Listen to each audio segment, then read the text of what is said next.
Chapter 272. Li Junxian received the order and left.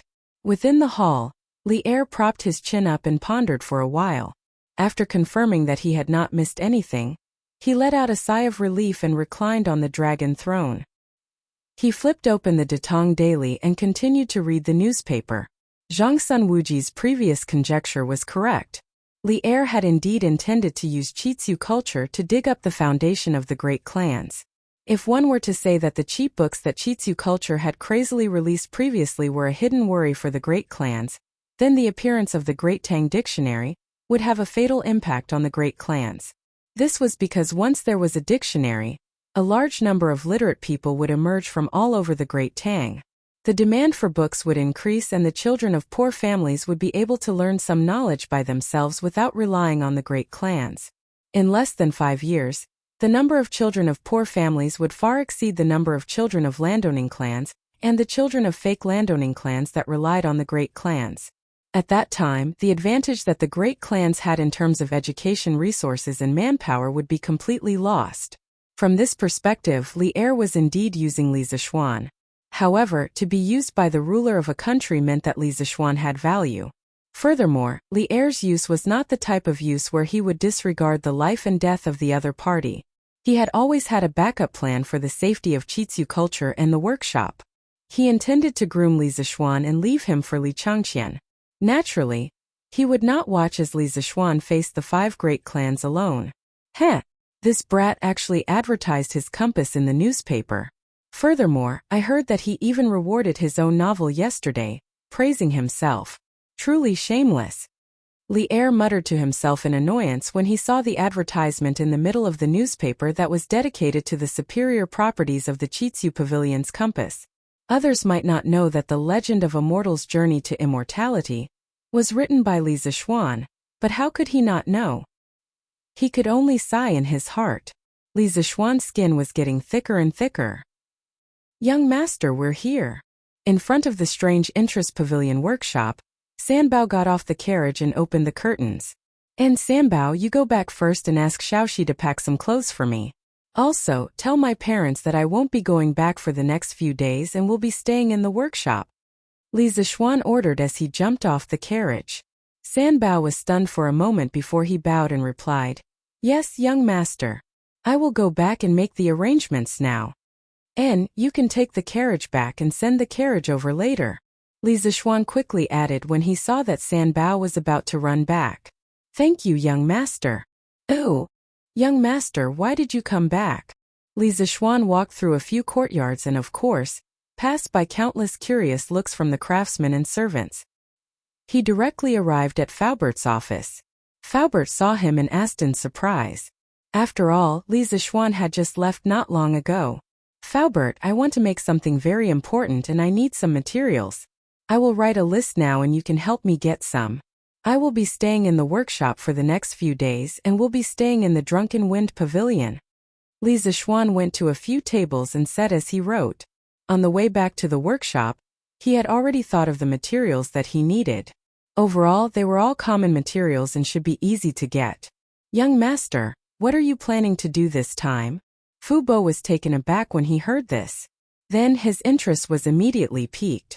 He walked over curiously and asked. After working together for so long, Li Zishuan's products were each more practical and unexpected than the last. He was now completely convinced of Li Zishuan's ability to invent. Unlike when Li Zishuan was building the curved plow, Faubert raised some doubts. Now that he heard that Li Zishuan was going to make something new, he only had curiosity and anticipation in his heart. There were no doubts at all. "I plan to make something that transcends time. This will be one of the greatest inventions of the Han family in thousands of years." Li Zishuan paused and thought for a while when he heard that. No matter how much Faubert believed in Li Zishuan, his heart couldn't help but waver at this moment. Li Zishuan's words were too big. He saw that Li Zishuan didn't mean to explain, so he quickly came to the door and looked outside cautiously. After making sure that there was no one outside, he carefully closed the door and windows. Fortunately, his office was a standalone building with no outsiders. Otherwise, if Li Zishuan's words were to spread, who knew how much trouble it would cause? Young master, I don't know what you want to do, but please be careful when you speak. Be careful that the walls have ears. An ordinary man is innocent, but treasuring a jade ring will arouse the envy of others. If what you just said is spread out, it will inevitably cause some thieves to covet it. Faubert said with a serious face. Haha. I know. Thank you for your concern, Faubert. Li Zishuan shook his head indifferently. He was also a master close to the guru realm. How could he not be aware of whether there was someone eavesdropping around? However, he knew it well in his heart. There was no need to say it out loud. Faubert also had good intentions. Faubert, can you get these materials prepared for me? Li Zishuan waved his hand, picked up the list of materials he wrote, and handed it to Faubert. Faubert took it and looked at it carefully. Then his face suddenly became very strange. Because there was a material on the list, it was really... Faubert really couldn't think of what Li Zishuan would use it for. Could it be used to cook? Young master, these materials are no problem. I will ask someone to collect them for you immediately. A moment later, Faubert said to Li Zishuan, All right, thank you, Faubert. I will return to Drunken Wind Pavilion first. Li Zishuan stood up and prepared to return to his private courtyard to wait for Xiaoxi to deliver the equipment, and Faubert to deliver the materials. Take care, young master. Oh. So young master has been busy making a compass for the fleet going south recently. Young master is really kind. Han family village, Han family courtyard. Han Yushi held her chin with her left hand and muttered to herself in the room as she read the latest issue of Tang Dynasty Daily. Han Yushi's wedding date was approaching. Han Lijing had been so busy recently that he couldn't keep up with the Li family's strong request. Li Zishuan's wedding this time had to be held on a grand scale. Han Lijing had been busy sending out invitations everywhere recently. Han Yushi was alone at home. Normally, she would ask the villagers who were going to the city to bring back a copy of the newspaper to read every day. She was not interested in the ancient literature at the front and the novels at the back. She only looked at the news in the middle. This was because she, who was ill-informed, could more or less find some news about Li Zishuan from the news. Young master is getting more and more knowledgeable. I heard that His Majesty promoted him a while ago. Now, young master has become a minister of the Imperial College. No, I should read more books. Otherwise, won't I embarrass young master in the future? Thinking of this, Han Yushi ran to a red cabinet in the room. It was filled with books that her mother had left for her. Before her mother was still alive, she had relied on these books to gain enlightenment. Later, her mother passed away. In order to take care of Tai Dan, she had sealed these books again. However, she did not know that Li Zishuan was also a dabbler in the knowledge of the classics in this era. Why would he care if she was knowledgeable? Ooh! Chapter 273. Young master, Xiaoxi has brought you a change of clothes. Li Zishuan returned to Drunken Wind Pavilion.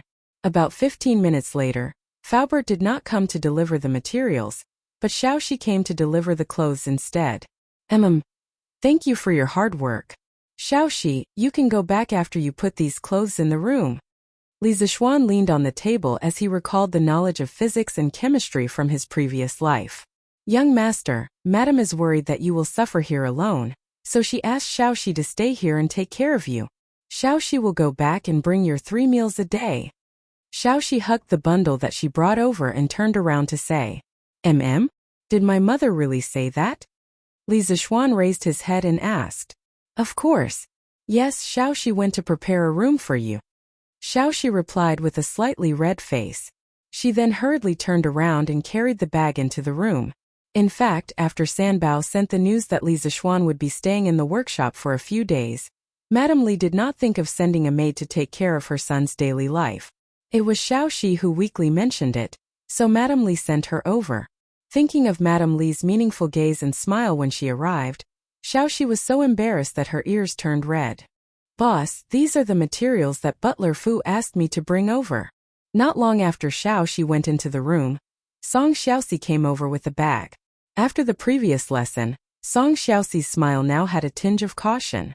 He was no longer as impulsive as before. Li Zishuan took the bag and checked it carefully. He then nodded with satisfaction and said, Very good. Not a single one is missing. Xiaoxi, you can go back now. It's almost time for work. Young master, I'm not in a hurry. I can stay in the workshop at night. Why don't I serve you here? If you have any orders, I can run errands for you, right?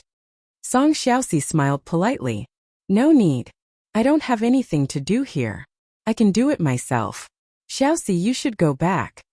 Li Zixuan smiled and replied. At this moment, Xiaoxi finished tidying up the room. She came out and said, Young master, your room is ready. Thank you for your hard work. Li Zixuan nodded. Ah, young master, then I will take my leave. When Song Xiaoxi saw Xiaoxi, he immediately reacted. At the same time, he hated himself for being so talkative. His young master was a beautiful woman. Why would he need his help? Sigh. When Li Zixuan saw Song Xiaoxi running away, he knew that Song Xiaoxi was overthinking. Li Zixuan wanted to call him back, but he thought better of it. There was nothing to explain. Xiaoxi, there's still a room on the east side. Go and clean it up yourself. I'm going to start working now. Li Zixuan picked up the large bag of experimental materials and walked into the room as he smiled at Xiaoxi. Oh. When Xiaoxi saw that Li Zixuan did not need her help, she replied with an, oh, and went to the other room to tidy it up. After all, she was going to stay here at night. She could not possibly sleep in the same room as Li Zixuan, right? Although she had thought about it before, but... After transmigrating for so long, I'm finally back to my old profession. Li Zixuan placed the bag of materials on the experimental platform that he temporarily put together with 4 long tables. Looking at this simple laboratory, he felt a little emotional. As an engineering student, and one that specialized in engineering, he had soldered countless circuit boards in the laboratory. He did not expect that after transmigrating to the Tang dynasty, he would still have to do his old profession. The difference was that his current laboratory conditions were even worse. Of course, the experiments he did were more basic and simple. It could not be compared to modern integrated circuits. Let's get to work. Today, I will make the battery come to this world more than 1,000 years earlier. Haha, dear Mr. Volt. I'm sorry for stealing your invention. Li Zixuan rubbed his fists and rubbed his palms as he muttered to himself eagerly. That's right, what Li Zixuan wanted to make was the simplest volt battery. What? You think that volt batteries are too weak? Why not make a generator? F*CK Big Chess Brother, it's easy for you to say that. You haven't even learned how to walk and you want to run away. Do you think that generators are that easy to make? You transmigrated to the Tang dynasty, why don't you try making one for me? Can you make one without 1 or 2 months? Li Zixuan wanted to immediately create electricity, and then realize the next step of his plan. How could he use 1 or 2 months to make a generator? Li Zixuan watched the TV series The Myth in his previous life. In the series, Yi Xiaochuan, who was played by Hu Ge, transmigrated to the Qin dynasty. Because his phone ran out of battery, he made himself a hand-crank generator. Of course, this was the scriptwriter's nonsense. In fact, that thing could not generate electricity at all. Okay, magnets existed in ancient times. The wires used were the gold threads from the clothes of the future Liu Bang's wife, Liu Ho. However, those gold threads did not have an insulating outer layer. When they were wrapped into a coil, it was no different from a lump of gold. The scriptwriter did not know that real generator coils were covered with enameled wire. Not to mention, to charge the phone, didn't he need an interface cable? Li Zixuan, who was a science and engineering student, was troubled by this for a long time. At that time, he also thought that if he really transmigrated to ancient times, when he needed to charge his phone, he should adapt to the time. Ancient materials were limited. What kind of device should he invent? Should it be a simple hand-crank generator or something else? What? You said that there was no signal in ancient times, so why did you need to charge your phone? You could use your phone as a video camera.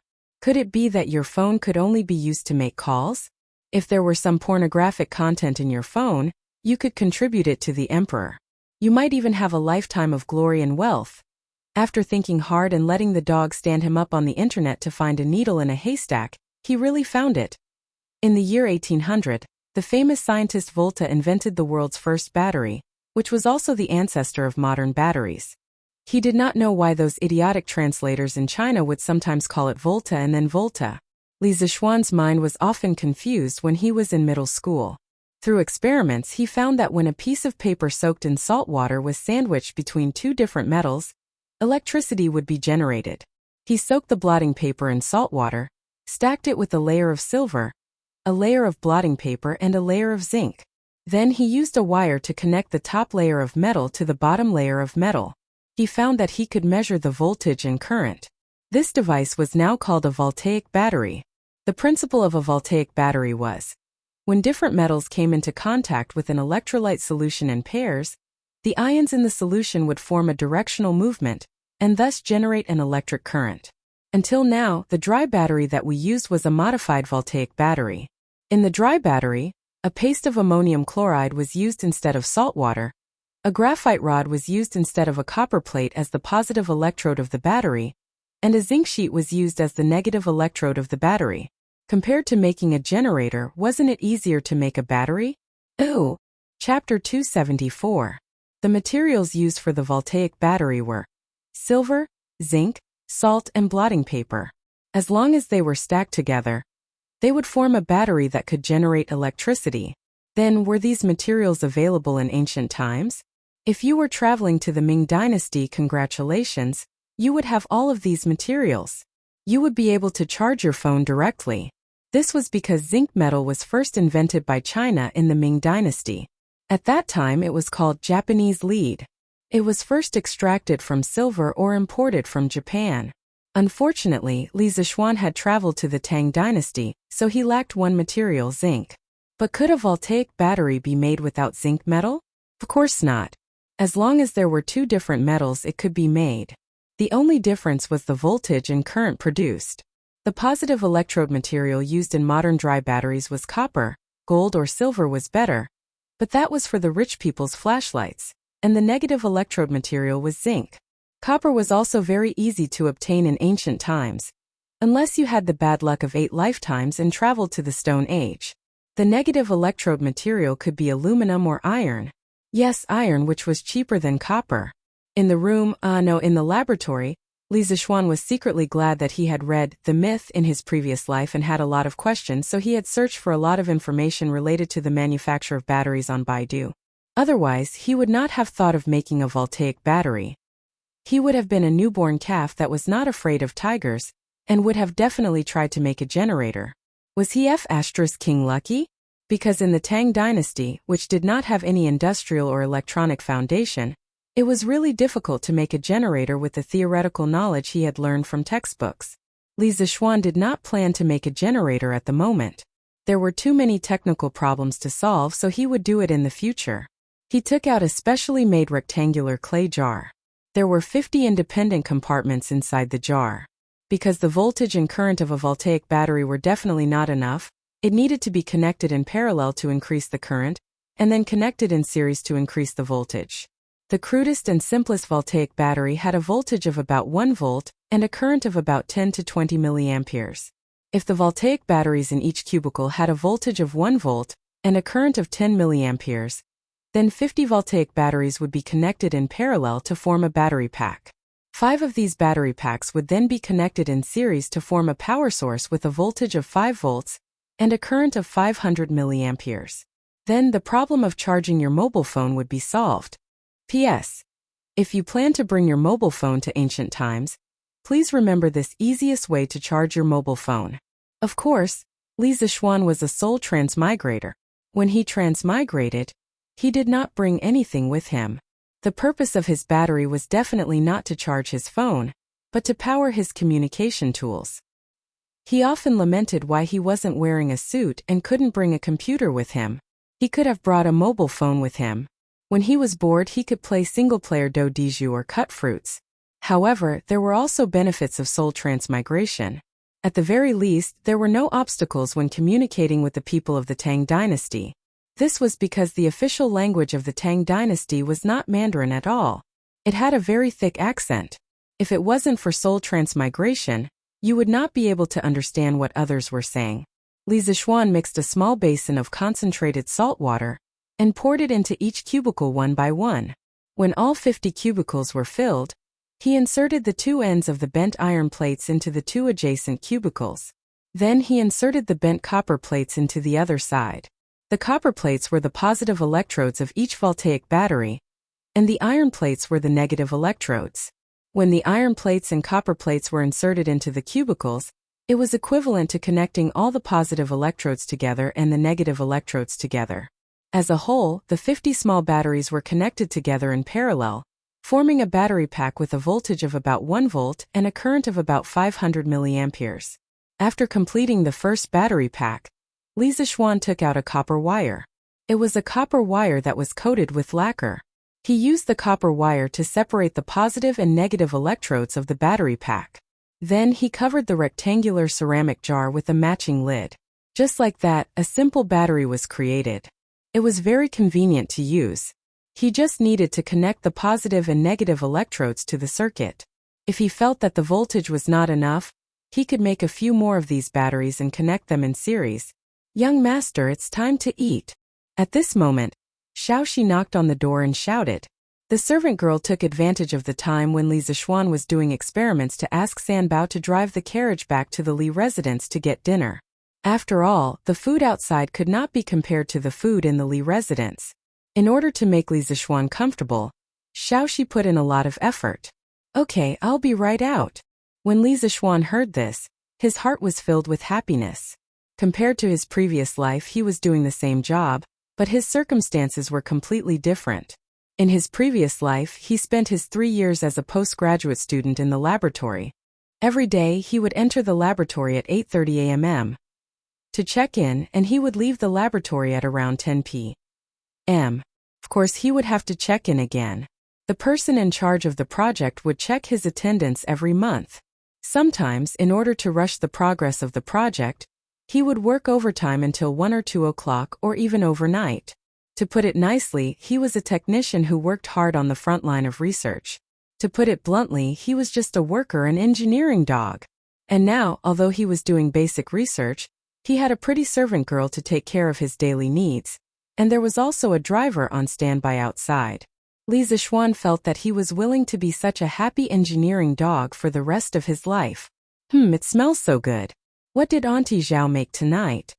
Li Zixuan walked out of the room and came to the main hall. Only then did he notice that the sky outside was almost completely dark. He sniffed with his nose and immediately smelled the aroma of food. Hence, he quickly walked to the dining table, picked up his chopsticks and prepared to eat. Hey, young master, you haven't washed your hands." When Xiaoxi saw this, she quickly pulled Li Zixuan and said, That's right." Li Zixuan looked at his dirty hands and felt a chill down his spine. It was a big taboo to eat without washing your hands after an experiment. What he did today was just a normal experiment. However, if he did not wash his hands when he used poisonous substances in his experiments, wouldn't he be in trouble? When he thought about this, he quickly followed Xiaoxi to wash her hands before returning to the table to eat. "Xiaoxi, have you eaten?" "Young master, of course. Xiaoxi will eat after you finish eating." So annoying. "Sit down and eat with me. You know that I hate these rules the most." Xiaoxi looked at Li Zixuan awkwardly. In the end, she still went to get a bowl of rice for herself and sat opposite Li Zixuan. Anyway, it was not the first time. A few months ago, she and Xiaohe ate at the same table as Li Zixuan at the Drunken Immortal restaurant. Come. Eat a meatball and grow more meat." "Xiaoxi." "Thank you, young master." Ooh. Chapter 275. "Young master, do you want to take a bath now? Xiaoxi will boil some water for you." After dinner, Xiaoxi looked at Li Zixuan and asked. As the workshop often required the workers to work overtime, there were a few staff dormitories in the workshop. Those who worked overtime too late and couldn't go home, Chang'an City had a curfew, would sleep in the workshop at night. Correspondingly, the kitchen, cafeteria, of the workshop would close very late at night to prepare hot water and supper for the overtime workers. This was a benefit that Li Zixuan prepared for the workers after he took over the workshop. "No rush, I still have to make some things. Xiaoxi, don't be busy. Go wash up and sleep. I'll go get a bucket of water from the well after I'm done. It's better to use cold water on such a hot day." Li Zixuan waved his hand and said, Young master, you can't do that. You'll catch a cold if you bathe in cold water." Xiaoxi heard him and shook her head like a rattle drum. She was determined to disagree. Your young master has kung fu, how would I catch a cold? Little girl, go wash up and go to sleep. I'm going back to work. Li Zixuan smiled nonchalantly, then turned around and went straight back to his room. Young master. Humph. Xiaoxi stomped her feet in annoyance. The little girl sulked for a while before she got up to clean the dishes. Ooh. Chirp chirp chirp, chirp chirp chirp. The night at Drunken Wind Pavilion was very quiet and peaceful. A waning moon hung in the night sky. The sky was filled with sparkling stars. It was like the Milky Way laid on the green sky. A gust of night wind blew and rustled the leaves in the courtyard. It was like the sound of the waves or the call of the pines. Occasionally, the chirping of crickets could be heard from the bushes around the house. In the laboratory, Li Zixuan continued to make voltaic batteries. There was no TV to watch, no computer to play, and he couldn't fall asleep so early. It was rare to find a good toy, and he was addicted to it. He wanted to try connecting a few more voltaic batteries in series to see if he could do something. As the saying goes, unfamiliar the first time, familiar the second time. In less than 2 hours, he actually managed to create another 11-volt battery packs. In other words, he could now assemble a 12-volt, 500 mA power supply. It was not easy at all. I wonder if the archaeologists will be able to guess that this young master came from the modern era when they dig up the voltaic battery that this young master made 1,000 years later? Li Zixuan looked at the dozen or so batteries on the table and thought to himself, that's right. Oh right. It seems like there really was someone who made the voltaic battery even earlier. Oh, so this young master isn't the first person to eat crabs? Li Zixuan regretfully patted his head, because he suddenly remembered an archaeological news article he saw on the Tianyao forum in his previous life. The general idea was as follows. In 1938, Van Wilhelm Koenig, an archaeologist working in a museum in Baghdad, Iraq, announced that he had discovered a battery that predated the voltaic battery by a long time. Koenig claimed that this battery was made by the Mesopotamians as early as 200 BC. This Baghdad battery was made up of a 14-centimeter tall jar, an iron electrode, and a copper electrode surrounding the iron electrode. The iron electrode was also surrounded by paper soaked in grease to prevent it from coming into contact with the copper electrode. In the jar, Koenig also found traces of a mysterious organic substance. Later, someone made a replica of the Baghdad battery based on the antique. The same electrode material was used, and the electrolyte was vinegar. It was very likely that this material was used at the time. Through the measurement of modern instruments, it was proven that the Baghdad battery could produce 1 volt of voltage when the current was 10 milliamperes. This device can indeed be used as a battery, but what was the real purpose of the Mesopotamians 2,000 years ago? This question has always been an unsolved mystery. There had always been some unknown civilizations on Earth, such as the ancient Egyptians and the Mayans. Perhaps the level of their technological civilization at that time had far surpassed the 21st century society. Knock knock knock. At this moment, there was a knock on the door, followed by Xiaoxi's voice. Young master, can I come in? Xiaoxi said weakly. She cleaned up the dishes, took a shower and stayed in the room alone. She couldn't help but feel afraid because this place wasn't as crowded as the Li residence. Tonight, there were only her and Li Zixuan in the entire Drunken Wind Pavilion. Sanbao naturally went to the staff dormitory. And come in. Li Zixuan's messy thoughts were instantly interrupted by Xiaoxi. He regained his senses and replied, Young master, this is ginseng tea. It's cold at night, drink some. The summer night was like water, and it was indeed a little cold at night. Xiaoxi came in and gently placed the tea tray on the table beside Li Zixuan. Although she was afraid of staying in the room alone, she couldn't possibly run into Li Zixuan's room for no reason, right? This little girl's face was still tender. Thus, Xiaoxi cleverly went to get a cup of ginseng tea, and used it as an excuse to run over. And, thank you for your hard work, Li Zixuan said plainly as he connected the wires. Although the night was cold, his martial arts foundation was good, and he didn't feel the coldness at all. He didn't need ginseng tea at all. Furthermore, eating too much of this stuff would cause his yang to become stronger. Han Yushi wasn't married to him yet, so if he became a beast, would he have to settle it himself? Young master, what are you doing? Can you tell Xiaoxi? Xiaoxi moved a stool and sat beside Li Zixuan as she quickly found a topic to talk about. If she didn't find a topic to talk about, she could only stay at Li Zishuan's place for a maximum of 15 minutes before she could only return to her room miserably. "And I can, but you can't tell anyone." Li Zishuan raised his head and looked at the maidservant. Xiaoxi had just finished bathing, and there were still a few water droplets on her forehead. Because it was summer, she only wore a thin pink low-cut dress. Li Zishuan was far away, but he could almost feel the temperature of her snow-white skin under the thin shirt. He glanced at it and quickly lowered his head, pretending to look at the wire in his hand with a serious face. It was the middle of the night, a single man and a single woman. Moreover, she was a young and beautiful little beauty who was about to mature. The atmosphere was too ambiguous. Young master, don't worry. Xiaoxi swears to the heavens that I won't tell anyone even if I'm beaten to death. When Xiaoxi heard that she had the chance to share Li Zishuan's secret, she instantly felt very excited. The innocent and naive her didn't notice the strange look in her young master's eyes. Perhaps it was because Li Zishuan, this big bad wolf, was better at pretending. Ooh. Chapter 276. That's not necessary. In the laboratory, Li Zishuan heard Xiaoxi swearing. He couldn't help but chuckle. In the future, if someone uses your life to threaten you and tell you that I made this, Xiaoxi, you must protect your life first. The things that I made are not as precious as your life. Do you hear me? Young master. Xiaoxi's bright eyes sparkled. The little girl was really touched. Cough cough. Li Zishuan couldn't stand Xiaoxi's gaze and quickly looked away. He coughed and said, "Actually, I am only doing a small experiment. The goal is to create a new type of energy. It can't be considered a new type of energy. This thing already exists in the natural world." Young master, what are you talking about? What is a new type of energy? What is the natural world?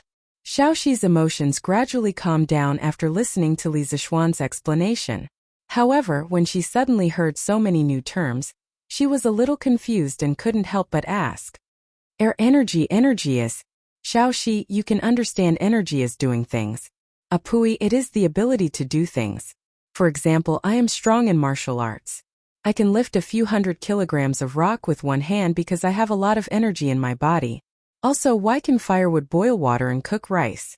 That is because there is energy in firewood too. Do you understand? Li Zishuan had a headache when he heard these questions, but he still explained patiently. Oh, Xiaoxi understands now. According to what young master said, Xiaoxi also has energy in her body because Xiaoxi can cook and take care of young master. Xiaoxi held her chin and thought for a while. Suddenly she smiled. You are not wrong to say that. Li Zishuan saw the little girl's bright smile and couldn't help but feel happy. He nodded and continued. As for the natural world is the environment that we live in. It includes the sky, the earth, humans, plants, animals, etc. The reason why I said that this type of energy already exists in the natural world is because the thing that I created is the same type of energy as lightning. Wow! Young master is so powerful. You can actually create lightning. Then wouldn't young master be the thunder god of heaven? When Xiaoxi heard her young master's description, her eyes were filled with hearts as she exclaimed. Cough cough cough. Li Zishuan almost coughed up blood. He was so handsome. How did he become a birdman with 2 wings like Lei Zhenzi? Cough Xiaoxi, I only said that this thing I made has the same attribute as lightning. I didn't say it was lightning. This energy is much weaker than lightning, so I call it electricity. Oh. Hearing this, Xiaoxi nodded her head. Then she smiled and said, Even so, young master is already very powerful. Xiaoxi has never heard of anyone who can create lightning. Cough, of course you haven't heard of it. If you had, then there would be another transmigrator in this world. Li Zishuan couldn't help but mutter in his heart. Then young master, you said that the electricity you created is a type of energy. But what can this energy be used for? Xiaoxi looked at the strangely shaped ceramic jars on the table and asked curiously. Haha, good question. Li Zishuan looked at Xiaoxi with admiration and smiled. There are many uses for electricity. It can generate heat to boil water and cook rice. It can also replace candles to light up the entire house at night. It can also make machines move. If we use electricity on a horse carriage, the carriage might not even need a horse in the future. It can move on its own and even run faster than a horse. Wow! Young master, is this electricity really so magical? Of course, but to achieve these functions we have to create the corresponding tools. For example, if you want to use electricity to boil water, you have to create a tool to boil water. Then you have to connect it to the tool to boil water. If you want to use electricity to light up the house, you have to create a type of lamp. It's not a lamp that burns oil, but a lamp that consumes electricity. Li Zishuan explained patiently. Oh, Xiaoxi understands now. Just like when we use firewood to boil water, we have to create a pot first. Is that right, young master?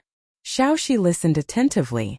In order to keep up with her young master's thoughts, her mind was thinking very quickly. She smiled and said after Li Zishuan finished his words. Yes, yes, smart. That's it. Li Zishuan nodded. Then young master, we don't have any tools to boil water. Nor do we have any lamps that consume electricity. What can the electricity you create be used for? Xiaoxi smiled happily at first, then she asked doubtfully. Hey, we don't have any tools, but we can create tools. Xiaoxi, wait for a moment.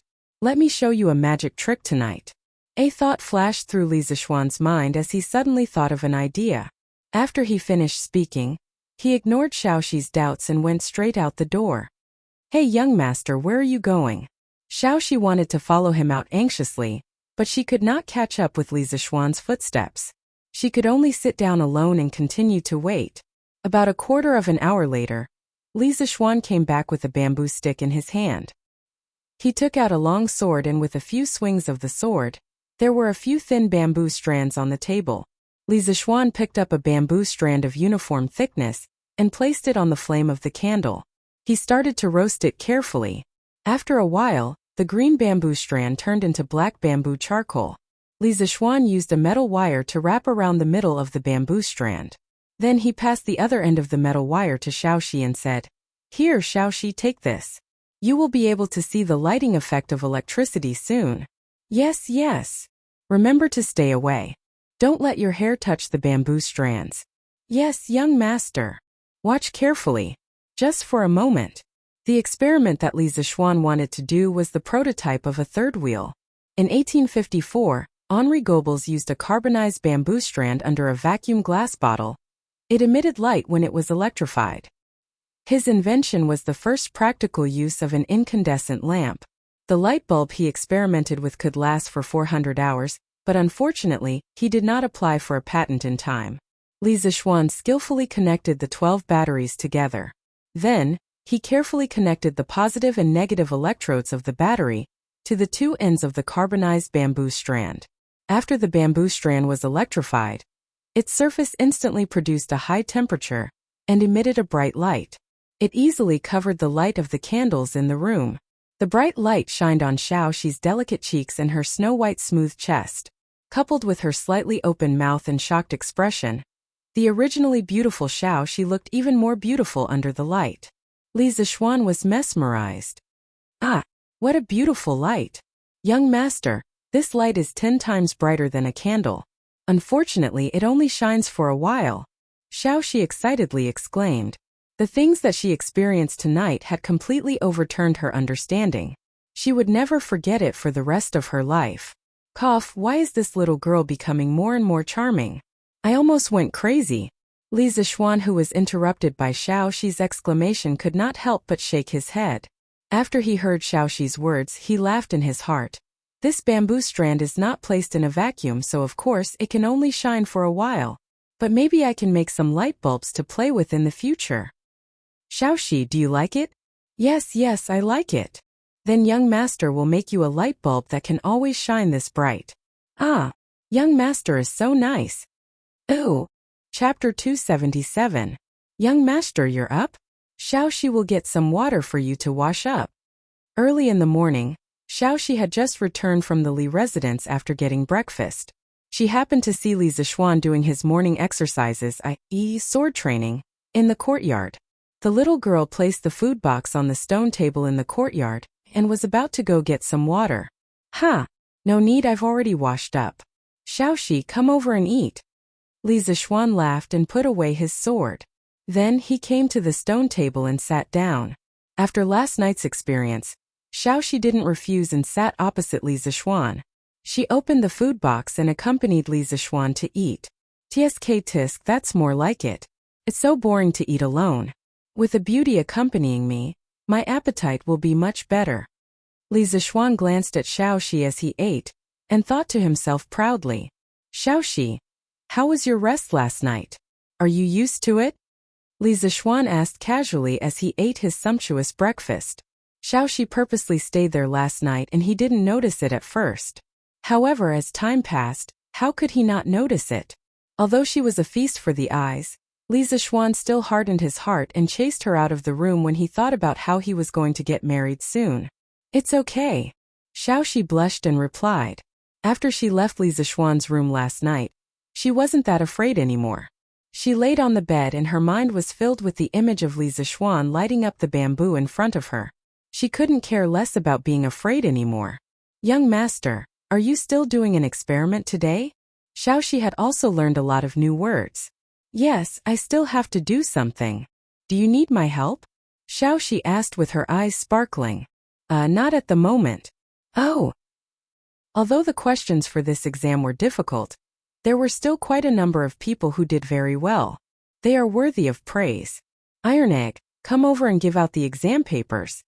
Imperial College, Mathematics Institute. Su Hongji held a stack of test papers and stood on the podium, summarizing the results of this exam. After Li Zixuan finished marking the test papers that night, he put them in the study room. Yesterday, he stayed in the workshop all day and forgot to give them to Su Hongji. Su Hongji waited at home for a long time but no one came. Seeing that it was getting dark, he stomped his feet and went to the Li residence himself. After all, he and Li Jingma were very good friends. As a result, when he arrived at the Li mansion, he naturally did not meet Li Zixuan. He could only tell Li Jingma the reason for his visit.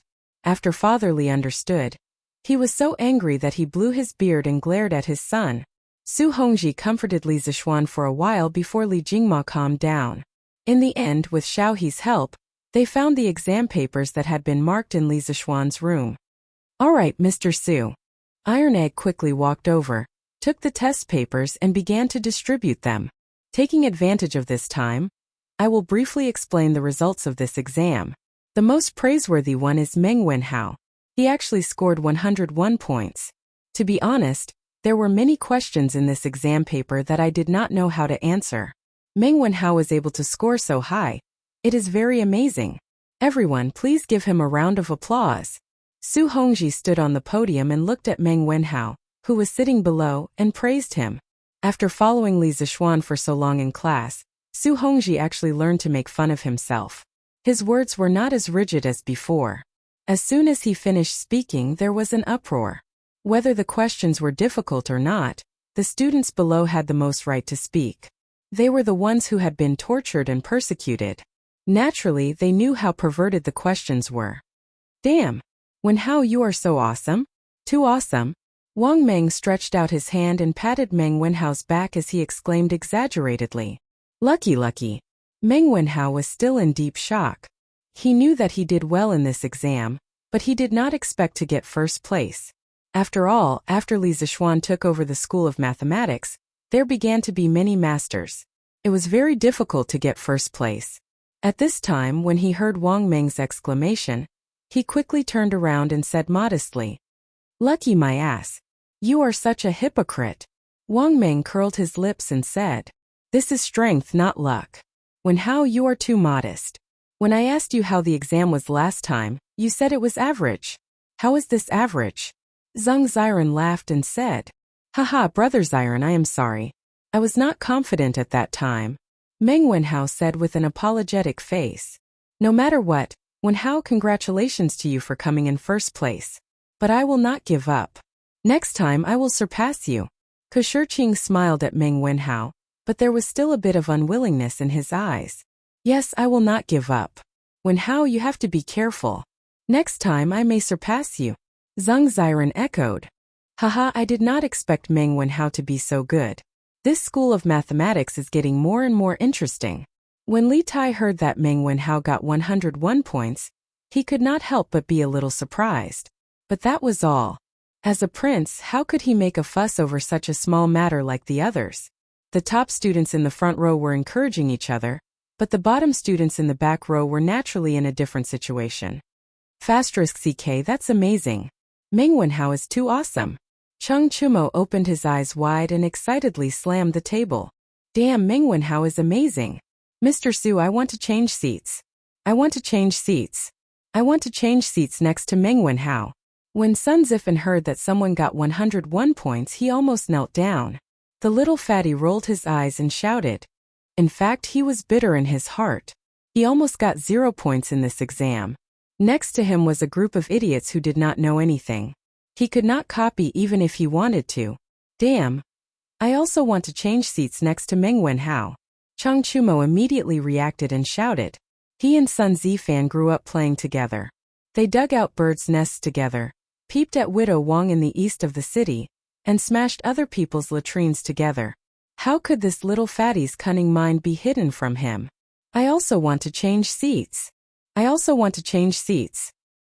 The hedonistic second generations who had been transferred to the mathematics school with Sun Zifan all reacted and scrambled to be the first to shout. Sun Zifan disliked his teammates for cheating him, and they also thought so. Ahem, silence, silence. Su Hongji was originally gratified when he heard Kushur Qing and the other students encouraging each other. He did not expect that in the blink of an eye, the group of students behind him wanted to change seats. Perhaps this was the difference between a top student and a bottom student. Don't even think about changing seats. Let's wait for Dr. Li. Oh, it should be Li Sai now. When he comes back, you guys go and tell him. Now I'll talk about the other students. Second place, Bruiser, 91 points. Third place, Li Tai, 90 points. Fourth place, Kushur Qing, 85 points. Chapter 278. Fifth from the bottom, Song Tianyu, 15 points. Fourth from the bottom, Duan Wenba, 12 points. Third from the bottom by Hong Yuan, 8 points. Second from the bottom, Zhang Wanchang, 5 points. Last place, Kong Chuansuan, 0 points. On the podium, Su Hongji announced the results of the last 5 students. Without a doubt, the last 5 were all students who had just been transferred over. Below the podium, Chung Chumo was trying to hold back his laughter as he listened. His shoulders were shaking, especially when he heard that Kong Chuansuan, who was in the last place, had scored 0 points. He finally couldn't hold it in any longer. Haha. The rich second-generation heirs behind Chung Chumo were all spitting fire in their eyes. They glared at Chung Chumo and wanted to fight it out with him. Silence. Chung Chumo, what are you laughing at? Tell everyone, how many points did you get? Su Hongji slapped the table, glared at Chung Chumo and said angrily. Chung Chumo immediately stopped talking. Extreme joy begets sorrow. Extreme joy begets sorrow. Quick, tell everyone, how many points did you get? Su Hongji urged. I got 38 points. Chung Chumo scratched his head and felt a little embarrassed. Yes, you didn't see wrong. This guy knows how to be embarrassed now. Because if you exclude the people who had just arrived, he would probably be in the last place. Wow! The Legend of a Mortal's Journey to Immortality has updated 15 chapters today. Can this leather knight write so quickly? Jinyu Academy. Meng Tianhua looked at the Datong Daily that he had just bought and couldn't help but exclaim. Yeah, doesn't this guy need to think before he writes a novel? How can he write so much in a day? Liao Feichen frowned and was a little puzzled. With different identities, the perspective of a problem would naturally be different. In the past, both of them were fans of Immortal's Legend of a Mortal's Journey. Back then, if they saw so many updates in Immortal's Journey, their first reaction would definitely be surprise and joy. Now that they were authors, they naturally had to look at problems from the perspective of competitors. Little brother, I only managed to write 8 chapters after putting in so much effort yesterday. Meng Tianhua had a bitter expression as he said in defeat. You've already written 8 chapters, but I only wrote 5 yesterday. Liao Feichen almost cried when he heard what his classmate said. Haha, Tianhua Feichen, you don't have to be like this. Hua Hongyi, who was watching from the side, shook his head and said with a smile, based on my guess, this Pai Xiajua definitely didn't write so many chapters in a single day. I'm guessing that he saved some of them beforehand, and then when someone rewarded him, he released all of them in one go. So the two of you don't have to be so dejected. If Li Zishuan were here, he would definitely give Hua Hongyi a thumbs up. As an ancient person, Hua Hongyi actually knew about the saving of chapters theory. It was really rare. Yeah, Hongyi's analysis is pretty good. The 15 chapters that were released today must have been written by Leather Knight in advance. Meng Tianhua's eyes lit up as he said excitedly. That's right, that might really be the case. Sai, let's not talk about it anymore. I have to hurry up and study A Mortal's Journey. Then, I have to quickly write my novel to 30,000 words and show it to the manager of Datong Daily. Liao Feichen patted the stone table and agreed. After that, he hurriedly got up and prepared to continue writing his novel. Hongyi, I'm going too. I still need 10,000 words to send it to Datong Daily's editorial department. Meng Tianhua didn't want to be left behind. He took the newspaper and slipped away.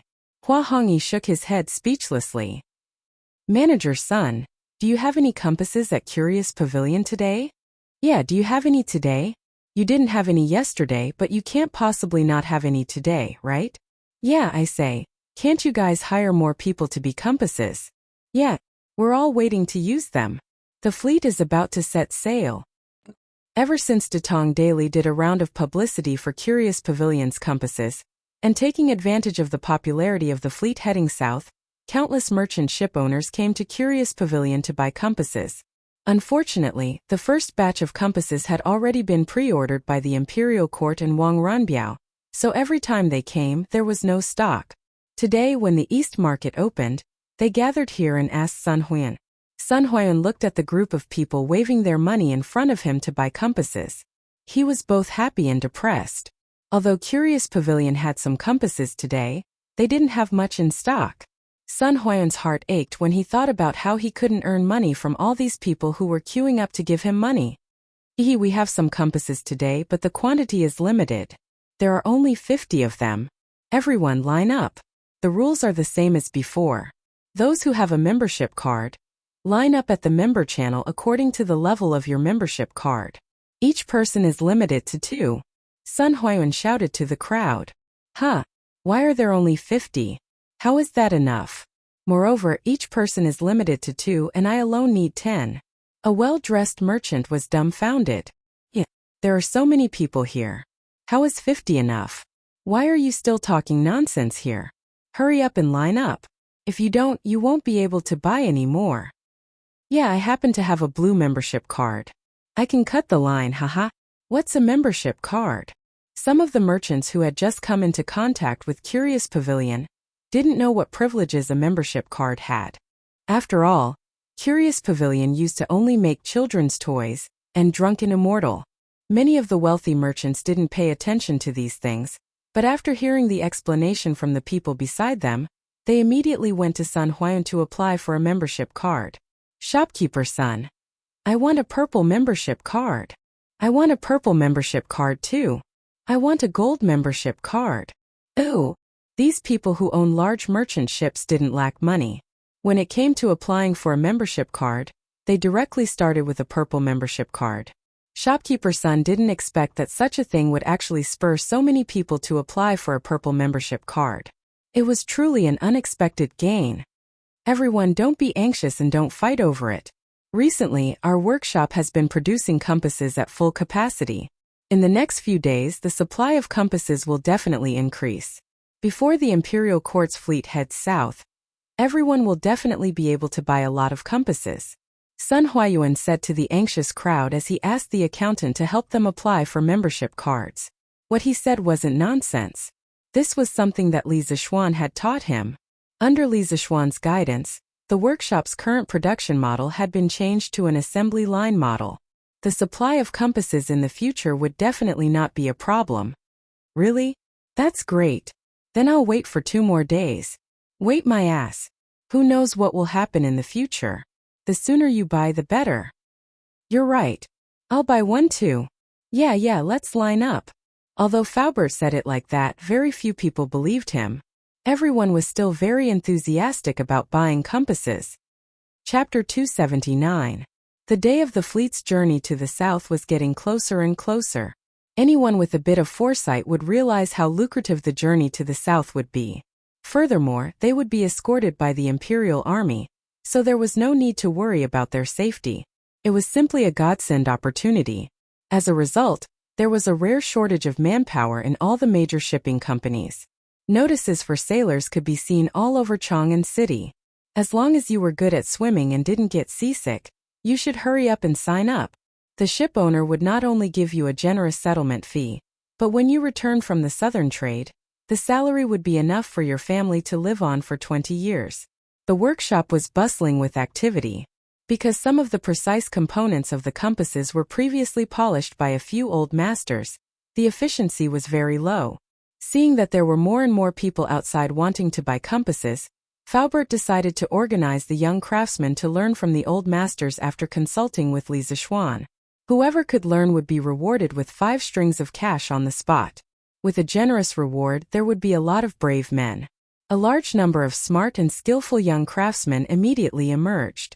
The precise components they polished were no worse than those of the old masters. Just like that, with a steady stream of new people joining in and the advanced assembly line production model, the production of compasses continued to skyrocket day by day. On the first day, the 50 compasses supplied by the Curious Pavilion were sold out in less than a quarter of an hour. On the second day, the 300 compasses supplied by the Curious Pavilion were also sold out in less than an hour. On the third day, the 800 compasses supplied by the Curious Pavilion were finally not sold out.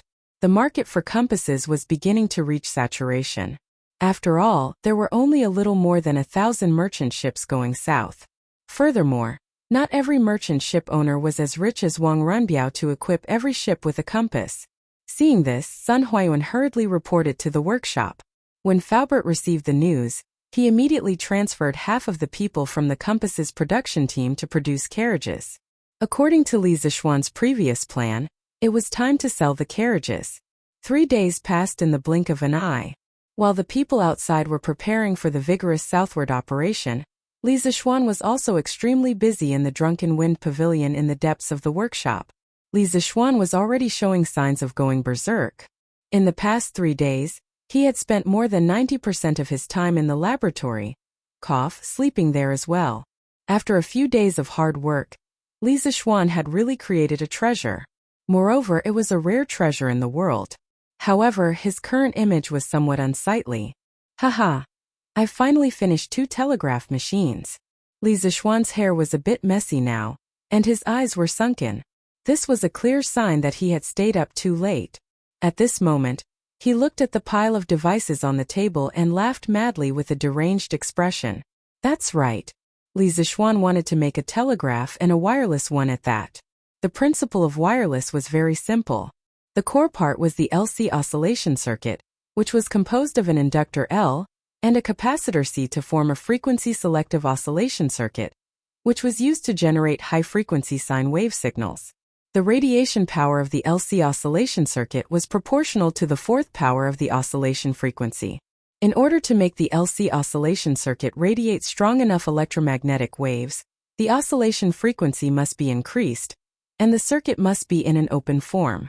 Although the principle was very simple, in this era, there were no electronic components that Li Zishuan could use. It was very difficult to make. There were many technical difficulties such as the signal modulation of the transceiver, the production of the buzzer, and so on. Fortunately, Li Zishuan, who had been in seclusion for 3 days, overcame these difficulties one by one. After going through untold hardships, he finally made 2 wireless telegraph machines. Unfortunately, there was a problem that he couldn't overcome at present, and that was the problem of power amplification. It was also the biggest technical problem that had to be overcome in order to make progress in the electronic industry of this era, the transistor. The transistor was one of the basic components of the semiconductor. It had the function of amplifying current, and was the most core component of the electronic circuit. Without the transistor, there would be no integrated circuit, and there would be no electronic products in modern society. In fact, the LC oscillation circuit needed an amplifying element, and that was the transistor. Of course, it could also use digital electric LCs such as integrated operational amplifiers.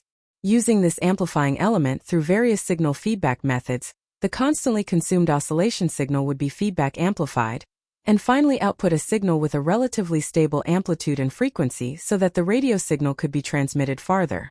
Li Zixuan understood these principles, but what was the use of knowing?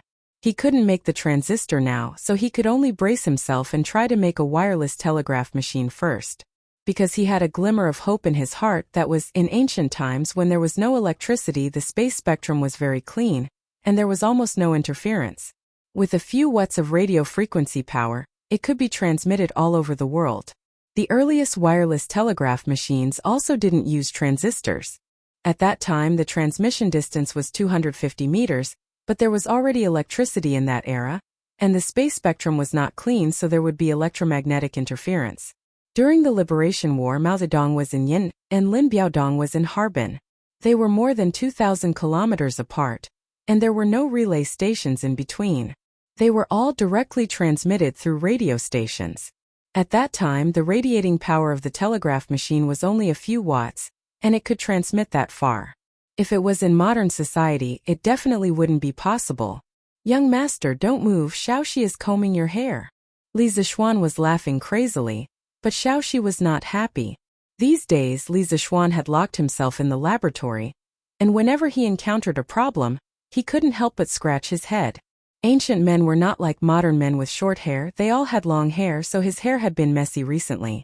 In order to maintain a good image for her young master, Xiaoxi spent a lot of time combing Li Zixuan's hair every day. "Haha, no need to comb, no need to comb. Come, Xiaoxi, try this young master's latest invention." Li Zixuan only just noticed that there was someone behind him. He turned around, squeezed Xiaoxi's shoulder and shouted excitedly. These days he was always in a daze when doing things, and many times he entered a state of forgetfulness. If it wasn't for Xiaoxi taking care of him, he would have either starved to death or died from his own sloppiness. In the end, although he could still make the wireless telegraph machine, his situation would definitely be much worse than now. "Young master, please wait a moment, let me comb your hair first." Xiaoxi was used to it. These few days, other than taking care of Li Zixuan's daily needs, she also helped Li Zixuan with various experiments. She had failed many times in the middle, so she was no longer as interested in doing experiments as before. Okay, Xiaoxi, hurry up." Li Zixuan could only helplessly compromise. Oh. Chapter 280. Young master, Xiaoxi can hear it. In order to test how far this simple wireless telegraph could travel, Li Zixuan, Xiaoxi and Sanbao started the test. The first distance was set at 250 meters, which was around 75 feet. This was a very important distance as it directly affected whether Li Zixuan's wish could come true.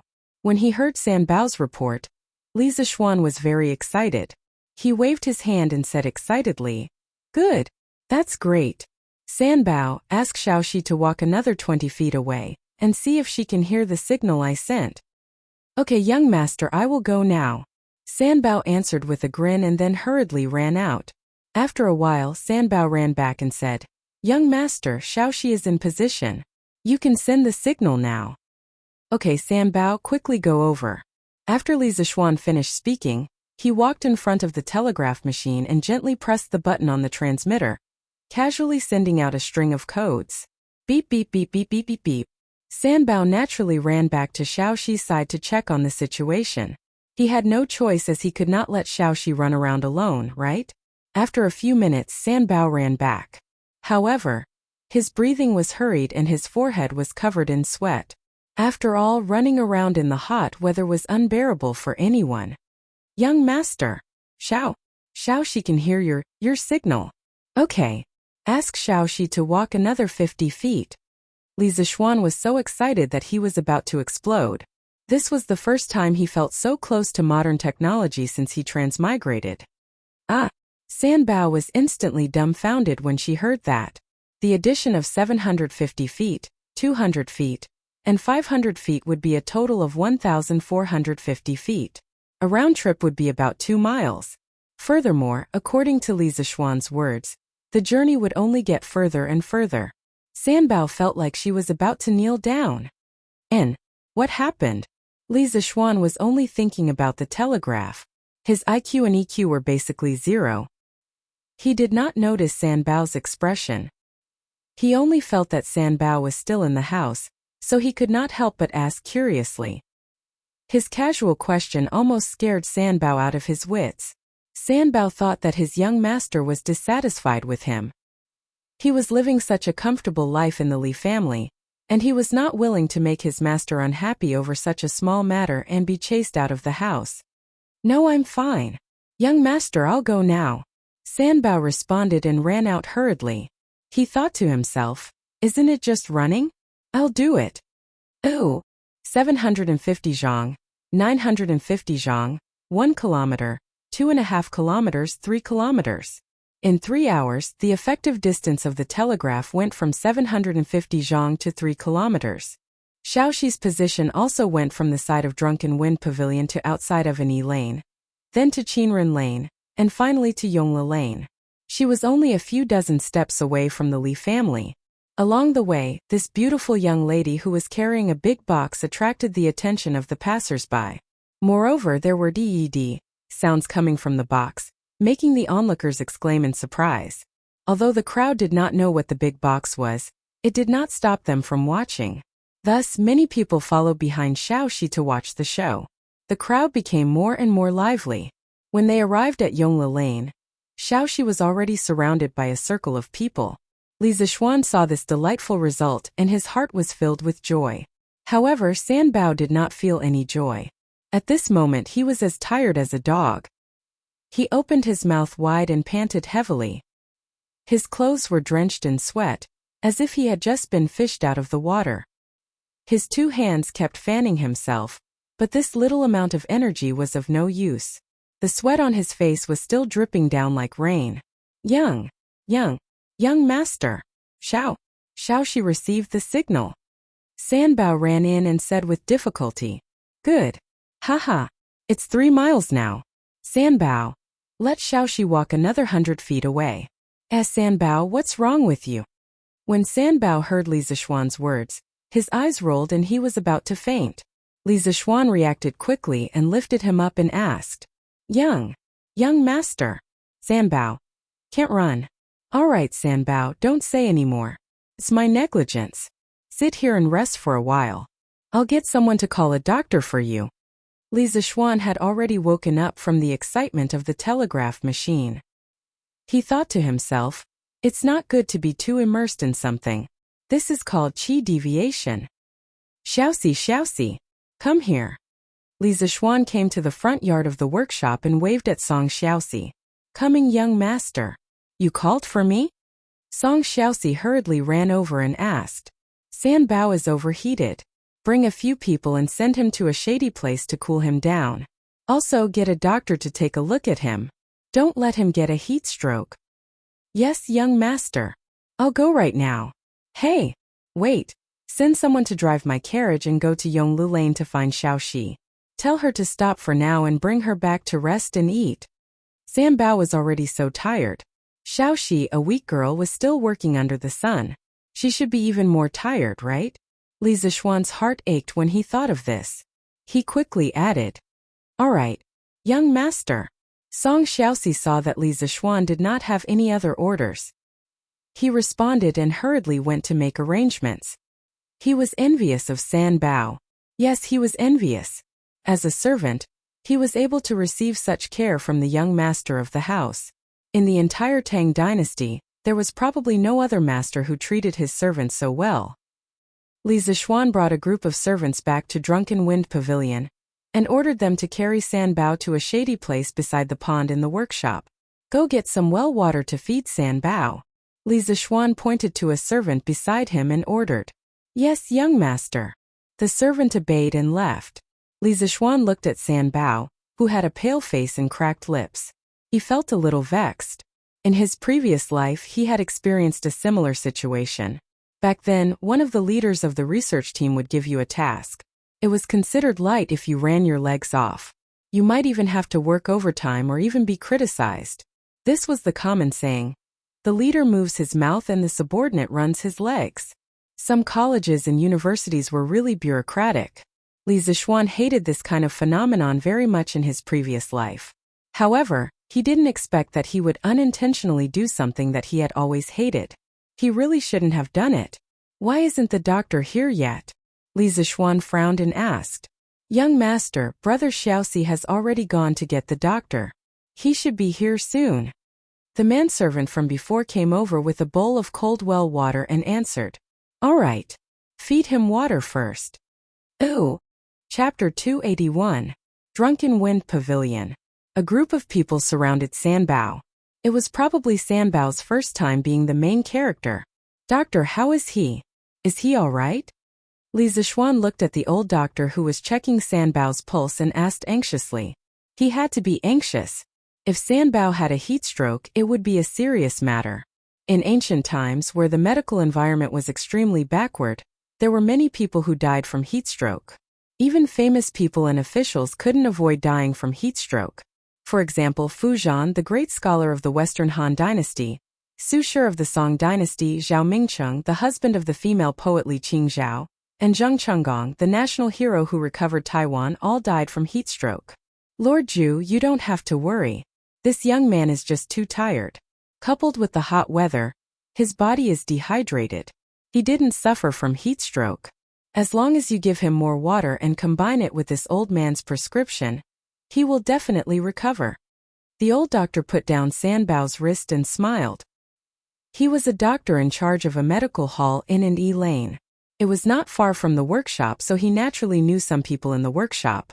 As for Li Zixuan, he had met him a few times before. Phew, that's good. That's good. Li Zixuan heaved a sigh of relief. He then turned his head and pointed at a servant. You go and get the medicine from Dr. Hu. Also, go to Manager Fu to get a sum of money. Yes, young master. Thank you, Dr. Hu. Li Zixuan nodded and smiled at the old doctor. Lord Zhu, you're too courteous. It's my pleasure. Young master, I'm back. I even brought food. After getting someone to settle Sanbao down, Song Xiaoxi drove Li Zixuan's private carriage into the workshop. Xiaoxi hugged the telegraph box and carried a lunchbox as she jumped down from the carriage. I asked someone to get some ice in the house. Xiaoxi, go inside and cool down. Drink some ice water to relieve the heat. Li Zixuan quickly walked over and took the telegram machine and lunchbox from Xiaoxi's hands as he said with concern. Thank you, young master. Oh right, where's Sanbao? Xiaoxi wiped the sweat off her face and asked. Sanbao is too tired. She's resting now. I was careless today and made the two of you suffer. Xiaoxi, quickly go back and rest. Li Zixuan said with some self-blame. Xiaoxi could hear the concern in his words and smiled. Young master, Xiaoxi is fine. It's already so hot and you're still fine? Come, follow me back to the house. Li Zixuan knocked on Xiaoxi's forehead and pulled her back into the house. Young master, this telegraph machine you made is really amazing. Xiaoxi could hear the message you sent in the workshop even though she was so far away. Also, this thing can make sounds on its own. It's amazing. After returning to the house, Xiaoxi drank a few mouthfuls of water with ice cubes.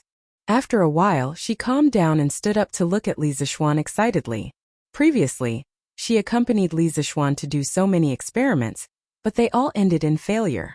Today, after finally succeeding, she saw how amazing this thing was. Li Zixuan looked at the excited look on the little girl's face and smiled as he shook his head and said, Hee, this is only the beginning. This telegraph machine that I invented, if it's improved, it can transmit messages even if it's 1,000 miles away. Wow, 1,000 miles away? Doesn't that mean that it can be transmitted from the north to the south of Tang Dynasty? Young master, is what you said true? Xiaoxi stared with her beautiful eyes and said in surprise. Of course it's true. Alright, let's not talk about it anymore. Let's eat first. After lunch, Xiaoxi, you go and rest. I'll find 2 other people to continue the experiment. You and Sanbao have worked hard this morning. Li Zixuan said as he opened the lunchbox and took the food out. Xiaoxi saw this and quickly came over to help. Young master, let me do it. As Xiaoxi helped to take the food, she looked at Li Zixuan with a pleading look and said, Young master, Xiaoxi is actually not tired. We can continue the experiment in the afternoon. To be honest, the little maid was now very interested in the telegraph machine that would occasionally make DD sounds. If he did not let her follow along, she would feel a little uncomfortable. This was a beautiful girl who was addicted to doing experiments. You're already so tanned and you're still not tired? Be careful that you won't be able to get married if you get tanned. Li Zishuan was not willing to let Xiaoxi go out in the afternoon. It was not as if there was no one outside that he could order around. Why must he let a little girl go out and suffer? In the morning, he was bewitched and could not extricate himself. Now that he had woken up, he was not willing to let Xiaoxi go out again. Young master. When Xiaoxi heard this, her face instantly flushed red. Haha. Pretend that I didn't say anything, pretend that I didn't say anything. Old master, what do you think little Xian has been doing these few days? This child can finally rest for a few days, but he doesn't know how to rest at home. Instead, he insists on going to the workshop for a few days. He is really worrisome. Li residence. After Madame Li finished eating, she complained to Li Jingma who was beside her. She said so much, but it was all secondary. The most important thing was that she did not see her son at home these few days and felt empty in her heart. How could Li Jingma not know his wife's thoughts? But he also did not know what Li Zishuan was doing at the workshop recently. Li Zishuan was getting more and more capable. How could he report everything to him in advance? He could only smile bitterly and say, Madam, little Xian has grown up. He will have things he wants to do. Furthermore, his workshop is not far from home. Isn't little Xian still by our side? If Madam wants to take a look, your husband can accompany you to the workshop. Anyway, this carriage at home is quite comfortable. Although Li Jingma's words were obviously meant to comfort her, they were completely useless. Madame Li, on the other hand, accepted his words. Her expression relaxed slightly and she smiled. That won't do. Master, you've said it yourself. Xianer is doing what he wants to do. If I were to go, wouldn't it affect his progress? Mother, then I will go. Lanner will not affect brother's progress. Lanner, who was beside her, said crisply. You are also not allowed to go. Mother knows you well. If you go, you will definitely cause trouble for your brother. Madame Li touched her daughter's head in amusement and said, No way. Mother, Lanner has always been very obedient. Lanner said coquettishly. Haha. This time, even Li Jingma could not help but laugh. What obedient? Have you done the homework that your brother arranged for you? Previously, you did not like to be a female worker, so mother and your father did not force you. Now that your brother has arranged some homework for you, you are not allowed to slack off. It's homework. Lanner only has a little left to do. Don't worry, I will do it at night. You want Iron Egg to do it for you at night, right? Hee. No. Ooh. Chapter 282. Your Majesty, I heard from the palace maids that something interesting happened in Chang'an. In the west court of the imperial palace, Li Er came to Empress Zhongxuan's place for a meal after the morning court. During the meal, Empress Zhongxuan suddenly thought of something and said with a smile, Oh? What's the matter? Tell me about it, Guanyin. Li Er was thinking about what happened in the morning court. After all, the fleet would set off for the south in 2 days. According to the statistics of the Ministry of War, as of today, the number of merchant ships participating in the South Sea trade had reached 2,300. The scale was really rare in history, so Li Er had to be cautious. Now the Tang Empire was in a critical period of recuperation. There must be no mistakes. Hearing Zhongxuan's words, his hand paused for a moment, and then he pretended to be very interested and said with a smile. Zhongxuan got up and served Li Er a bowl of soup, and then said, I heard that today Li Zishuan's little maid was wandering around the area from Ani Lane to Yongla Lane with a box that could make sounds by itself, which attracted a lot of people. Oh, what box can make sounds by itself? What the hell is Li Zishuan up to? Li Er was really interested at this moment, and he asked curiously, Your Majesty, I don't know about this, but this child often comes up with all kinds of strange ideas. Once he does something, it will definitely surprise people. Zhongxuan shook her head and said with a smile. She had deliberately picked a happy topic to talk about because she saw that Li Er had a lot on his mind. It was to distract Li Er. She didn't care about the deeper meaning of this matter. Zhao Song. Li Er nodded and called out, Your Majesty, I'm here. Although Zhao Song was far away, his hearing was better than the young people. He immediately ran over when Li Er called him softly. What is Li Zishuan doing recently? Why is there no news about him after he made the compass a few days ago? In the harem, Li'er didn't sit upright and look straight as he did in the imperial court. He had already forgotten the Confucian saying of, "Don't talk when eating and don't talk when sleeping." He asked lightly while eating delicious food. "Your Majesty, as far as this old servant knows, Li Xianan suddenly turned back after leaving the workshop 3 days ago. He hasn't come out for the past 3 days. His maidservant also followed him in later. These days, the maidservant has been going back and forth between the Li Manor and the workshop. She should be delivering food to Li Xianan."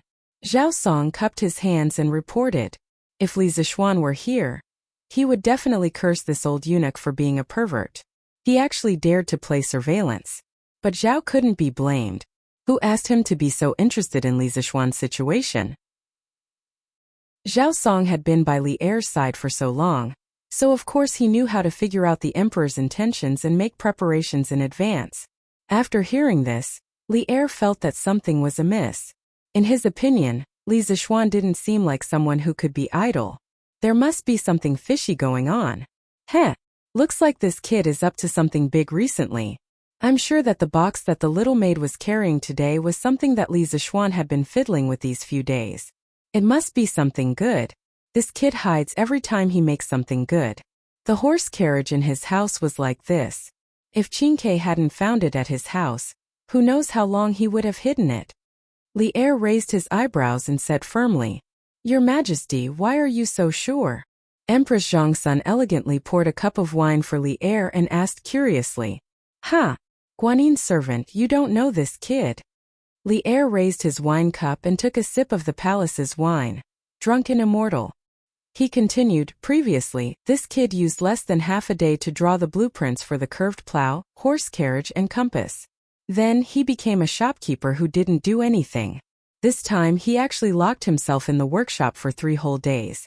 Moreover, it seems that he might have been personally doing the work for the past 3 days. Don't you think that's strange?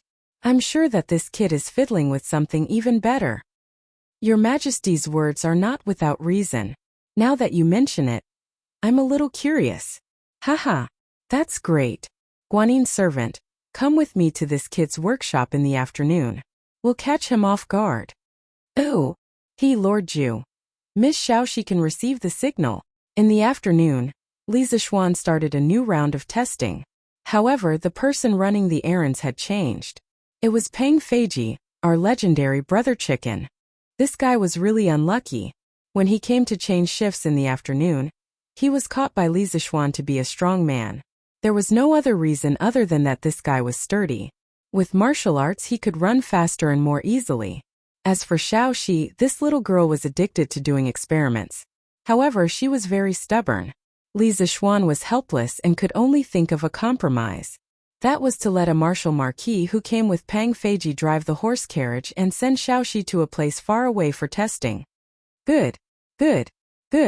Move 1 li further away. Li Zishuan was so excited that his voice trembled. Currently, the effective communication range of his wireless telegraph had reached 10 li. This was really out of his expectations. At first, he thought that if this thing couldn't reach far, then he could only use a wired telegraph. However, it was a bit troublesome to set up wires. He didn't expect that it would achieve such a good result. It seemed that the spatial spectrum of the ancient times was still clean and there were no disturbances. Yes, although Peng Feiji felt bitter in his heart, Brother Chicken couldn't say it out loud. People under the eaves had to lower their heads. "Run. I've been in the army for so many years.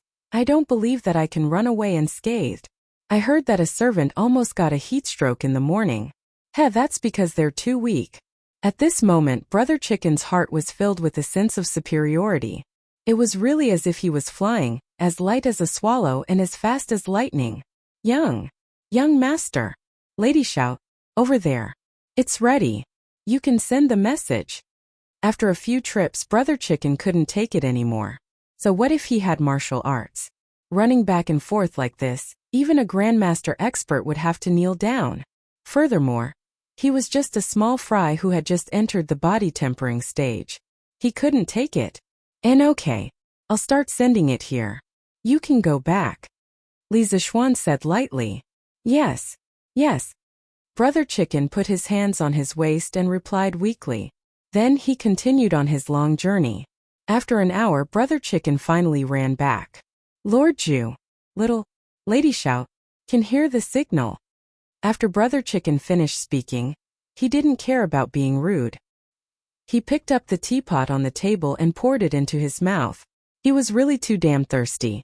Li Zishuan frowned when he saw this. It seemed like he couldn't keep this teapot anymore. Why are you so slow? Go and ask Xiaoxi to walk another 2 miles away. See if she can still do it? After Brother Chicken finished drinking the water, Li Zishuan said, still running? Lord Ju, I can't run anymore? Brother Chicken's face was bitter. He was about to cry. Why can't you run anymore? You're a soldier with martial arts after all. Don't the soldiers of Wuhou government usually train? Why is their physique so weak? Li Zishuan frowned and said with dissatisfaction. Damn, Brother Chicken really wanted to fight it out with Li Zishuan. But at this moment, a voice filled with majesty sounded. Heh, this is my army. You brat, you have the ability to tell me what to do? You've grown up. Before the person arrived, the voice came first. Li Zishuan knew that something was wrong when he heard the voice. The wolf is here. With lightning speed, he pulled a piece of cloth and covered the telegraph machine. Then, he took the initiative to greet Li Er and Zhang Sun, who were walking toward him. He saluted with his hands folded and said, Greetings, Your Majesty. Your Majesty. Ooh. Chapter 283. Greetings to Your Majesty. When Chicken Bro saw Li Zishuan take the initiative to go forward and pay his respects, he was stunned for a moment before he realized who had come. He had been running for more than 2 hours and his legs were already weak. Now that he heard that Li Er had come, it was even more unbearable. His legs couldn't help but shake and his words were trembling and stuttering. He was only a small Siggy. When had he ever had the chance to see the Emperor? At this moment, Brother Chicken was both afraid and excited. Rise. Li Er walked over leisurely with Empress Zhang Sun in tow, looking like a loving couple. Imperceptibly, he spread a handful of dog food for Li Zishuan and Brother Chicken. What is Li Sai doing here instead of helping Chancellor Kong to share his burdens in the directorate? Of course, Li Er couldn't directly say that he had received news that he was causing trouble here and specially came here for a ward round. He naturally pulled Zhang Sun into the room and sat at the head seat. Then, he looked at Li Zishuan like an old leader inspecting his work and asked despite knowing the answer. When Li Zishuan heard this, the corner of his mouth twitched. Why am I here? Don't you have any idea? Your Majesty, I accidentally violated the laws of the Imperial Court a few days ago and disturbed public order. Your Majesty was kind and allowed me to reflect at home. Later on, the Imperial Court intended to go south for trade. Your Majesty was kind and temporarily lifted my confinement order, allowing me to concentrate on researching compasses. I will always remember Your Majesty's kindness and thus work day and night in the workshop to create and improve compasses. Since Li Er pretended to be confused, Li Zishuan could only tell him everything from the beginning. Cough cough. How shameless. Li Er almost choked to death. He secretly thought that he shouldn't have pretended to be confused and accidentally gave Li Zishuan a chance to be shameless. Oh, we remember now. Wasn't the compass completed a few days ago? Why are you still here? As Li Er spoke, he used his eyes to search around the room, trying to find the legendary big box. However, after looking for a long time, he did not see it and could not help but feel a little depressed. Li Zishuan's room was quite large. It was a compound room with an inner and outer compartment. He had done his experiments in the inner room. Li Er and Zhang Sun were sitting in the outer room, so it was not surprising that they could not see him. Your Majesty, after I finished making the compass, I couldn't fall asleep when I got home, so I came here to sleep. Li Zishuan lied through his teeth. It wasn't easy for him to get this telegraph machine. It was his treasure. He couldn't bear to let Li Er take it away. Was there such a thing? What's your name? Come over and tell me what Li Sai is doing today. Li Er widened his eyes in disbelief. He pointed at Brother Chicken beside him and said, Your Majesty, I am Peng Feiji, Sigu of the Right Marquis household. The Li Sai. Li Sai is. When Brother Chicken heard Li Er call him, He was flattered for a moment. However, when he heard Li Er's question, he suddenly felt troubled. He had experienced many things and was a tactful person. Naturally, he could tell that Li Zishuan did not want to expose the telegraph machine. However, Li Er forced him to say it. What could he do? One of them was a county magistrate, and the other was the current manager. It was not good to offend either of them. Brother Chicken regretted not running away just now. It was too late to run now. What? I asked you a question. Is there anything you don't dare to say? Li Er saw that Brother Chicken was hemming and hawing. He suddenly became angry. He snorted coldly and said sternly. Li Zishuan was speechless. Wasn't Li Er too ungentlemanly? As a dignified emperor, he actually had the face to make things difficult for a small soldier? He looked at Brother Chicken and wanted to know how this soldier would deal with it. Even if Brother Chicken told the truth, Li Zishuan would not blame him. There was no love without reason in this world. If you didn't give anything, you naturally couldn't expect others to repay you. Brother Chicken wiped the sweat off his forehead and bowed down. I don't dare. Actually, I also don't. Beep beep. Beep beep beep beep beep. Yeah. Your Majesty, what's that? At this moment, a rhythmic beep beep came from the telegraph machine in the house. Empress Zhongsun was astonished. She cast her gaze into the house and asked in astonishment. F***K. Li Zishuan's little heart also trembled along with the beep-beep of the telegraph machine. Why didn't this thing sound earlier or later? Why did it have to sound at this moment? This is asking for my life. Oh! Eternal Peace Lane. Xiaoxi had actually run all the way to Eternal Peace Lane. The little maid had waited for a long time, but Brother Chicken still hadn't returned. She sat in the carriage and looked at the telegraph machine in her hand in boredom. This thing is so marvelous. I don't know how young master did it, but he could actually make it speak on its own. Xiaoxi placed the telegraph machine on the table in front of her and flipped it left and right with her hands. She then looked at it curiously, wanting to know why this weird box was so marvelous. Suddenly, a part that was connected to a wire fell out of the box. It was the key that controlled the telegraph machine to send out messages. Xiaoxi immediately jumped in shock and picked it up. Just as she was about to put it back into the box, the scene of Li Zishuan using the telegraph machine in the laboratory appeared in her mind. Her heart moved and she thought, since I can receive a message from young master, if I send a message from here, won't young master receive it as well? Xiaoxi looked at the telegraph machine and her eyes kept darting around. She was hesitating whether she should press the button or not. In the end, she couldn't suppress the eagerness in her heart and gently pressed the button on the telegraph machine. The telegraph machine immediately let out a long beep. This is quite fun. It will beep every time I press it. It's a pity that I don't know music. Otherwise, I could use this to play a song for young master. Xiaoxi had personally experienced the magic of the telegraph machine, and in a moment of playfulness, the telegraph machine began to beep non-stop. However, the young maidservant felt that it was a little imperfect. She thought that it would be great if she could use the telegraph machine to play a song. She was probably the first person who thought of using the radio to compose a song. Isn't this the carriage from Xiaoxian's residence? Why did it stop here? The person who came was Yan Xiaoning. Eternal Peace Lane was located at the northwest side of Chang and was closer to the western city and the imperial palace. Yin Manor was coincidentally located here. Yan Xiaoning was naturally very familiar with Li Manor's carriage. After he recognized it, he immediately called out, Xiao Xian! Xiao Xian! Young Master Yan? It's you. When Xiaoxi heard this familiar voice, she immediately jumped off the carriage and bowed. Xiaoxi? Why is it only you? Yan Xiaoning asked curiously. And young Master Yan, my young master didn't come. I'm here to help my young master with an experiment. What experiment? Why? Does Xiao Xian still need to keep it a secret from me? No, my young master made a telegraph machine and asked me to come out for an experiment. What's a telegraph machine? Let me take a look. Chapter 284. Strange Interest Pavilion Workshop. Li Zishuan, what else do you have to say now? How dare you deceive me? Tell me, what is it that is making noise in this room? Li Er also heard the beeping sound in the room. He instantly remembered the situation that Zhao Song reported to him at noon in the palace, so he pretended to be dignified and pressured Li Zixuan. He wanted to go in and search, but as an emperor, it was already inappropriate for him to come to the outer room of Li Zixuan's bedroom.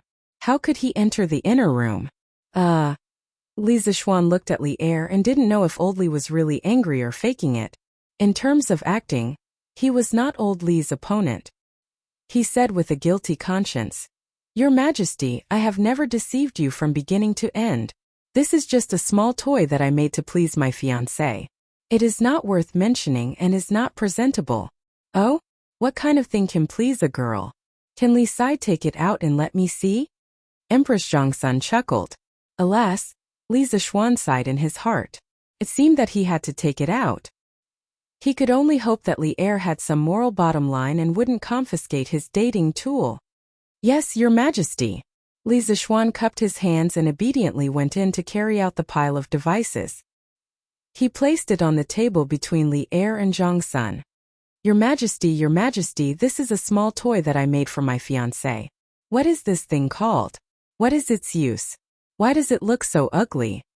Zhongsun looked at the strange and ugly machine and frowned in confusion. She didn't think that this thing could please a girl. Li Er didn't judge a book by its cover. Well, he judged an object by its cover.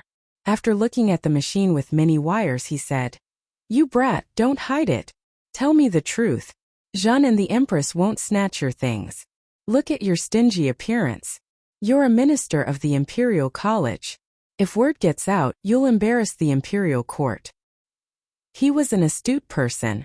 From the moment he entered the room, he had sensed Li Zixuan's strong vigilance. Thinking of this, he felt a little angry for no reason. He was the ruler of a country. Would he snatch something from you? Li Zixuan secretly rolled his eyes. In his heart he cursed. "How many things have you snatched from me?" The immortal drunken wine had been directly snatched away and taken to the palace as the imperial wine. "Your Majesty, this is a telegraph machine. It's a tool that I use to communicate with my fiancé. It hasn't been completed yet and is still in the testing stage." How can such a small box allow two people to communicate? When Li Er heard Li Zixuan's words, he was in disbelief. Empress Zhongsun also looked over curiously. Your Majesty, this telegraph machine is divided into two parts, the transmitter and the receiver. The transmitter can send out a signal through this key, and the other telegraph machine dozens of miles away can receive this signal. The people over there can translate the message sent by the transmitter, according to the D sound. Li Zixuan was stunned by the question.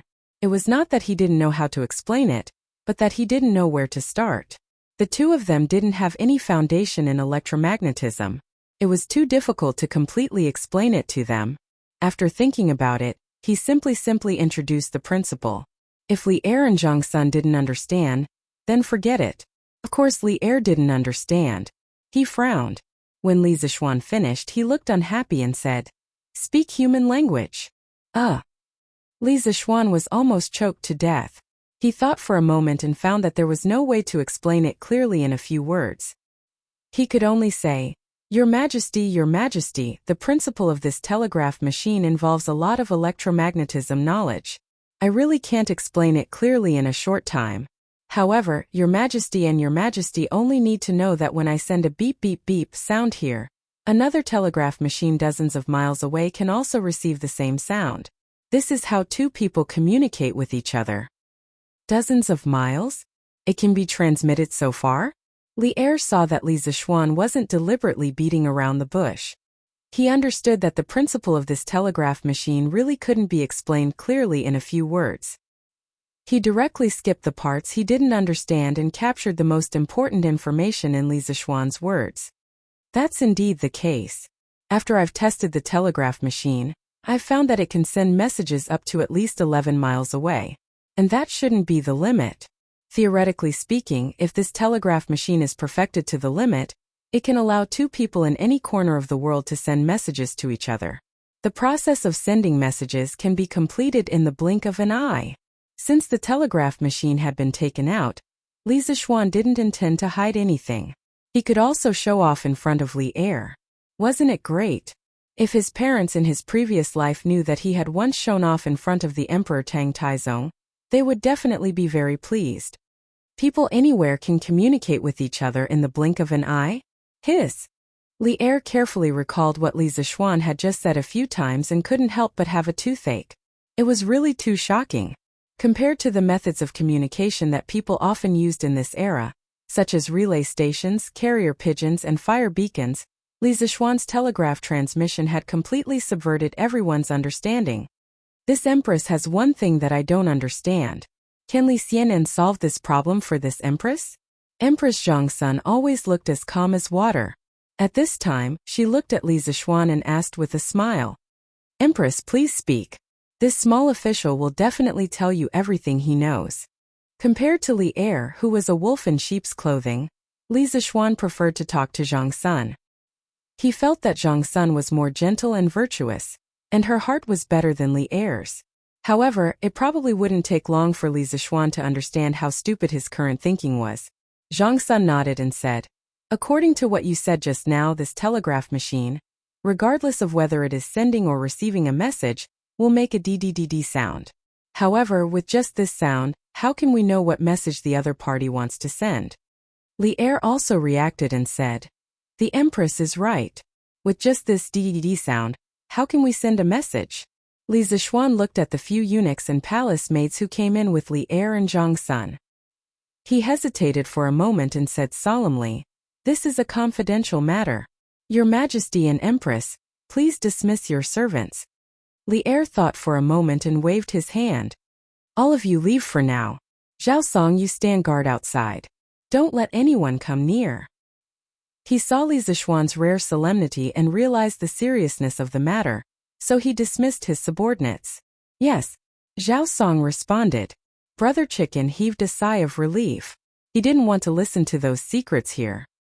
He followed the eunuchs and palace maids and slipped out together. Chapter 285. Your Majesty, your Ladyship, if you listen carefully, you will realize that this telegraph machine can actually emit two types of sounds. One is a short sound like this. When the people on the other side receive this signal, they can record it as a dot and read it as D. The other type is a long sound that lasts for a certain period of time. When the people on the other side receive this signal, they can record it as a horizontal line and read it as duh. Your Majesty and your Ladyship can listen carefully. Drunken Wind Pavilion. In order to clearly explain the telegraph machine's communication mechanism to Li Er and Zhongsun, Li Zixuan explained the principle while personally operating the telegraph machine. In fact, the principle was very simple. It was nothing more than controlling the telegraph machine to emit two different types of signals based on the length of time the switch was closed. And that's indeed the case. But with just these, I'm afraid they can't transmit the message, right? When Li Er saw Li Zixuan's demonstration, he was amazed by the telegraph machine's magic and asked doubtfully, Your Majesty, with just these two monotonous signals, of course, it can't completely express the meaning of both parties. This telegraph machine also needs to be used in conjunction with a codebook. Li Zixuan explained with a smile. What's a codebook? Kid, can't you say it all at once? Li Er frowned and said unhappily. This kid dared to deliberately use a bridge in front of him. He was really bold. Replying to Your Majesty, I just said that the two types of signals emitted by the telegraph machine can be recorded as dots and horizontal lines. I later combined the dots and horizontal lines, and each combination represents a number. For example, a dot with 4 horizontal lines represents the number 1, and the rest of the numbers so on. There are a total of 10 numbers, and then the sender can combine the 4 numbers to represent a word. In this way, there are 10,000 combinations. In other words, through this method, it is possible to express 10,000 different words. And the corresponding text of each combination is the codebook that I mentioned. Li Zixuan stood with his hands behind his back and spoke with a little bit of confidence. This guy thought that since it was a rare opportunity to show off in front of Li Er, it would be a waste not to show off. In fact, what he had just said was the famous Morse code in the modern history of the world. In 1832, the Russian diplomat Schilling built a machine for receiving messages by means of the deflection of a galvanometer pointer. Later, in 1835, after 3 years of research, the American painter Morse successfully used the on and off and length of electric current to replace human words for transmission. Morse code was an early form of digital communication, but unlike modern binary codes that use only zeros in one or two states, it consisted of 5 types: dots, dashes, pauses between dots and dashes, short pauses between each character, between dots and dashes, medium pauses between words, and long pauses between sentences. Then, using different combinations of dots and dashes, representing 26 English letters and 10 Arabic numerals, the communication could be achieved perfectly. One interesting thing was that the International Distress Signal SOS was not an abbreviation of any English word. It was just that its code was 3 dots, 3 long, 3 dots. In Morse code, the corresponding letter was SOS. Later, Morse code was introduced to China.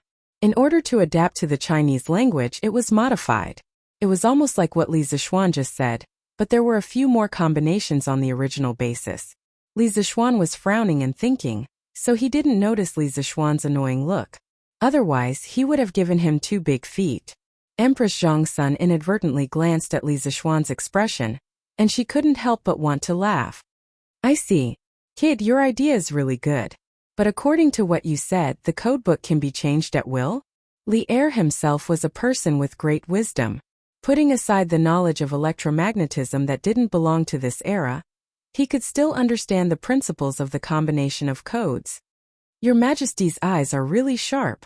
Just as Your Majesty said, this codebook can be changed according to needs. As long as both parties use the same codebook, there's no problem. It is precisely due to the ever-changing nature of the telegram code that guarantees the safety of the message between the two parties. This way, even if the message is intercepted, the other party won't be able to understand the meaning of the message just by looking at the dots and strokes. When Li Zixuan heard Li Er's question, his eyes lit up. He secretly thought that the ancient people weren't stupid. He just had more knowledge than them. Ha! Don't flatter me, kid. Oh, according to what you said just now, could it be that the message sent by this telegraph can be intercepted by others? Li Er was secretly happy, but on the surface he laughed and scolded. However, he was a little puzzled. In his opinion, the message sent by this telegraph was silent and invisible. How could it be intercepted?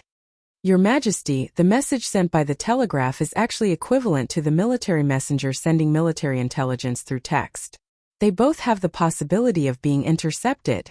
As long as you have a high-power transceiver and adjust the receiving frequency of this transceiver to the corresponding waveband, you can capture the telegraph message sent by others.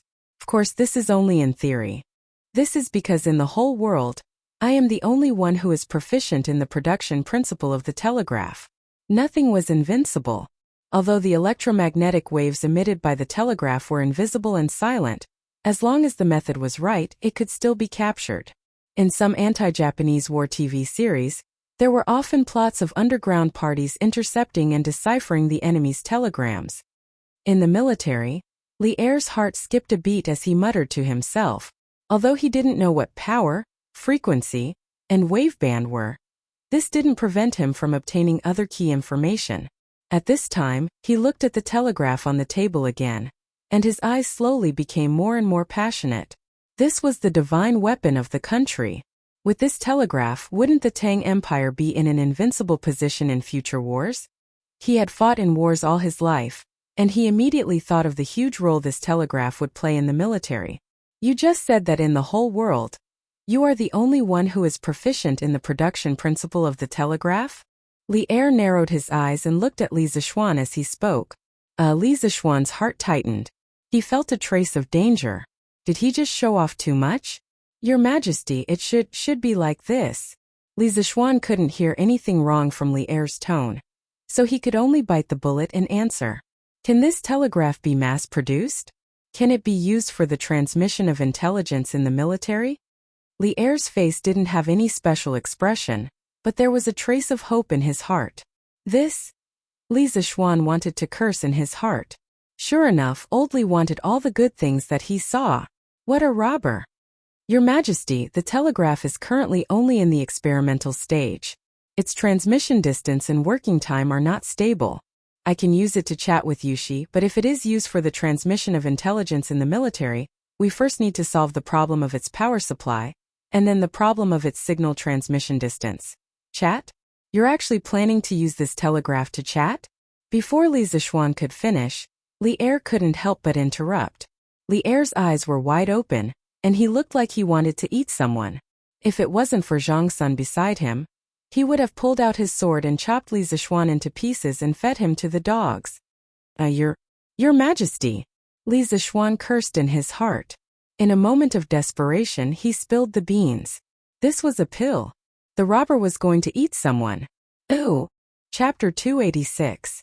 Li Er still left in the end. After knowing that the telegraph machine was still defective, he naturally didn't borrow the telegraph machine on the table. But before he left a ruthless sentence.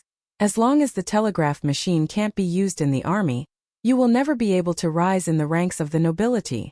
Li Zixuan pointed his middle finger at Li Er's back. King of a country? You don't even keep your words. Last time, you said that you would give me a promotion after the merchant ship came back.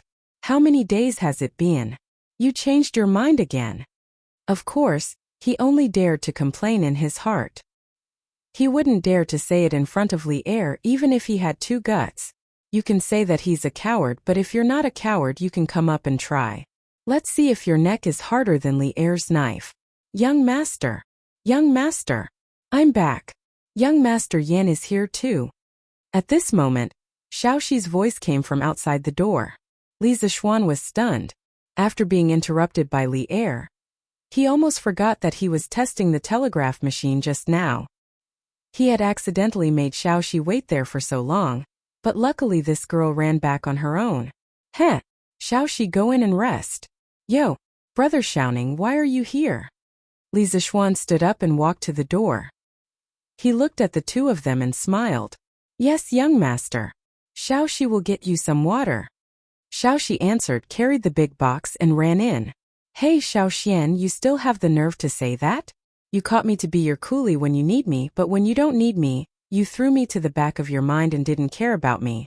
If I didn't come today, I'm afraid you would have already forgotten about me, right? Yin Xiaoning pointed at Li Zixuan and scolded him half-jokingly. Li Zixuan was embarrassed. He thought carefully and realized that he was really as heartless as Yin Xiaoning said just now. Damn, that's not right. You're not a girl, how can you be heartless? Li Zixuan reacted and shuddered. Could it be that Yin Xiaoning had taken a fancy to him? Otherwise, why would she act like a resentful woman? Cough cough. Brother Xiaoning, what are you talking about?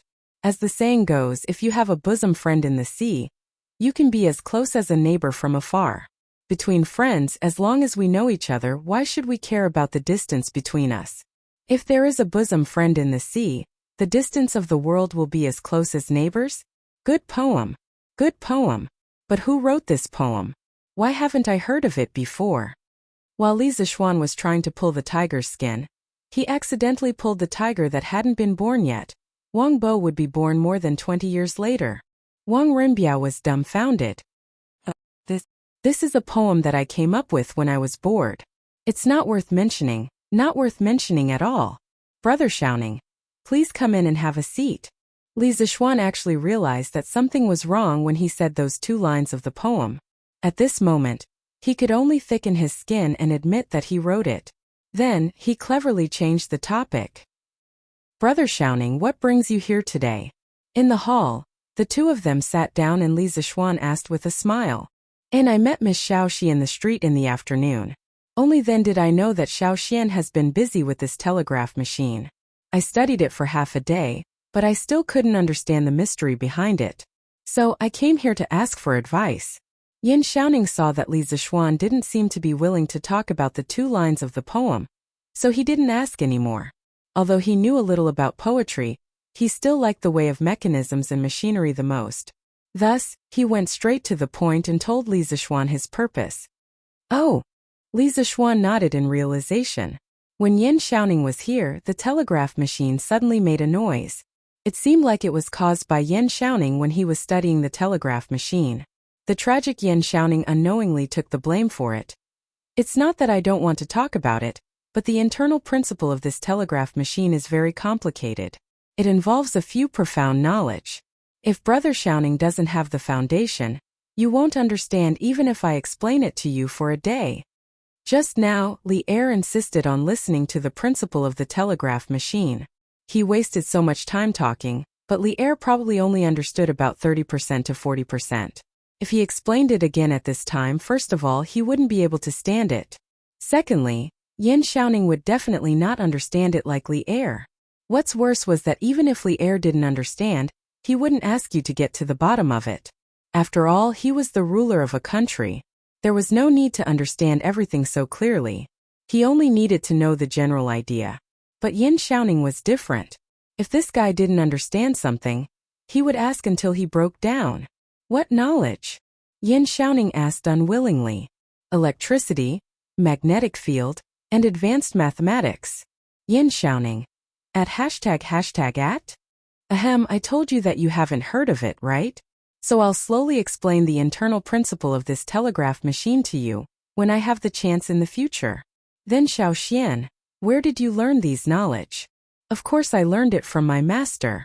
Brother Xiaoning, you should know that my master learned a lot when he was alive. The 3 knowledge that I just mentioned are just a drop in the ocean of the knowledge that my master was good at. Yin Xiaoning was a little annoyed in his heart. I know? What the hell do I know? Your master used to be so mysterious. How many people in the world know about him? However, when he heard the second half of Li Zishuan's words, he couldn't help but be slightly shocked. Sure enough, there's always someone better than you.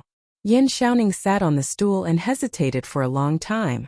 Finally, he gritted his teeth, stood up, and bowed deeply to Li Zishuan. Xiao Xian, to tell you the truth, I'm very interested in the telegraph machine that you made. I always feel that this thing is full of mysteries, as if it doesn't belong to the human world. I feel that a door of new knowledge is opening for me.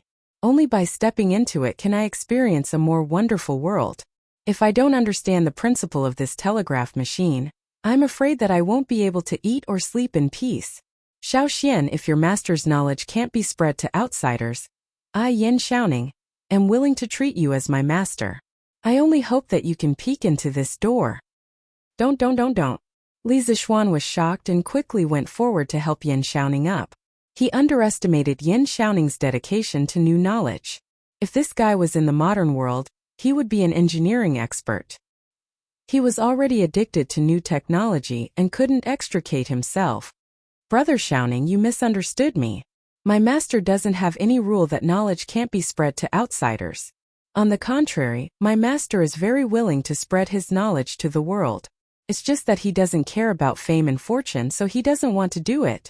If Brother Xiaoning wants to learn these knowledge, I'll take some time to sort out a few books and give them to you in the future. Hehe. Thank you very much.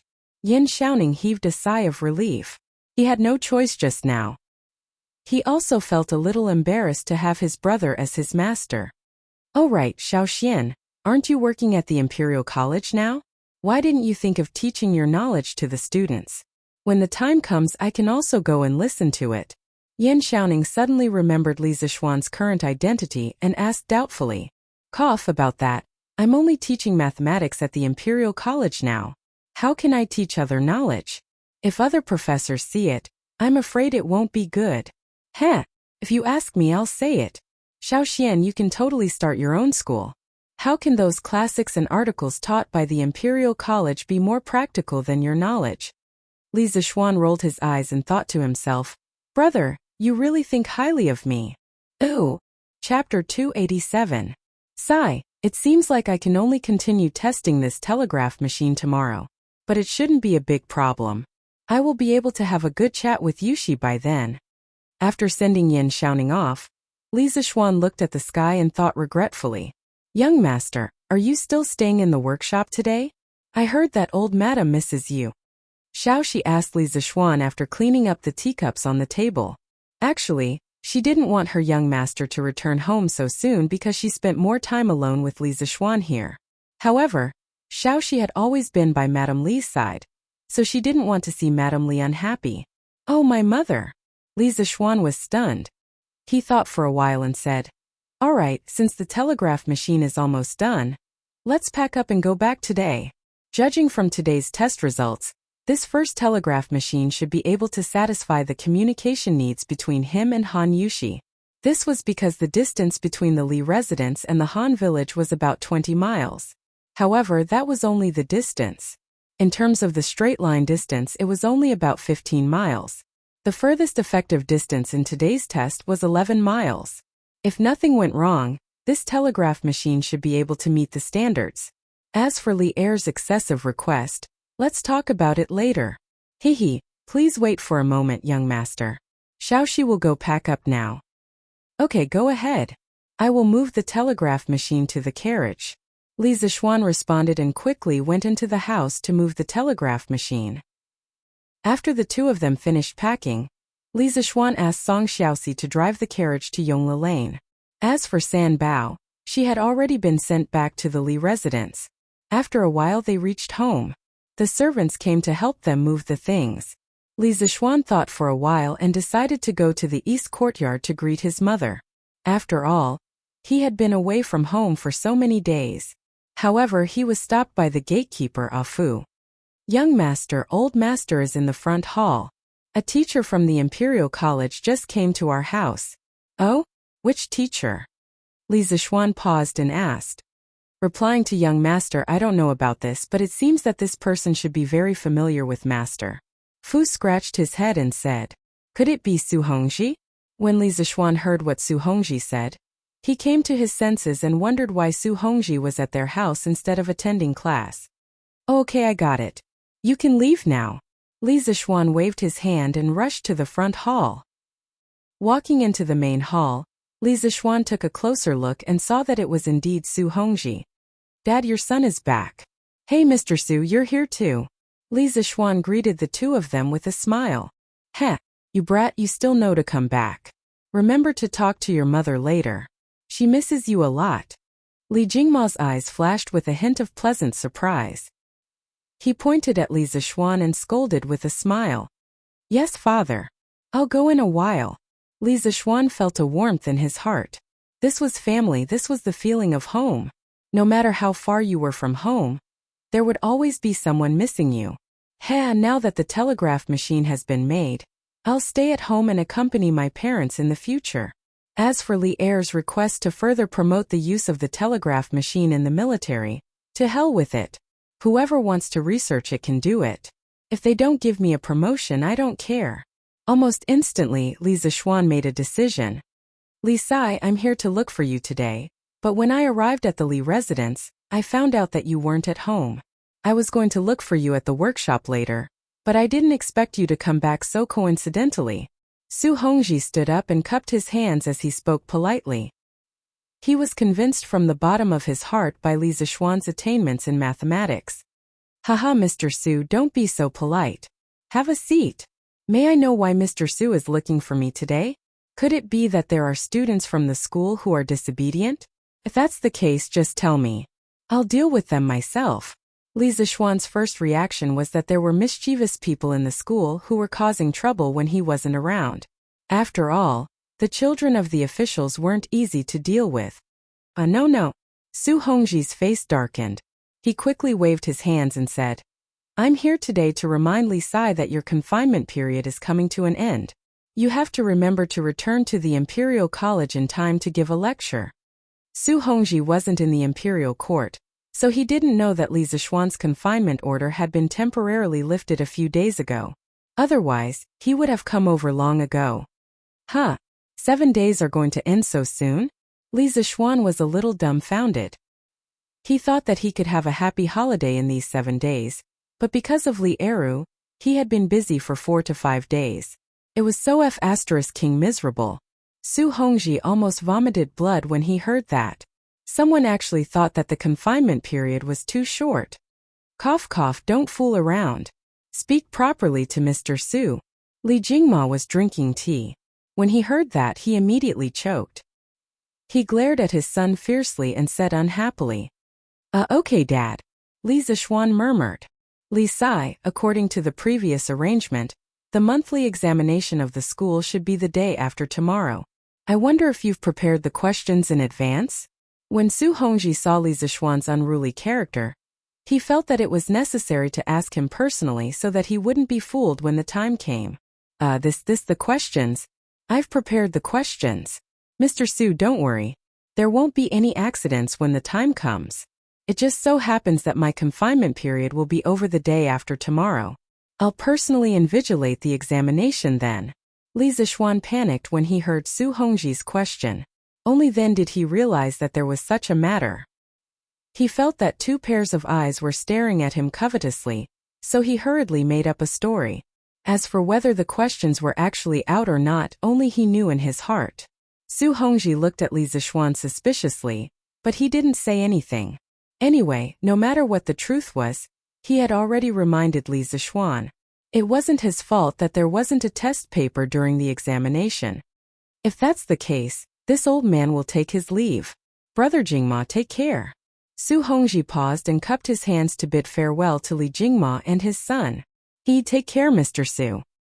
After sending Su Hongji off, Li Zixuan obediently went to greet his mother. Mrs. Li inevitably pulled her son and nagged him for a long time, saying things like, I haven't seen you for a few days and you've suffered again, you've become haggard, and so on. Although Li Zixuan was touched, he couldn't resist the fierce attack of a mother's love. He found an excuse and took the opportunity to escape. After dinner, Li Zixuan went straight to his study in the west courtyard and began to bitterly make up for his homework.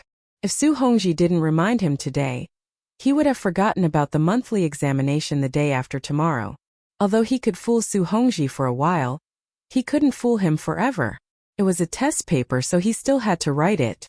Li Zixuan knew this in his heart. Moreover, he himself also valued the first monthly examination very much. Chapter 288. Around 5 o'clock, Ganlu Palace. After Li Er finished his dinner at Empress Zhangsuan's place, he moved here and continued to work overtime. As the emperor, Li Er's daily life was actually much more bitter than Li Zixuan's. For him, working overtime was a common occurrence. The hall was very quiet. From time to time, a cool breeze of the summer night would blow in, causing the candlelight on the wall to sway. Occasionally, the sound of crickets could be heard from outside the hall, as if singing a song of praise for this peaceful night. About an hour later, Li Er finished reading the last memorial. He let out a sigh of relief and leaned against the dragon throne a little tiredly. Then he cast his gaze toward the candles in the palace, lost in thought for a while. He was thinking about the telegraph machine he saw in the afternoon in the workshop of the interesting pavilion.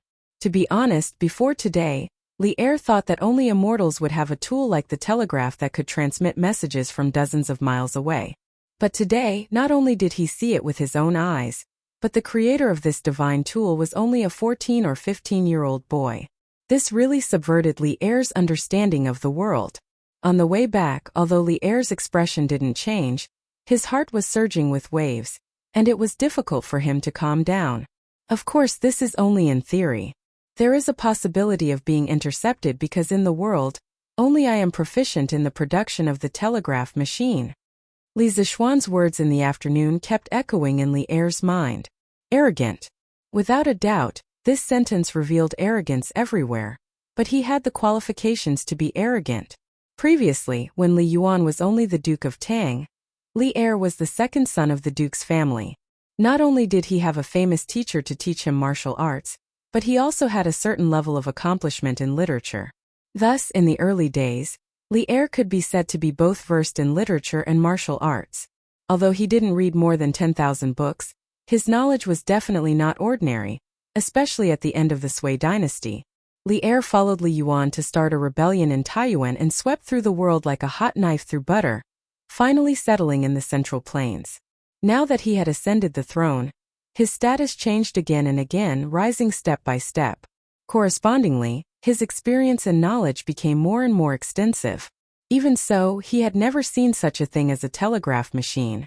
As for the set of principles of the telegraph machine that Li Zixuan explained, he had never heard of it. He was very sure that the knowledge that Li Zixuan spoke of had never appeared in the world. Spiritual master's martial arts is extraordinarily high and his medical skills are the best in the world. His knowledge is actually so profound. Does such a person really exist in the world? At this moment, Li Er had a trace of curiosity, or perhaps suspicion, towards spiritual master Ling Su, whom he had never seen with his own eyes and only heard of by word of mouth. Could it be that he doesn't belong to the world? Then doesn't the knowledge that Li Zishuan displayed come from immortals? Li Er let his imagination run wild and couldn't think of a reason. After a moment he suddenly ordered, "Summon the Prince of Wei." Those who had more contact with Li Zishuan and were more familiar with his knowledge, Li Tai could be considered to be on the list. Li Er decided to ask Li Tai properly. Previously the scooter, the plow, the paper machine, and the compass were still fine. Although the structure of these things was ingenious, they were still within the scope of Li Er's knowledge. However, the telegraph machine that Li Zishuan made this time was really too mysterious. Yes, it was mysterious, as if this thing didn't belong to this world. It was for this reason that Li Er decided to ask properly. "Your son greets Imperial Father." After about half an hour, the chubby Li Tai arrived at the Sweet Dew Hall. This couldn't be blamed on him. Among the adult princes, Li Tai was an exception. Li Er specifically allowed him to build a residence in Chang'an. This treatment was almost as good as that of Crown Prince Li Changqian. There was still some distance between the Prince of Wei's residence and the palace. At this time, all the gates of the palace were closed. Although the imperial eunuch had Li Er's warrant and could bring Li Tai into the palace unimpeded, it would still take a lot of time to sit in a hanging basket and climb over the palace walls. "Rise. Come, give him a seat." Li Er couldn't help but feel happy when he saw his chubby son. He had always doted on Li Tai. Apart from Li Tai's intelligence, it might also have something to do with Li Tai's comical body shape. "Thank you, Imperial Father." Although Li Tai didn't know why Li Er had called him over so late at night, he was confident that he hadn't done anything out of line recently, so he naturally didn't feel guilty. "Qingke, we called you here so late at night because we have a matter to ask you." Li Er waved his hand, indicating for the palace maids and eunuchs to withdraw. The father and son exchanged conventional greetings for a while before Li Er got straight to the point. "Imperial Father, please speak. Your son will definitely tell you everything he knows." Qingke, counting the days, "It's almost been a month since you started attending classes at the Imperial College. We also heard that your results in the School of Mathematics have always been among the best. We are very comforted. Today we want to ask you, Qingke, how much do you know about Li Zishuan?" When speaking of Li Tai's results, Li Er's face glowed with pride. When his son's results were good, his father would indeed be happy. Even as the emperor, Li Er was no exception. Hearing Li Er's question, Li Tai couldn't help but frown. He didn't know the deeper meaning behind Li Er's question, so he thought for a long time before replying. "Imperial Father, the more time this son has spent with Sir Li, the more I feel that Sir's knowledge is as vast as the sea. Just speaking of mathematics, this son dares to say that no one in the world can beat him in this aspect. The concepts and methods he proposed are things that this son couldn't find even after searching through all the ancient books. In terms of mathematics, Sir Li should be a school of his own. Moreover, using his theories, one can often solve problems faster and more accurately." At this point, even the proud Li Tai couldn't help but reveal a trace of admiration on his face. This subtle expression was naturally caught by Li Er, and he couldn't help but feel a trace of surprise in his heart. "Then what about outside of mathematics? Have you ever heard of Qingke?" "Outside of mathematics?" Li Tai looked curiously at Li Er, seeming to understand something.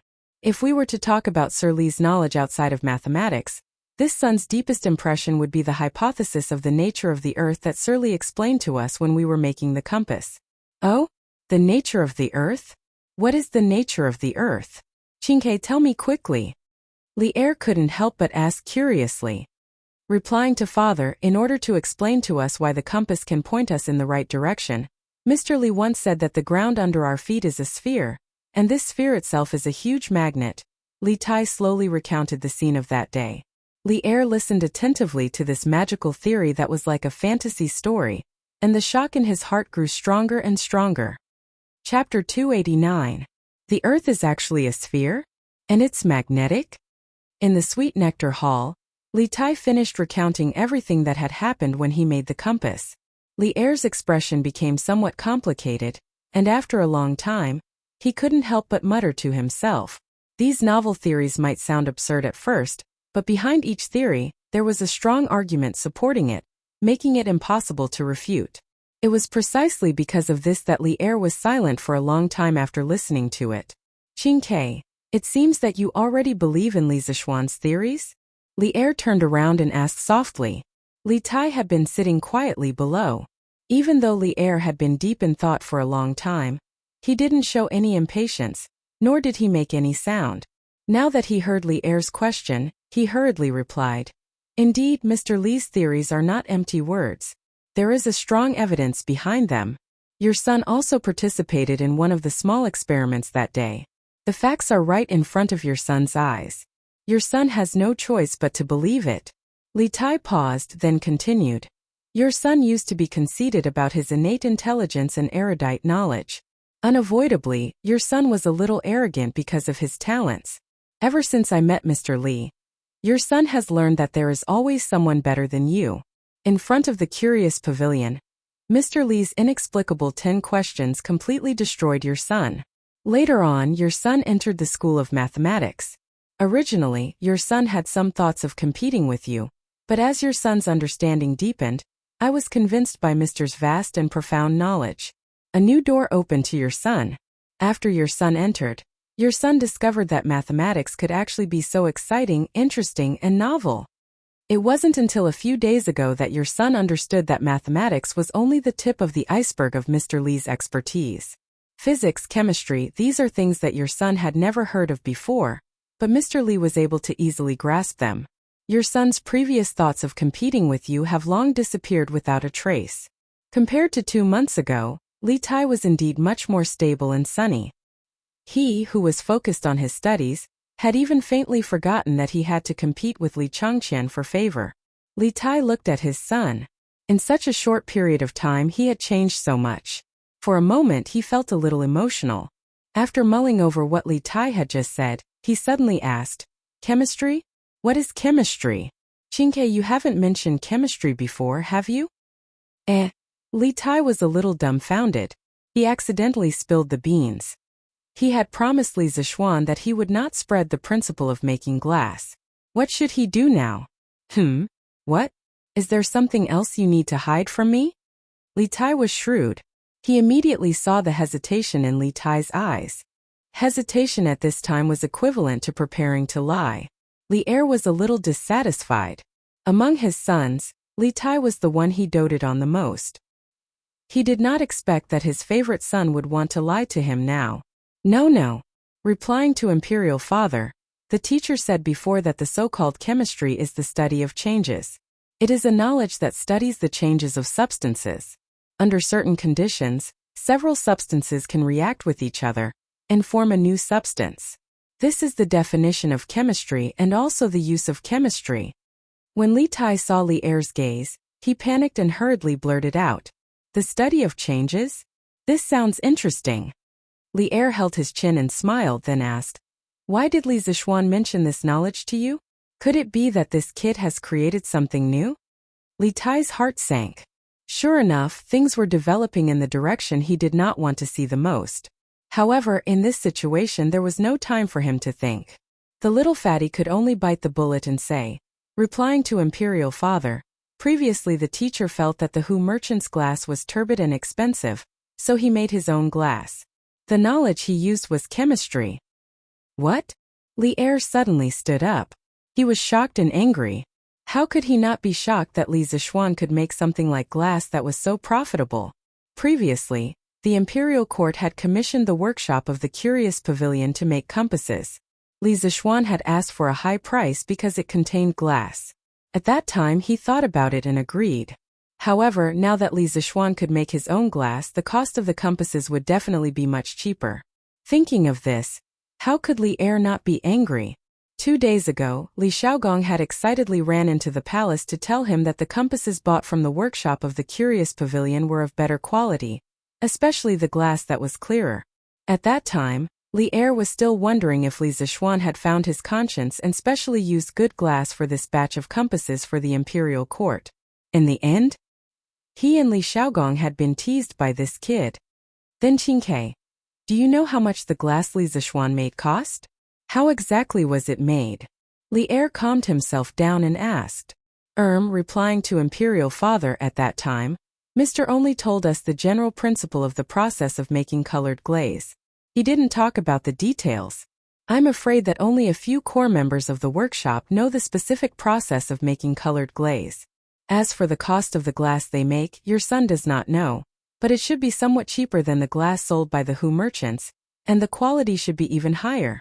Li Tai considered his words as he spoke. He knew what Li Er was thinking. He was just a little unhappy, so he intentionally did not mention the materials used to make glass. Otherwise, Li Er would definitely be even angrier. I didn't think that this kid would be so erudite and talented. He could even make glass. Li Er did not hear that the glass was very cheap, so he felt a little better. But after thinking about it for a while, he relaxed. Li Zishuan being able to make glass was only beneficial to the Great Tang. The ones who should be worried were the Hu merchants. Li Zishuan earned money with his own ability. As the emperor, why should he care about such details?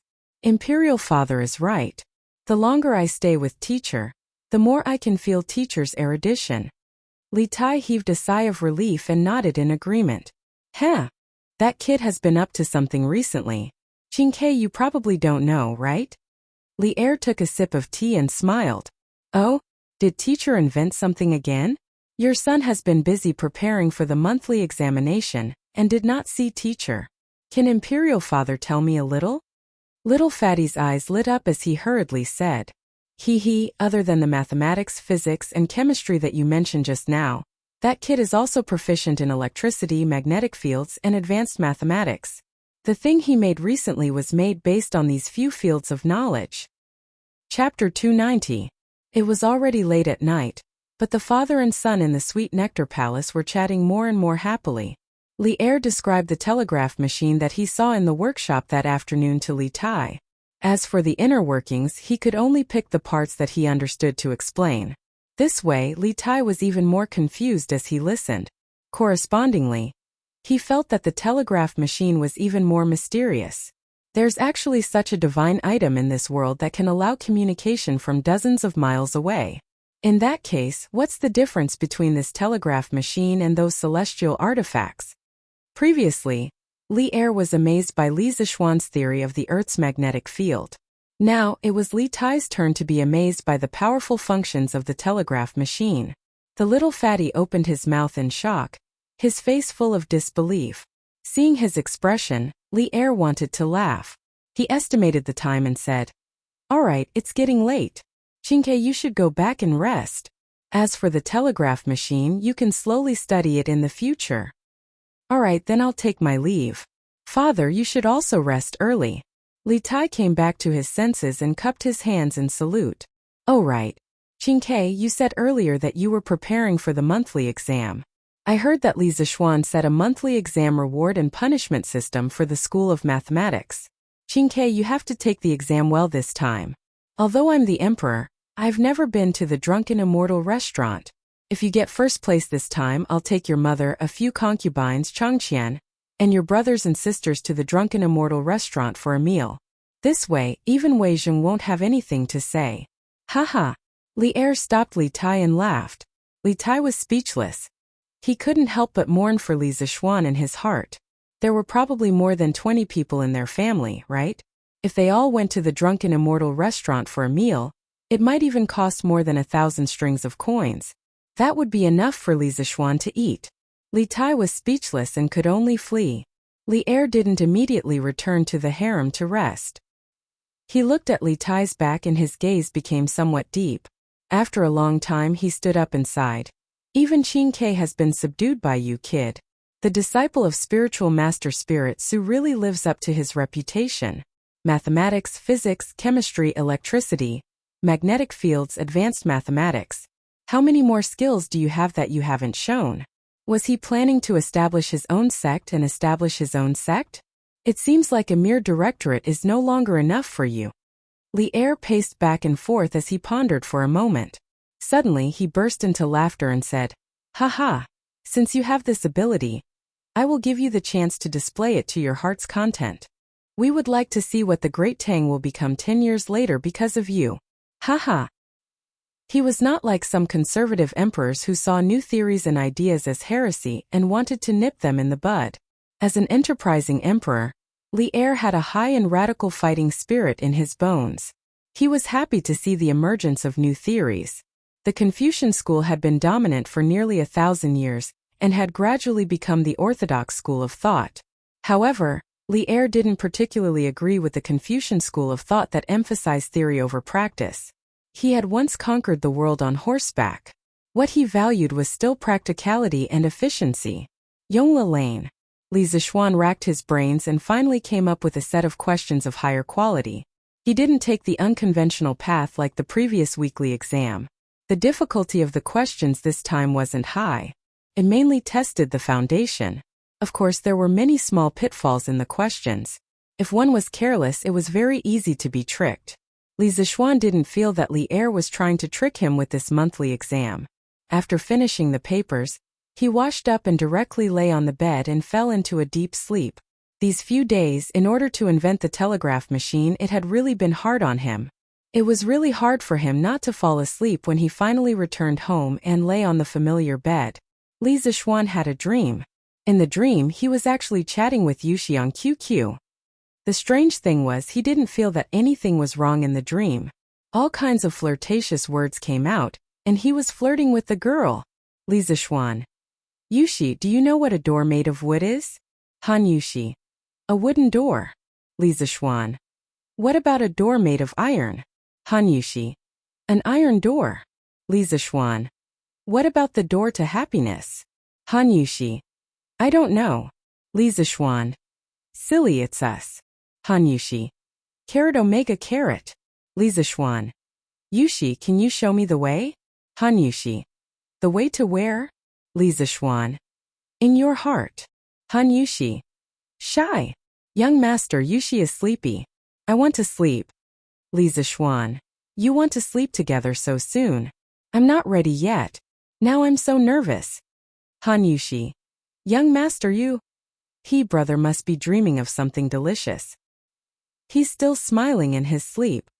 In the morning, Lanner, who hadn't seen her brother for a few days, sneaked into Li Zixuan's room, intending to wake him up. However, she found that Li Zixuan was still smiling with his eyes closed. He was obviously having a sweet dream. The innocent Lanner naturally couldn't tell that Li Zixuan's smile had a trace of wretchedness. The little girl thought that her brother was dreaming of something delicious. Lanner tiptoed to the outer room to take a piece of cake and returned to Li Zixuan's bedside. At this moment, Li Zixuan smacked his lips. Lanner saw the opportunity and quickly brought the cake to her brother's mouth. Li Zixuan smelled a fragrance in his sleep. He couldn't help but open his mouth and move closer to the source of the fragrance. Lanner looked at Li Zixuan's silly appearance as he slept and ate the cake at the same time. She couldn't help but laugh loudly. Li Zixuan was awakened by the laughter. Logically speaking, with his martial arts, he should have woken up long ago if someone approached him. However, on one hand, he was now at home, so of course he wasn't vigilant at all. On the other hand, this body of his had been spoiled since he was young. If it wasn't under the care of his parents at home, then it was under the guidance of spiritual master Lingshu in the mountains. He had never experienced the life of a vagrant in the Jianghu. Besides, he was only an ordinary student in his previous life, not a killer in the Jianghu. He didn't have the habit of being vigilant at all times. Okay, little Lanner, you're being naughty again. See how I'll deal with you. Li Zixuan saw that Lanner was laughing so hard that she couldn't straighten her back. He immediately understood what was going on. He unhappily wiped the cake crumbs from the corner of his mouth. Then he picked up his little sister, who didn't manage to escape in time, and threw her on the bed. He took off the little girl's shoes and scratched the soles of her feet. He said fiercely, Do you still dare to tease your brother? Don't scratch. Brother Lanner was wrong. Ha ha ha. You know you're wrong. I think you're getting bolder and bolder. Didn't I tell you to knock before entering a room? Why didn't you knock? Whoa, ha ha, I knocked. Brother, you didn't hear it. Hey, still stubborn. He stopped scratching. I know I'm wrong, woo-woo. Chapter 291. After playing with the little girl for a while, Li Zixuan was no longer sleepy. So he carried Lanner and left the room. Under the care of Xiao He and Xiao Shi, the siblings washed up and went to the front yard to have breakfast. However, they bumped into Sanbao. Hey Sanbao, are you feeling better? Yes, young master. My body is very strong. I've almost recovered since last night. Sanbao quickly scratched his head and said with a silly smile, Hey, look at what you're capable of. Later, go to Butler Wang to get 3 strings of money as a tip. Thank you for your hard work yesterday. Li Zishuan took a closer look and realized that Sanbao was really fine. He waved his hand and brought Lan to the front hall. Thank you, young master. Thank you, young master. Sanbao was very surprised and thanked him profusely. When the other servants saw this, they looked at Sanbao enviously. This tip was equivalent to a few months of their salary. In the front hall, the family of 4 was having breakfast happily. Mrs. Li hadn't seen her son for 3 days. Yesterday's dinner and today's breakfast were very sumptuous. They were all Li Zishuan's favorite dishes. Li Zishuan couldn't help but sigh in his heart. If he ate like this every day, it wouldn't take long for him to become a big fat man. By then, Chang'an would have one less handsome man. That is, Xin'er, come and drink some mushroom pheasant soup. This pheasant was sent over by your in-laws yesterday. Mrs. Li scooped some soup for her son with a smile. Li Jingma, who was sitting at the side, was naturally left out. Not only that, because Mrs. Li stood up to scoop some soup for him, Mr. Li couldn't even pick up any food. He could only eat the white rice in his bowl silently. Okay, Mom, you shouldn't eat too much for breakfast. Li Zishuan quickly said. Who said that I shouldn't eat too much for breakfast? That's nonsense. Mrs. Li rolled her eyes at her son. Although she said that, she still put down the spoon and sat back down. Haha, that's right. Mother, you just said that this pheasant was sent by Han Lijing, but why didn't he come in person? Li Zishuan asked as he ate. Haha, isn't this all because of you? Old man Li, who had been eating silently at the side, said, I heard that Han Li has been busy preparing for your marriage with Han Girl these past few days. At the same time, he often goes to the neighboring plum village to check on the situation of the chicken farm there. He's so busy, how could he have the time to come over and deliver pheasants to you? This pheasant was hunted by the Han village's farmer. After he gave it to Han Lijing, he couldn't bear to eat it, so he asked someone to send it over. Oh, I see. Brat, what have you been doing in the workshop recently? Li Jingma took a bite and asked. In the past, the Li family had always been particular about not talking while eating. Ever since Li Zishuan returned, he had led the entire Li residence astray. It's nothing. I was just bored and made some small things to play with. Li Zishuan explained casually. Brother, what's so fun about it? Lan'er wants to play with it too. Okay, I'll teach you later. After breakfast, Li Zishuan didn't forget that he had something important to do today. He called Sanbao, Xiaohe, Xiaoxi and Lan'er over, then took out a telegraph and a few spare batteries. He said to them, send these things to the Han family. I've already put the instructions and code book of the telegraph inside. Xiaoxi, you know more about the telegraph. If Yuxi doesn't know how to use it, you can teach her. Yes, young master. Lan'er, don't run around. Do you understand? I know. Brother is so long-winded. Li Zishuan couldn't be bothered to banter with her. He looked at Sanbao and said, Sanbao, ask a few guards to go with you later and protect Mrs. Safety. Li Zishuan didn't plan to let Lan'er go with them. However, he couldn't resist the little girl's pestering. Now, he could only arrange a few more people to take care of her. Young master, don't worry. I will definitely not let anything happen to Miss Lan'er. Sanbao patted his chest and promised. His loyalty to Li Zishuan was unquestionable. He was almost equivalent to Li Zishuan's #1 henchman. Go quickly. Xiaoxi, remember to send me a telegram when you arrive. Yes, young master. A group of people drove the carriage out of Yongla Lane and went straight to the west gate of Chang'an City. Li Zishuan estimated that Xiaoxi and the rest wouldn't be able to reach the Han family in less than 2 hours. After all, the road from Chang'an City to the Han family village wasn't wide and flat. It wasn't easy to walk on it. So, he went back to his room to catch up on his sleep. For the past 3 days, he had been working overtime and didn't have much time to rest. Today, he wanted to sleep for the whole morning but was woken up by Lan'er. Since the telegram machine was in his room, He would be able to hear Han Yushi's message immediately. Li Zixuan slipped back to the west courtyard, closed the door and windows and started to sleep. Eat and sleep, sleep and eat. If old man Li was at home and knew about this, he would probably scold Li Zixuan for not doing his job properly and being a good-for-nothing. Li Zixuan laid on the bed and fell into a deep sleep after a while. This speed of falling asleep, no matter who it was, they would have to admit defeat. After an unknown amount of time, there was a sudden intermittent DDD sound. He woke up abruptly and knew that Xiaoxi and the rest had arrived at the Han family village.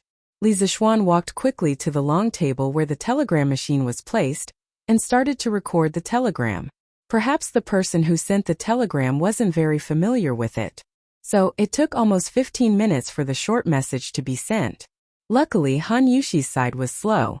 Li Zixuan had come into contact with telegrams in his previous life, but this was his first time making one. His speed of recording the code was also very slow. After he finished recording the code, Li Zixuan flipped open the codebook and started to translate the telegram. His speed was faster because he was the one who wrote the codebook. He couldn't say that he remembered everything, but at least he was very familiar with it. After a while, Li Zixuan translated the contents of the telegram. Young master, I am Xiaoxi. We have a safe journey and have arrived at young madam's house. Young madam is learning how to use the telegram machine. Just a short 30 words, but there were almost 700 codes. Li Zixuan sighed in his heart. This telegram machine was still not as convenient as a phone. This is really greedy. You already have a telegram machine, why do you still need a bicycle? Li Zixuan laughed and shook his head. He thought for a while, then looked at the codebook and sent a telegram. And take care of Lan Er. Don't let her run around. Also, tell Yushi not to rush and learn slowly. I can wait. Chapter 292. Young madam, young master is talking to you. He wants you to learn slowly. Don't be anxious. Han family's courtyard. After Xiaoxi finished translating the code, she ran to the side and said to Han Yushi, who was reading the telegraph machine manual. Xiaoxi, I haven't married him yet. Don't call him that. Although Han Yushi was happy in her heart, she still looked embarrassed. Sister Yushi will be Lan Er's sister-in-law in a few days. It's okay to call him that now. Lan Er followed behind Xiaoxi and giggled. Lan Er, you're talking nonsense too. I'm not. Xiaoxi, can you help me send a telegram? I want to talk to brother too. It was only today that Lan Er found out that Li Zixuan had come up with such a fun thing recently. The magic of the telegraph had already surpassed her understanding of this world. The little girl was now very fond of this efficient and fast method of communication. She saw Xiaoxi's operation just now, but she did not learn it. That was why she said that. Okay, what do you want to say to young master? Xiaoxi will help you send it. Xiaoxi smiled faintly. Let's talk about it over there. Lan Er pulled Xiaoxi back to the telegraph machine and started chatting with Li Zixuan. On the other side, Li Zixuan waited for a long time, but there was no telegram. He could not help but think, could it be that the battery ran out of power? That shouldn't be the case. He had only sent and received 2 telegrams. DDD. At this moment, the telegraph machine finally rang again. Li Zixuan was energized and started recording the telegram. This time the telegram was shorter. Li Zixuan translated it quickly after he finished writing.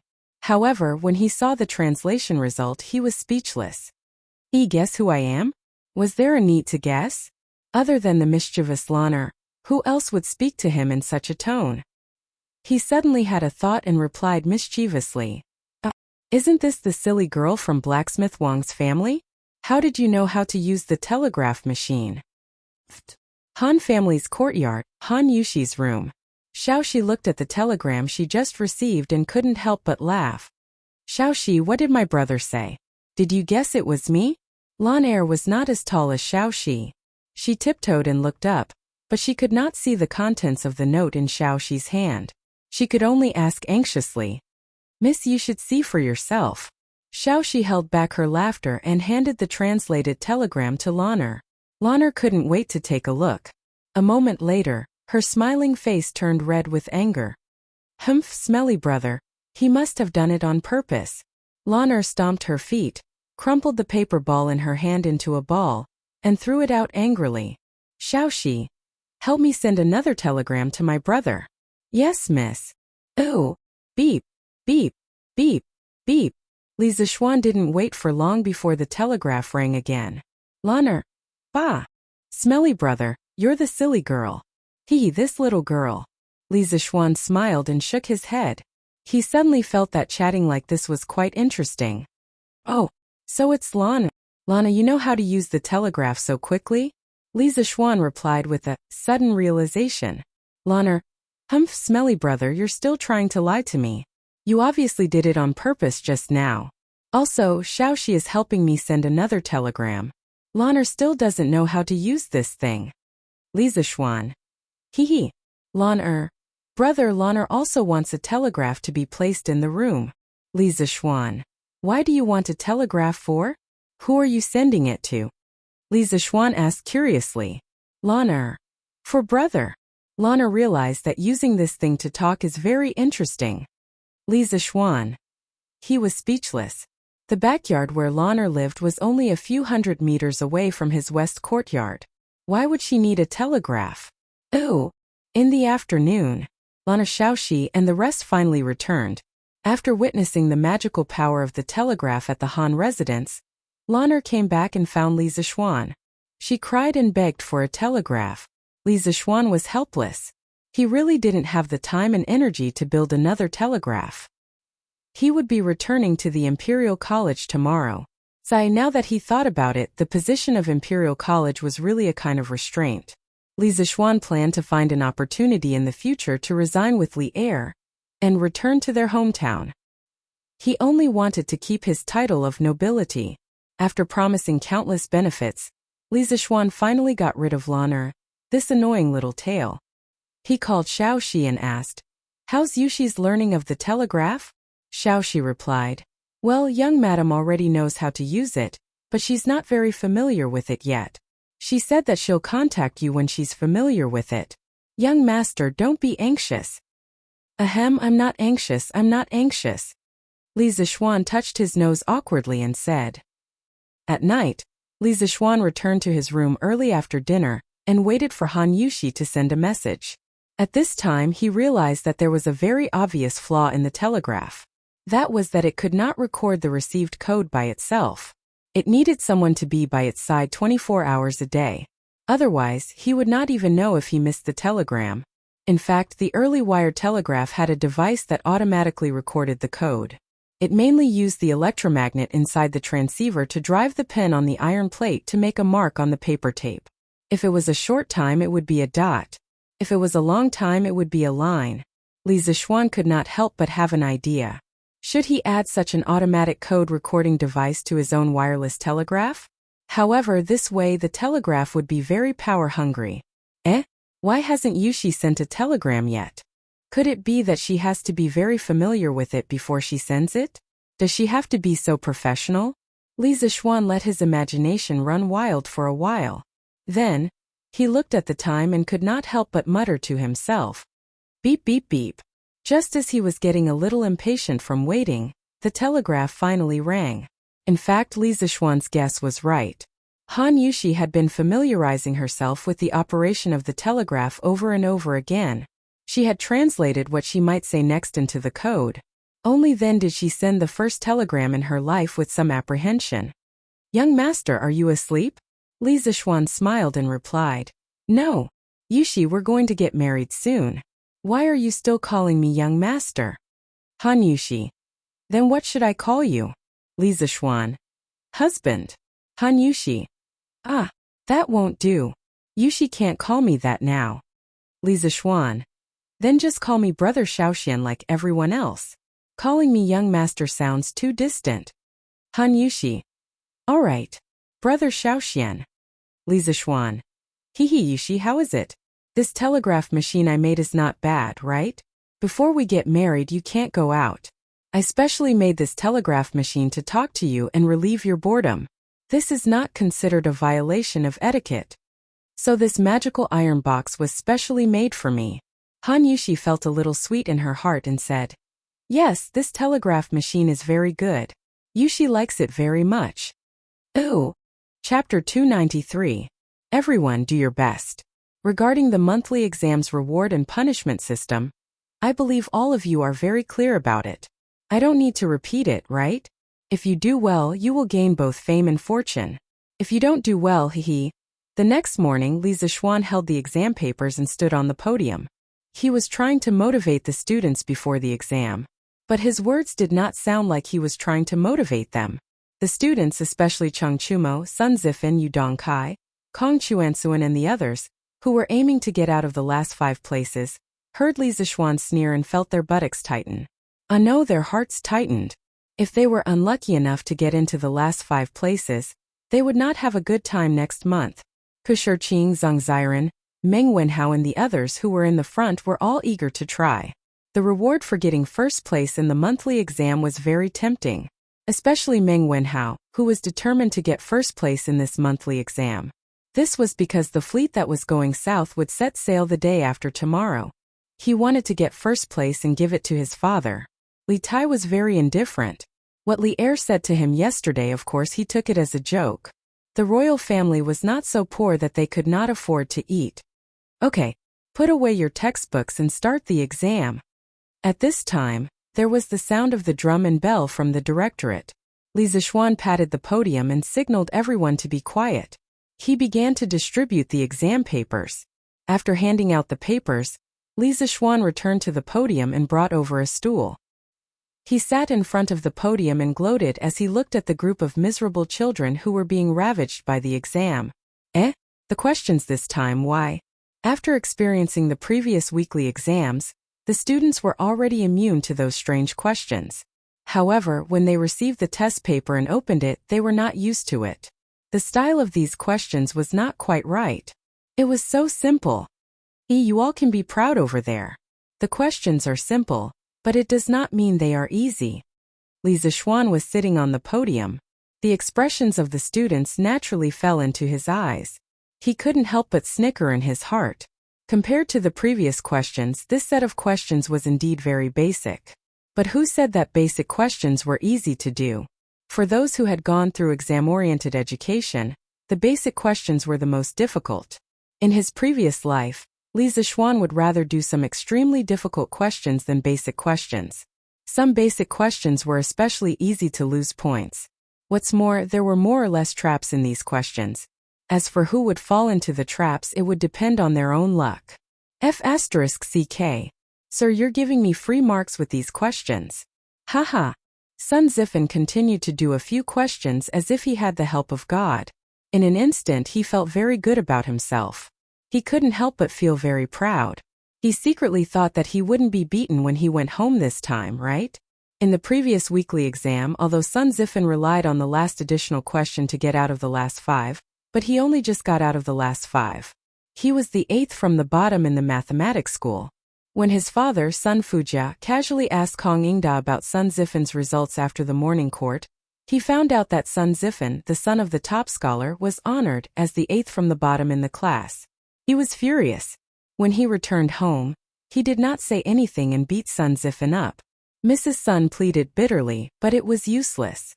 Sun Zifan still remembered the next day when he came to the mathematics school with a swollen face and was laughed at by everyone. In order to not be beaten again, this guy had been studying hard recently. He had learned all the new mathematics knowledge that he had not learned before. At this time, if he was asked to do the last weekly exam again, Sun Zifan was confident that he would not be at the bottom. If 1 is equal to 4, 2 is equal to 8, 3 is equal to 24, then 4 equals ____. F***CK. This question is too easy, right?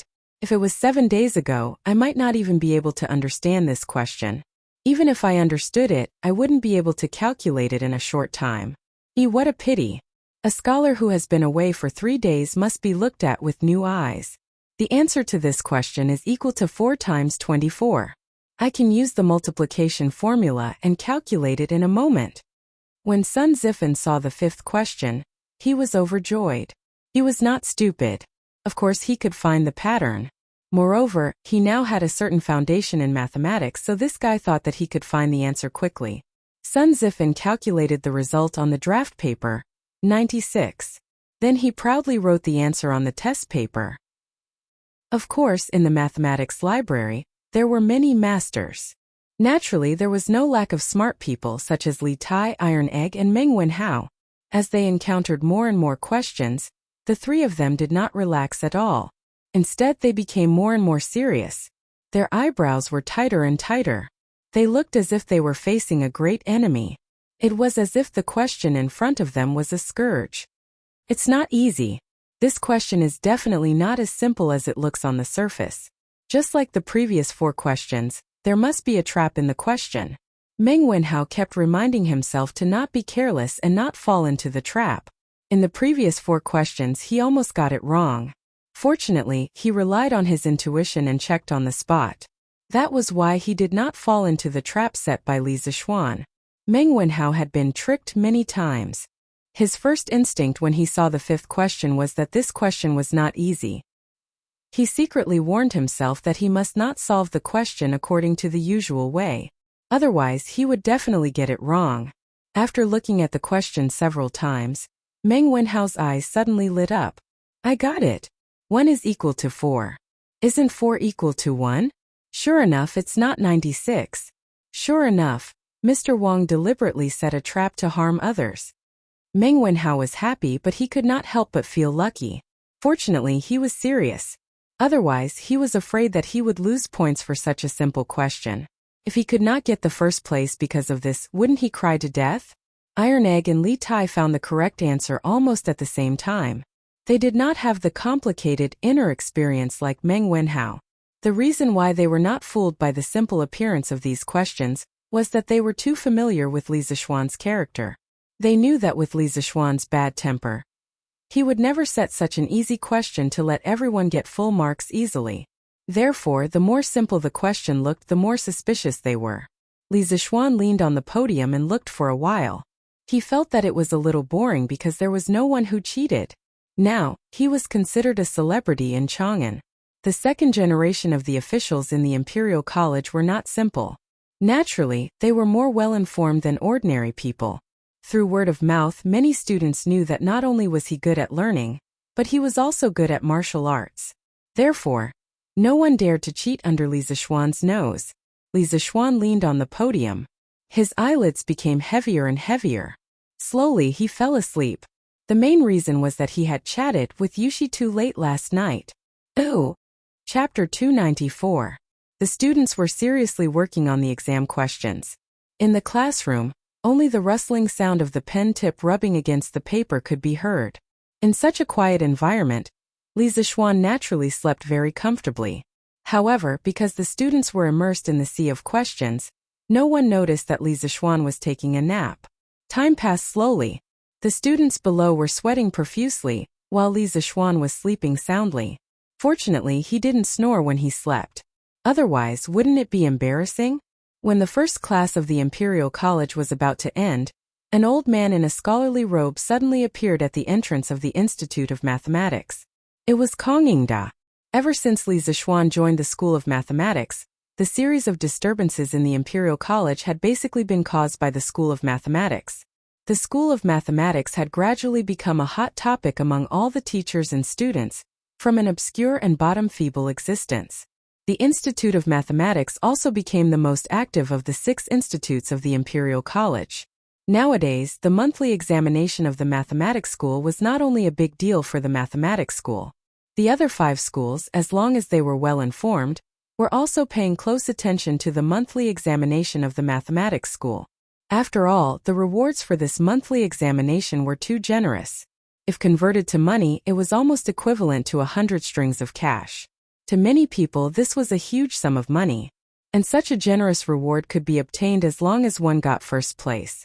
This made many professors and teaching assistants want to participate in this monthly examination. The students from the other academies were naturally envious and jealous. They all made requests to the professors in their own academies, hoping that they could also have a reward system like the one in the Institute of Mathematics and Mathematics. In this way, those professors and teaching assistants were completely in trouble and annoyed all day long. Of course, there were also some narrow-minded people who secretly bore grudges. For example, Cui Shanyu, the professor of the Imperial College, had come to Kong Ingda more than once 2 days ago to complain that Li Zixuan was affecting the academic atmosphere and maliciously disrupting the normal teaching order of the Imperial College. He begged Kong Ingda to kick this kind of person who didn't follow the rules out of the Imperial College. Kong Ingda was not an unreasonable person. He thought about it and used the excuse that Li Zixuan was the one who paid for the exam, and that Li Zixuan was now the director of the Imperial College and had the right to slightly change the system of the Imperial College to send Cui Shanyu away. Of course, Cui Shanyu was unwilling, but Kong Ingda's path was no longer feasible. Even if he was unwilling, there was nothing he could do. Perhaps he could only take another path. Yes, Li Sai is indeed very strict in his studies. The students are all very serious in their exams. Kong Ingda stood at the door and glanced inside. He discovered that no one was looking around and doing nothing. Everyone was immersed in doing the questions. He couldn't help but inwardly sigh in admiration. However, in the next moment, the smile on his face suddenly froze. He saw Li Zixuan lying on the podium, snoring loudly in his sleep. Sleeping in the classroom is a disgrace to the educated. Kong Ingda snorted angrily and walked in. His footsteps were very light. Most of the students did not notice him coming in. A small number of students who did notice him only raised their heads to glance at him before lowering their heads and continuing to do the questions. Kong Ingda came to the podium and wanted very much to give Li Zixuan a hard slap on the back of his head. But after thinking about it, he felt that it was inappropriate. First, he was afraid that it would be too loud and affect the students' exams. Second, he was afraid that if he did it in front of the students, it would make Li Zixuan lose face and affect his prestige in the hearts of the students in the future. In the end, Kong Ingda thought about it and only gently pushed Li Zixuan's shoulder. Kong Ingda pushed him again, but he still did not wake up. Kong Ingda could only use some strength. This time Li Zixuan finally woke up. He raised his head and looked at Kong Ingda. He was stunned for 3 seconds before coming to his senses. F***ck, as a teacher sleeping in class, he was caught red-handed by the principal who happened to pass by. What kind of experience was this? As the person involved, Li Zixuan only wanted to say, "Old Kong, you're here specially to mess with me, right? This young master has never slept in class before. Why did you catch me after I only slept with her once?" Li Zixuan stared blankly for a moment. Just as he wanted to say something, he was stopped by Kong Ingda's gaze. "Come out with me," Kong Ingda said in a low voice.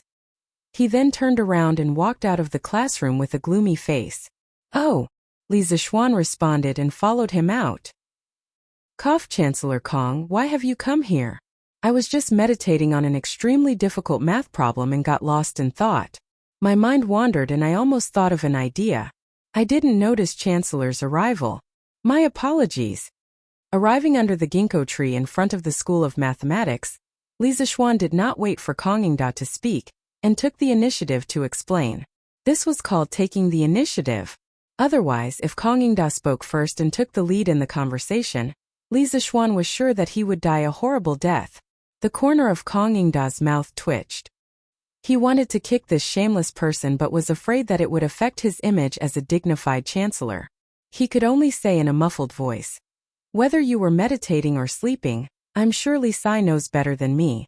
I'm here today to remind you that the School of Mathematics is flourishing and your hard work is obvious to all. However, you can't be complacent just because of a small achievement. You have to know that there are many people who are watching you from behind." "What do you mean?" Li Zixuan stared and asked in puzzlement. That's all I have to say. You're on your own." Kong Ingda originally wanted to have a good talk with Li Zixuan. However, he couldn't help but recall the scene he saw in the classroom. He was furious and left in a huff. "Hey, this old man, why is he so angry today? Could it be that his wife is having an affair? Ba. What are you talking about?" Li Zixuan muttered to himself and returned to the classroom. The students were still very obedient and didn't dare to cause any trouble. Li Zixuan sat on the podium and sighed. It was lonely to be a master. At this time, he really wished that a troublemaker would appear in the school. Then he would have some fun. He was bored and didn't have a cell phone to pass the time. In his previous life, he had experienced many exams. At that time, There were many invigilators who would comfortably play with their cell phones to pass the time while watching the students being tortured. What a pity! He was a time traveler. Although his family was rich, he couldn't afford a cell phone. Li Zixuan could only lean over the podium and take out the pencil he had asked someone to make for him. He started to write, The Legend of a Mortal's Journey to Immortality. Recently, he had used up too much of the manuscript for The Mortal. Ma Zhou had already asked him for a few manuscripts. It was not a bad idea to take the opportunity to write a novel. Anyway, he had kung fu now and his writing speed was very fast. Therefore, a very strange scene appeared in the School of Mathematics. The students were crazily doing the test papers while Li Zixuan, the unreliable teacher, was holding a wooden stick on the podium and writing a novel like crazy. Chapter 295. Clang! Clang! Clang! Let's go and take a look at the monthly exam at Clang. It's just a monthly exam. What's so interesting about it? The student named Yuan Shua shook his head and refused. What do you mean it's not interesting? If it's not interesting, why would there be so many people in the first two classes? Let's go. TSK. I heard that the first place in the monthly exam can bring their whole family to Zuaxian for free. You can order whatever you want as long as you can finish it. Yanfu, although your family isn't rich, you can't afford to eat at Zuaxian, right? Your father is the owner of the Hongwen school. His calligraphy is priceless. Any one of his calligraphy pieces would be enough for your family to spend for several years, right? So the young man in front of him was Chu Suelyang's eldest son, Chu Yanfu. Sai, it's not as exaggerated as you say. But even so, my father won't agree. My father thinks that his calligraphy can't be compared to those filthy things. So, even if I have the money to eat at Zuaxian, I won't be so extravagant as to order whatever I want. Yanfu, there's no point in being envious. You're not a student of Clang. Yuan Shua chuckled and struck a blow with his words. Although I'm not a student of Clang, I can still go and take a look. Yuan Shua, let's go. Don't you admire Li Sai's new mathematics? Let's go and take a look. After Chu Yanfu finished speaking, he pulled Yuan Shua's arm and walked out of the classroom without any explanation. Hey, I didn't say I was going. Ahem. Where are you guys going? The two poor kids bumped into one of the 5 professors of Clang. Cui Shanyu. Sir. Let's go. We're going to the toilet. Sir. When Chu Yanfu heard that Yuan Shua was about to tell the truth, he quickly cut in and made up a lie. Oh, then go quickly. Don't be late for class later. Cui Shanyu carefully examined their expressions for a while, but didn't see anything strange, so he said coldly. All right, sir, we'll be off then. Chu Yanfu pulled Yuan Shua and ran away. Hey Yanfu, isn't the School of Mathematics in the south? How can we run east? Yuan Shua asked suspiciously after running for a while. Yuan Shua, are you stupid? Just now we told Dr. Cui that we were going to the toilet. If you don't run here, won't you be exposed? It's the same if we take a detour to the School of Mathematics and Mathematics. Oh right, Yanfu, why did you lie to Dr. Cui just now? Haven't you heard? Recently, Professor Cui has always found Li Sai to be an eyesore, believing that he has led the directorate astray. He has already complained to the Chancellor more than once. There was actually such a thing? But Li Sai didn't lead astray? On the contrary, ever since he came to the directorate, we all used blackboard chalk, enjoyed the start and end of class system, and even learned pinyin. Why would Dr. Cui slander Dr. Li like this? Sai. Who said it wasn't? But Yuan Shua, you don't have to worry. Dr. Li has now become the directorate's CE, and Dr. Cui doesn't have the ability to destroy him. In the School of Mathematics and Mathematics, the teachers and students inside were all immersed in their writing, and didn't pay attention to the students outside. Li Zixuan was writing a novel and couldn't help but be immersed in the story, so he didn't pay attention to the outside. The students in the School of Mathematics and Mathematics had too many questions, so they didn't have time to look around. After a while, the bell and drum for class rang, and the students outside scattered like birds and beasts, rushing to their respective classrooms. The School of Mathematics and Mathematics regained its silence. Gradually, this monthly examination entered the countdown to the end. Many students had also reached the last question. In this monthly examination, Li Zixuan didn't set any additional questions, So this last question was a compulsory question for the students. However, after everyone read the question, they were all dumbfounded. One day, a young man came to Boss Wang's shop to buy a gift. The cost of this gift was 180 copper coins, and the price was 210 copper coins. In the end, this young man took out a golden bean worth 1,000 copper coins to buy this gift. Boss Wang didn't have so many copper coins at that time, so he used the golden bean worth 1,000 copper coins to exchange with the neighbor for 1,000 copper coins, and gave the young man 790 copper coins. However, the neighbor later found out that the golden bean was fake, so Boss Wang had no choice but to return the neighbor a golden bean of the same size. The question is, how much money did Boss Wang lose in this transaction? After reading the question, Sun Zifan felt a little confused. He read the question twice again and felt that he had some ideas. He began to calculate on the draft paper. The 790 copper coins that Boss Wang gave to the young man was his loss, and the 1,000 copper coins that he gave to his neighbor was also his loss. His income was 210 copper coins, but 180 copper coins were his cost, so his total loss was 790 plus 1,000 plus 180 minus 210 is equal to 1,760 copper coins. TSK, that should be it, right? Sun Zifan sorted out his thoughts and calculated the answer in a short while. He couldn't help but feel a little complacent. When he was about to copy the answer on the test paper, he suddenly felt that something was wrong. He paused and calculated again. No, I should think of it this way. Boss Wang's loss was the 1,000 copper coins that he returned to the neighbor, and the 790 copper coins that he gave to the buyer. In addition to the 180 copper coins that the buyer took away as a gift, the total was 1,000 plus 790 plus 180 is equal to 1970 copper coins. This should be correct, right? Sun Zifan held his chin and thought for a while. He was a little hesitant about the second answer and didn't dare to write the answer on the test paper. He looked at the question again and still felt that something was wrong. That's not right. Although the cost of the gift was 180 copper coins, its price was 210 copper coins. Boss Wang could earn 30 copper coins if he sold it to someone else.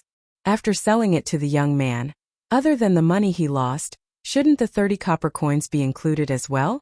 In this way, Boss Wang's loss would be 1,000 plus 790 plus 210 is equal to 2,000 copper coins. F***ck, how did he come up with 3 answers in such a short time? Which one is the correct answer? Sun Zifan looked at the 3 different answers on the draft paper and was completely dumbfounded. If this guy had transmigrated, he would definitely vomit blood and say, F***ck, this question is poisonous. Is it 1760 copper coins? Or 1970 copper coins? Or 2,000 copper coins? Which one should I choose? Sun Zifan's eyes darted between the 3 answers. After a while he felt a little dizzy. He shook his head and said angrily in his heart, F***ck, draw lots. I'll take whichever one I get. My luck has always been good. I don't believe that I won't get it. If Li Zishuan knew what this guy was thinking, he would definitely give him 2 big slaps. Do you F***king think you're doing a multiple choice question? Why don't you throw dice instead of drawing lots? In modern times, when students were unable to make a decision on a multiple choice question, many people would choose to draw lots or throw coins. In a way, this silly guy was a pioneer. Chapter 296. The last question of the monthly exam was indeed poisonous. Of course, Sun Zifan was not the only one who was poisoned. Everyone was dumbfounded, and 80% of the students got at least 2 answers. On the podium, Li Zishuan took a deep breath and shook his wrist. In half a day's time, he had actually written a full 20 chapters. He couldn't help but feel a little proud in his heart. It was good to have martial arts. If one were to make a quantitative analysis of everyone's attributes, an ordinary person's dexterity would be around 5 to 6. Li Zishuan's dexterity could reach 30. Of course, writing novels would be much faster. Hey, look at them scratching their heads and frowning. Could it be that they have already reached the last question? Li Zishuan looked up at the student's current situation. After thinking for a while, he immediately understood the reason. He laughed in his heart. This last question was a second-grade math problem in the modern era. However, it was not to be underestimated. It was said that even if it was done by adults, 9 out of 10 people would get it wrong. Basically, the wrong answers were also varied and varied. Meng Wenhao was the most miserable because he had given 5 different answers to this question: 1760 copper, 1970 copper, 2000 copper, 970 copper, and 1000 copper. However, after careful consideration, he had already eliminated the first 3 answers. This question was deliberately set up by the teacher. You have to find another way to get the correct answer clearly and methodically. You can use the most basic relationship to analyze how much money Boss Wang lost in the end. First, I will analyze Boss Wang and his neighbor. Boss Wang first gave the neighbor a fake golden bean in exchange for 1,000 copper coins. The value of the fake golden bean was 0. So Boss Wang made a profit of 1,000 copper coins from the neighbor. Later, the neighbor found out that the golden bean was fake. So Boss Wang compensated the neighbor with a real golden bean. Now Boss Wang paid 1,000 copper coins. In addition to the 1,000 copper coins he made before, Boss Wang did not lose any money from the neighbor. Then, he was only left with the money he lost from the young man. Then between Boss Wang and the young man, Boss Wang gave the young man the change and lost 790 copper coins. After selling the gift, Boss Wang lost 180 copper coins. So, the question is, after selling the gift, did he lose 180 copper coins or 210 copper coins? After all, if this transaction was a normal transaction, Boss Wang could earn 30 copper coins. This was originally Boss Wang's labor. Now that it was gone, should it be counted as a loss? If that's included, then Boss Wang has lost 1,000 copper coins. Meng Wenhao was struggling fiercely in his mind. He hesitated and hesitated. Finally, when he saw that time was almost up, he gritted his teeth and did something that left everyone dumbfounded. Clang! Clang! Clang! The bell and drum signaling the end of the Imperial College finally rang, signifying the end of the monthly examination. Stop writing! Stop writing! Everyone stop writing! The last student in each row, please stand up and collect your papers. Li Zixuan stood up and shouted. All the students, whether they were done or not, put down their pens. There was no other way. They didn't want to be caught with a 0 score because of this.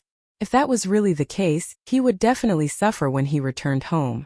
After a while, Li Zixuan checked the test papers and nodded with satisfaction. Done. Class was over. Ah no, it's a holiday. Also, pray that you don't end up in the last 5. I have already asked the craftsmen to prepare the honor roll and shame roll. They will be erected in front of the School of Mathematics in 2 days. I wish everyone a happy holiday. Haha. The students were originally prepared to cheer when they heard that it was a holiday. However, the second half of Li Zixuan's sentence made everyone wilt.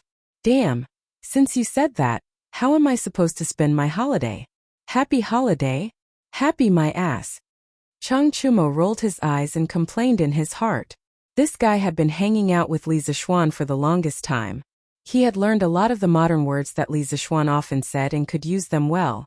Chang Chumo's grades were not good, but he was a fast learner. Ah. Sir, how can you do this? Yeah, how am I supposed to spend my holiday? Damn, it's over. I just checked the answers with Meng Wenhao. Only 40% of the answers are the same. Damn, if I end up in the shame roll, I will be skinned alive by my old man when I return home. Ha ha ha. Wang Meng, good job. Now that you said that, I feel a little more confident. Bullshit. Sun Zifan, how good do you think you will be? You might not even score as high as me. Li Zixuan smiled and did not bother about this bunch of cute idiots. He carried the test papers and got into the carriage to go home. He was actually very happy. He had just finished his confinement period and returned to the Imperial College to work for half a day. Then, he would be able to enjoy the wonderful weekend break. Life was still pretty good. Most importantly, now that he had a telegraph machine, he could chat with pretty girls anytime. He would not be bored anymore. After lunch, Li Zixuan was about to start marking the test papers. After all, he did not like to drag things out until the end. At this moment, a servant came to report that Ma Zhou had arrived. Li Zixuan hurried to the main hall in the front yard. Haha, Lord Zhu. Ma Zhou, who was sitting on a chair, stood up and cupped his hands in greeting. It was worth mentioning that Li Zixuan could not stand the stools at home. At first, he only made himself a reclining chair. Later on, he simply asked the craftsman to replace all the benches at home with chairs with backs. Brother Ma, why are you here? Haha, take a seat, don't stand on ceremony. Li Zixuan laughed and sat beside Ma Zhou. Ma Zhou obeyed and sat down. He replied, Lord Zhu, I am here today for 3 matters. First, the shopkeeper of Chang'an's No. 1 bookstore, Mingda Bookstore, has sent someone to contact us. He said that he wants us to give them a batch of goods to sell on his behalf. Li Zixuan nodded. Didn't I mention this before? If they are willing to cooperate with us, they can do so if the conditions permit. Brother Ma, you can decide for yourself. Ma Zhou shook his head. Lord Zhu, this bookstore is different. Mingda Bookstore's quantity is larger. Moreover, this bookstore's background is not small. Their shopkeeper came with a letter from the current minister of the Ministry of Appointments. A few days ago they came a few times. However, at that time I saw that Lord Zhu was in seclusion researching new things, so I sent them away. I did not expect them to come again today. This is a serious matter. I do not dare to act on my own. I am here to ask for Lord Zhu's opinion. Zhangsun Wuji? Li Zixuan frowned deeply. When he went to the imperial court for the first time, Zhangsun Wuji spoke up for him. He still remembered this incident. Logically speaking, he should have a good impression of Zhangsun Wuji. However, he did not. This was because from some history books, novels and television dramas, Zhangsun Wuji was a scheming old fox. He was not easy to get along with. Give it to them. Satisfy them as much as possible. I owed Zhangsun Wuji a favor last time. This time I will return it all. However, Brother Ma, you have to tell them that even if the price of the books they purchase from us is slightly more expensive than our Chichu culture, it will only be 10% more expensive than our books. Otherwise, we will not cooperate with them in the future. Li Zixuan thought for a while and said to Ma Zhou, Yes, Lord Zhu. Ma Zhou nodded in satisfaction. Li Zixuan was very considerate. He also heaved a sigh of relief. Chapter 297. The second matter is about Datong Daily, Li Residence Main Hall. Ma Zhou took out a stack of manuscripts and handed it to Li Zixuan. He said, Lord Zhu, after the publicity you planned, there have been a lot of people who have contributed to the Dehuajianghu section. The themes of these people's novels are similar to a legend of a mortal's journey to immortality. I've picked out 2 of the most outstanding ones. What do you think, Lord Zhu? Li Zixuan smiled knowingly. He had spent so much time promoting Datong Daily's novels, and his hard work had not been in vain. There were indeed people who were truly noble and virtuous in this world, but they were very rare. Most of the scholars, although on the surface they considered themselves noble and virtuous, would fight to fall into the mortal world if the price was high enough. This was exactly what Li Zixuan needed. The novel market would only become popular when there were more authors joining. Haha, not bad, not bad. Let me take a look. Why is the paper so rough? Li Zixuan took the manuscripts and laughed happily at first, then frowned. Cough, Lord Zhu, those scholars who contributed were from poor families. They couldn't afford good quality rice paper. Ma Zhou explained. Oh, I almost forgot about that. How about this, Brother Ma? In the future, for every novel writer that we hire, we will give them 2 pieces of good quality paper for free for every manuscript they submit. This can be considered as a benefit for them. Li Zixuan slapped his head and shouted. This guy didn't know the cost of daily necessities until he was in charge of the household. He had forgotten that in this era good quality rice paper was not something that ordinary people could afford. Haha, once this method is out, I'm afraid that the enthusiasm of the scholars will be even higher, right? Ma Zhou nodded and smiled. That's exactly what I want.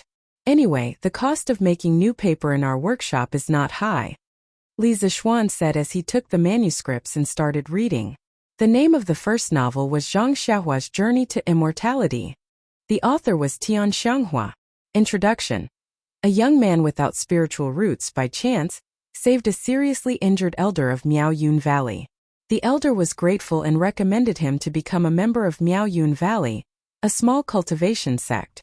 By chance, he obtained the ability to turn waste into treasure. Since then, he has embarked on the path of cultivation. Li Zixuan's expression was a little strange. Why does the introduction look so familiar? Just by looking at the introduction, he knew that it was full of tricks. Chapter 1 Zhang Xiaohua. The enormous mountain range that was shrouded in clouds was like a primordial beast that was about to awaken. Low rumbling sounds came from the sky above the mountain range. Accompanying the loud sounds was a vast amount of energy that covered the sky. Sigh. A disappointed sigh came from an ordinary-looking youth with a wooden expression. He had failed again. This was the 69th time he had failed in the past 5 months. No matter how tough Zhang Xiaohua's mind was, he was still surrounded by depression and despair. The corner of the young man's mouth revealed a trace of a bitter smile. He shook his head and looked at his hand. Was his aptitude really that bad? Zhang Xiaohua clenched his fist tightly. His nails had already pierced deep into his flesh, but he didn't seem to feel any pain. He was 17 years old this year, and had already been a disciple of Miaoyun Valley for 3 years. Miaoyun Valley was a small sect in the cultivation world. They had nearly 1,000 disciples, and Zhang Xiaohua was one of the low-level disciples. In 3 years, his fellow apprentices had already entered the middle stage of spirit formation. A few of them had even entered the late stage of the 5th layer, but he was still lingering in the 1st layer. Li Zishuan read a few paragraphs and lost interest. He felt that he could more or less guess the plot after reading this. He guessed that wherever the pig-trotters went, it would be the start of the auction. Wherever he went, it would be best if the person's cultivation was only 1 level higher than him. Wherever he went, it would be a treasure hunt, but in the end, he would be the only one to obtain the inheritance treasure. No matter which world he went to, the first few pages were destined to be encounters. F***ck. This was basically an old story from cultivation novels. In the modern era, when The Legend of a Mortal's Journey to Immortality came out, it quickly ignited the popularity of the mortal genre. A large number of books that followed the trend, such as 100 Refinements to Immortality, Search for the Immortal Path, Limitless Demonic Path, etc., appeared out of nowhere. Fighting monsters, leveling up, treasure hunting, auctions, these were all used over and over again. Modern people like to follow the trend, but I didn't expect the ancient people to follow the trend even more. What should I do? I originally thought that someone would write a novel for me to read. But now it seems that there is still a long way to go. Li Zishuan's heart was filled with regret. Lord Ju, is this novel not good? When Ma Zhou saw Li Zishuan's expression, his heart skipped a beat and he asked in puzzlement. This was a novel that he had picked out from dozens of novels. Oh no, it's not bad. Although this story is similar to The Legend of a Mortal's Journey to Immortality, this person can be considered to have imitated his own style. In the next issue of the newspaper, let's publish this novel as well. In the future, The Legend of a Mortal will be set at 3 p.m. every day, so that we can copy some pages for other novels. Li Zishuan came back to his senses and said, in his previous life, he had experienced the bombardment of all kinds of novels and was already a proper bookworm. His taste was definitely higher. In this era, people did not read many novels. He felt that The Legend of Zhang Xiaohua's Journey to Immortality was old-fashioned, but that did not mean that others would feel the same way. Just like 100 Refinements to Immortality in his previous life, although it was a copy of The Legend of a Mortal, it still attracted a large number of readers. Yes, Lord Ju. Then what about the other novel? That novel is actually as good as this one. Do you want to hire it? Ma Zhou asked. Let's hire it. I believe in Brother Ma's taste. Li Zishuan waved his hand and said casually. When he heard Ma Zhou say that novel is actually as good as this one, he did not have the mood to open it to take a look. Hee. Thank you for your trust, Lord Ju. Ma Zhou thought that it was really because Li Zishuan trusted him, and was suddenly overwhelmed by the favor. No need. Oh right, Brother Ma, in the future, as we hire more and more novels, the original The Legend of the Underworld section will definitely not be enough. You have to be prepared to separate this section. In the future, Datong Daily will be separated into 2 separate publications, news and novels. Li Zishuan thought for a while and added, Yes, Lord Ju. I will arrange it in advance. Didn't you just say that there are 3 things? What's the last one? Replying to Lord Ju, the third thing is that there are not enough chapters for The Legend of a Mortal's Journey to Immortality. I know that Lord Ju is busy, But I still hope that Lord Ju can find the time to write a few more chapters. After all, you said before that the authors who stopped updating didn't have a little know that thing? As Ma Zhou spoke, he almost blurted out that word. He suddenly felt extremely embarrassed. F*ck. Li Zishuan almost vomited blood in his heart. Was this considered shooting himself in the foot? I've already prepared this. Here, I'll give it to you. This is the 20 chapters of The Legend of Immortal that I wrote this morning. Chapter 298. After sending off Ma Zhou, the debt collector, Li Zishuan shook his head and returned to his courtyard. He was surrounded by beauties, running water and a gentle breeze. Under the pavilion, Li Zishuan was marking the test papers while enjoying the wonderful, humanistic care. He was very satisfied. He planned to finish marking the test papers today and then have a comfortable holiday for the next 2 days, of course. The facts later proved that he was thinking too much. TSK amazing. Yu Dongkai, this unlucky guy, perfectly stepped on all the traps I dug. He didn't let any of them go. Amazing. Did this little bastard do it on purpose? Li Zishuan looked at the test paper in front of him and sighed. On the top right corner of the test paper there was 18 written on it. If Yu Dongkai was here, he would have vomited blood if he heard this sentence. What the hell do you mean by I did it on purpose? Isn't it because you purposely set me up? Doesn't your conscience hurt when you say that? But then again, Yu Dongkai was too good. As long as Li Zishuan purposely set a trap for him, he would answer all the questions wrongly. If this guy walked on a road with landmines, he would probably walk on all the landmines buried. Luckily, Li Zishuan set a few honest questions without any traps. Otherwise, Yu Dongkai wouldn't have dared to score a 0. Xiao He and Xiao Shi, who were waiting on the side, heard Li Zishuan's words and couldn't help but cover their mouths and chuckle. They silently mourned for this student named Yu Dongkai. Not bad. Sun Zifan, this kid improved quite quickly. From 20 points last time to 58 points this time, although he still didn't pass, although this guy gave 3 answers to the last question, although all 3 answers he gave were wrong, this rapid progress is still worthy of praise. Li Zishuan held Sun Zifan's test paper and sighed. Xiao He and Xiao Shi looked at each other and were speechless.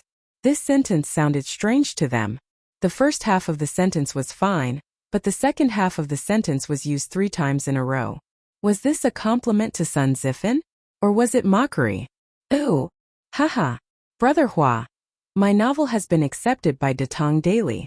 Furthermore, their editorial department had offered a high price of 20 copper coins per 1,000 words. That's great. Jinyu Academy under the pine forest. Chen Tianhua laughed heartily with an excited expression. Oh? Why was the price so high? Didn't they say that 1,000 characters were worth 5 copper coins? Hua Hongyi asked in surprise. Brother Hua, you didn't read it carefully. Back then, he said at least 5 copper coins per 1,000 words. As for the exact amount, it depends on the quality of the work. Chen Tianhua explained. Oh, then congratulations to Tianhua. This way you'll be able to earn 3 or 4 strings of cash every month. Although Hua Hongyi couldn't help but feel a little disappointed, he still sincerely congratulated his good brother. Tianhua, you're really amazing. Although my novel was accepted, I only received a price of 10 copper coins for 1,000 words. Liao Feichen couldn't help but say. Feichen, don't think like that. It's a good thing to be accepted.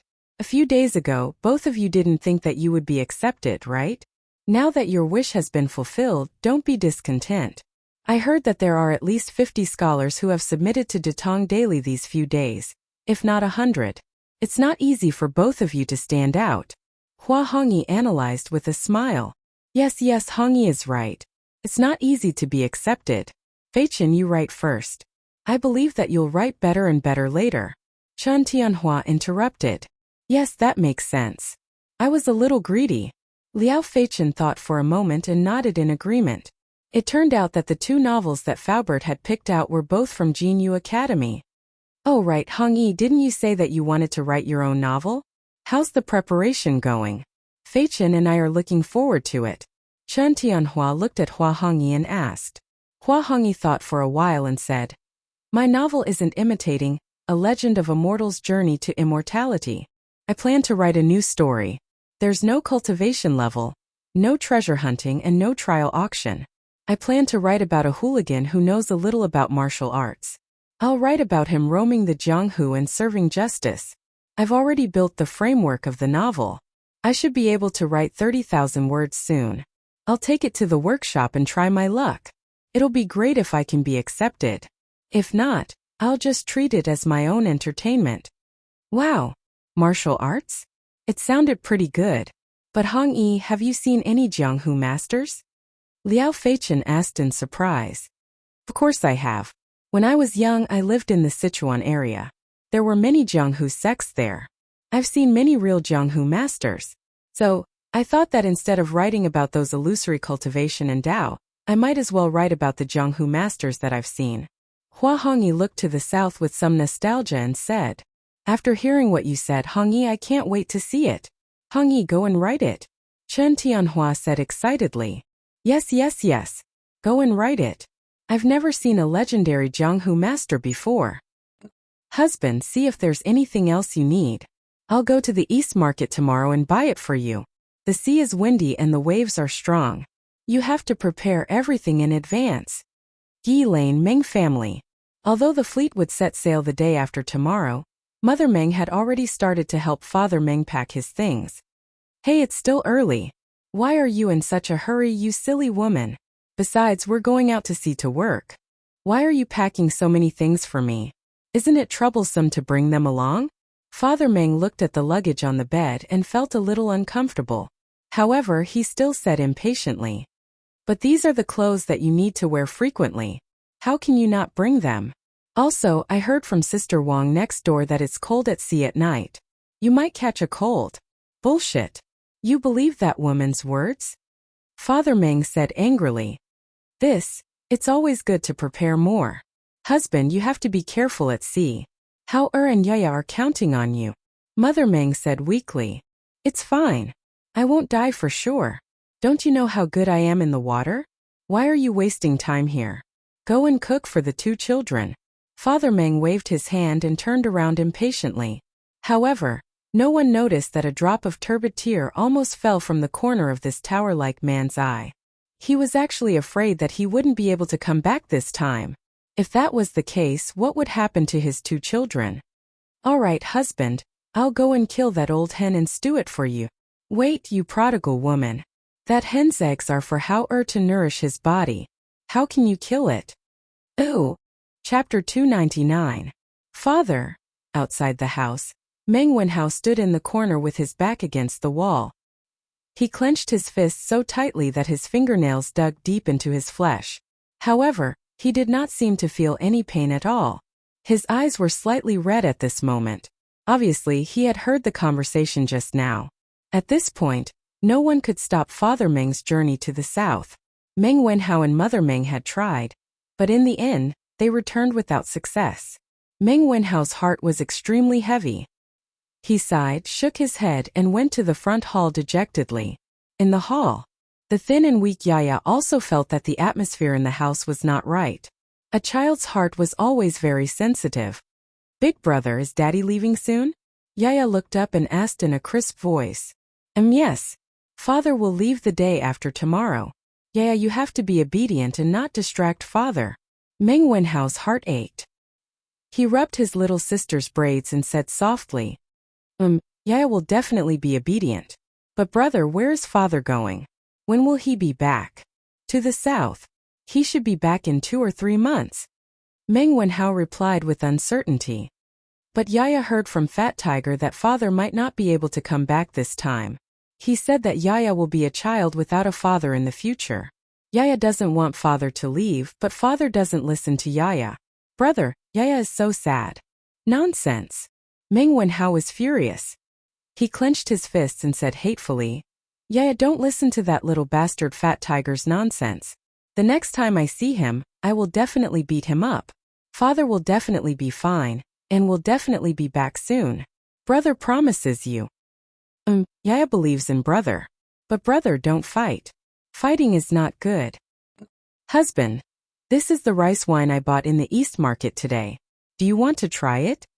At night, candles were lit in every house in the square. In the Meng family, a family of 4 sat around a shabby table for dinner. The atmosphere was very warm. Father Meng glared at his wife. He wanted to scold her for being extravagant, but in the end he didn't say anything. Smelling the fragrance of the rice wine, Father Meng's long-suppressed alcohol addiction was also aroused. He picked up the bowl and took a sip. He didn't swallow it immediately, allowing the taste buds in his mouth to absorb the stimulation of the rice wine's fragrance. Ha! Good wine. A moment later, Father Meng swallowed the mouthful of rice wine and sighed. Father, what kind of good wine is this? The Drunken Immortal's Drunken Immortal is the real deal.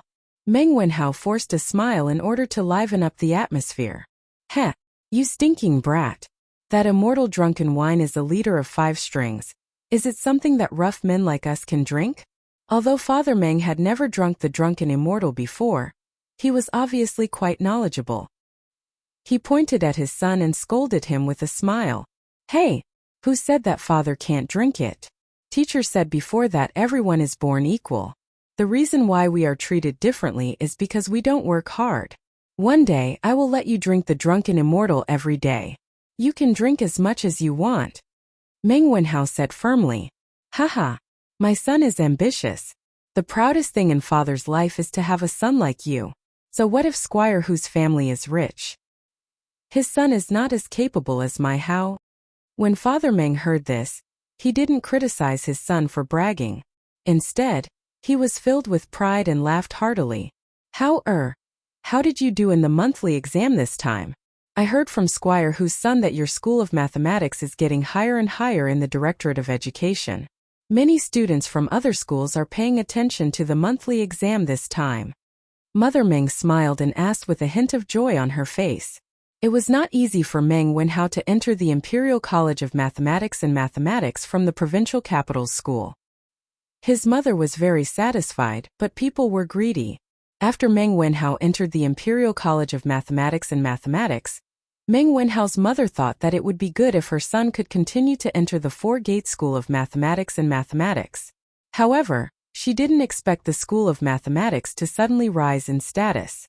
It seemed like it was going to surpass the other schools. When Meng Wenhao heard his mother's question, he couldn't help but think of the situation during the exam this morning.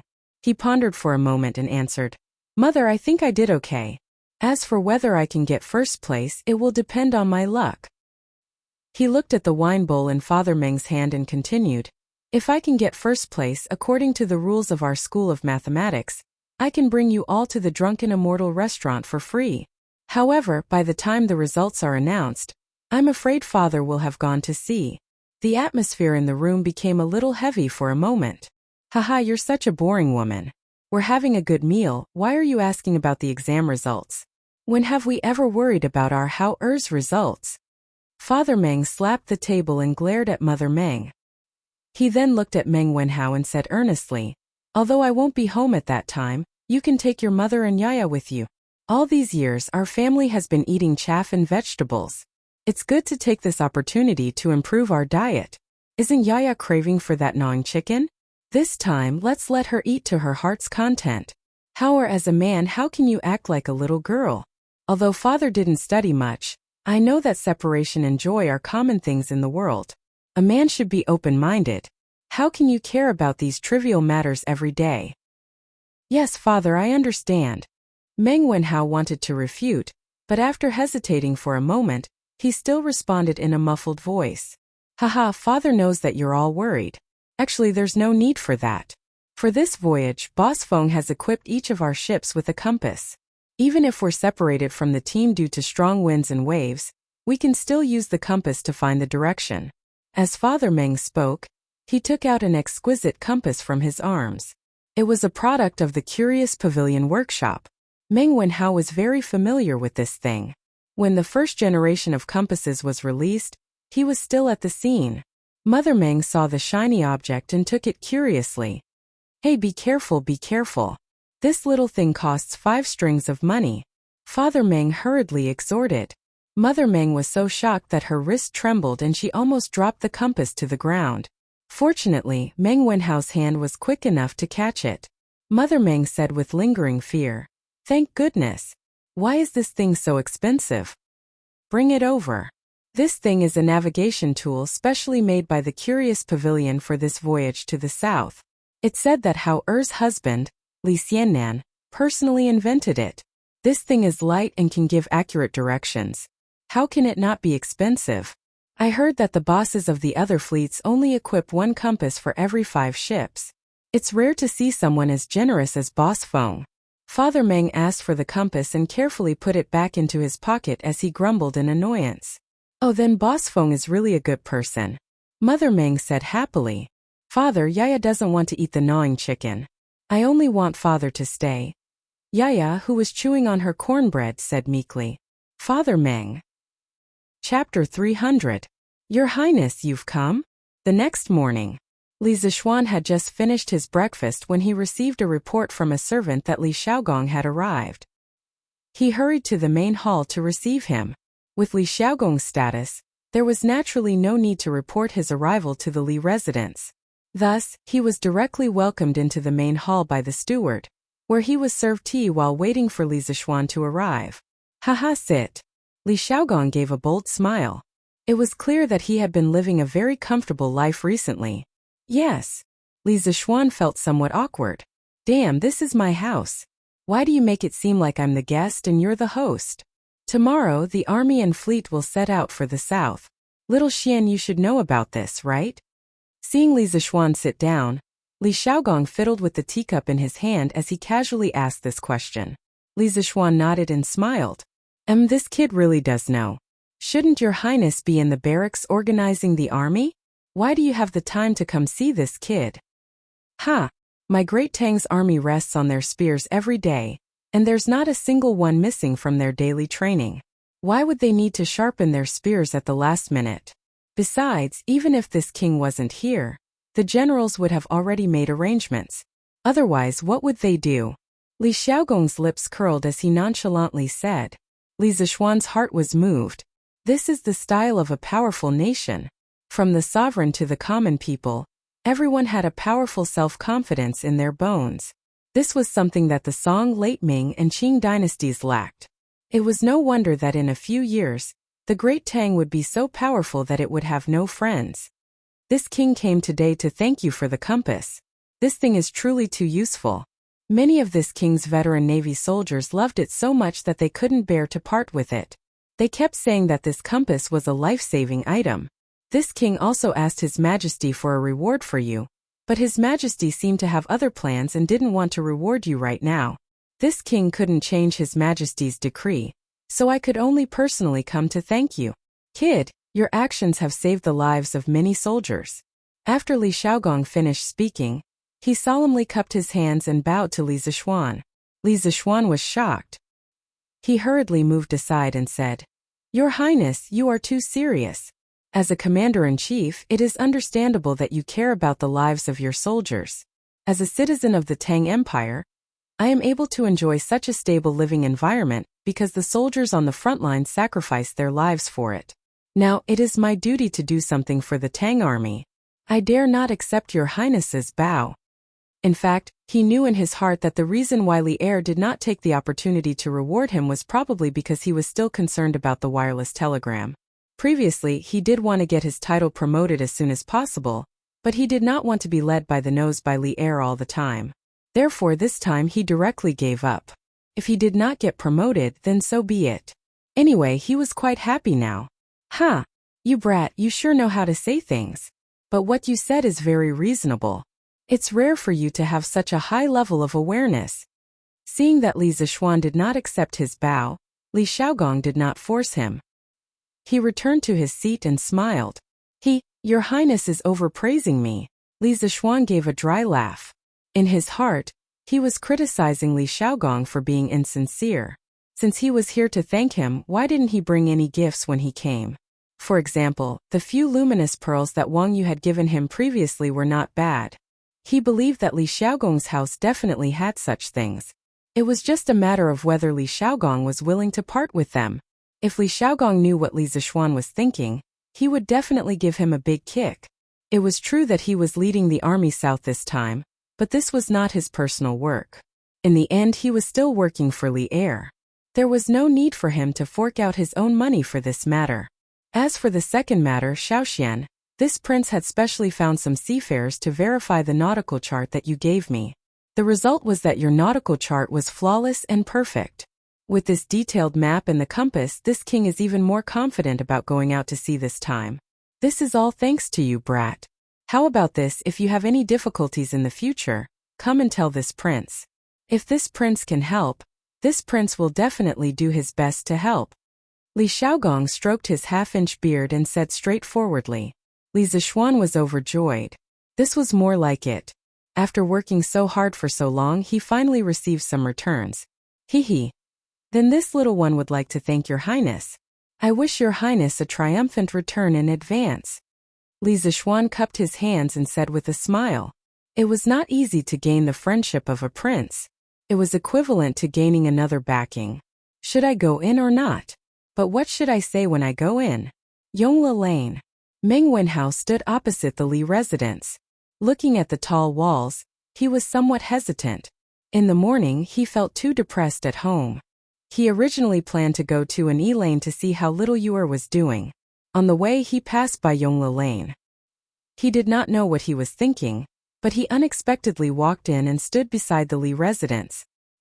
He looked into the distance and hesitated. Then take care, your highness. This little one will go to Murky Mountain to see you off tomorrow. While Meng Wenhao was hesitating, a burst of laughter came from the front door of the Li residence. Then two people came out. One was Li Zixuan, and the other was a middle-aged man with a noble aura. Meng Wenhao had never seen him before. Aha, that's fine. See you tomorrow on Murky Mountain. The middle-aged man laughed and got into a luxurious carriage parked in front of the door. Then the carriage started and gradually went away. Wenhao? Why are you standing here? Are you here to see your master? Why don't you come in? Li Zixuan was about to turn back to the house when he inadvertently glanced at Meng Wenhao at the entrance of the alley. He asked curiously. Meng Wenhao was shocked and panicked. He was so focused on watching Li Zixuan and the middle-aged man talking that he forgot to avoid Li Zixuan's sight. Now that he was discovered, he could only bite the bullet and go over to reply.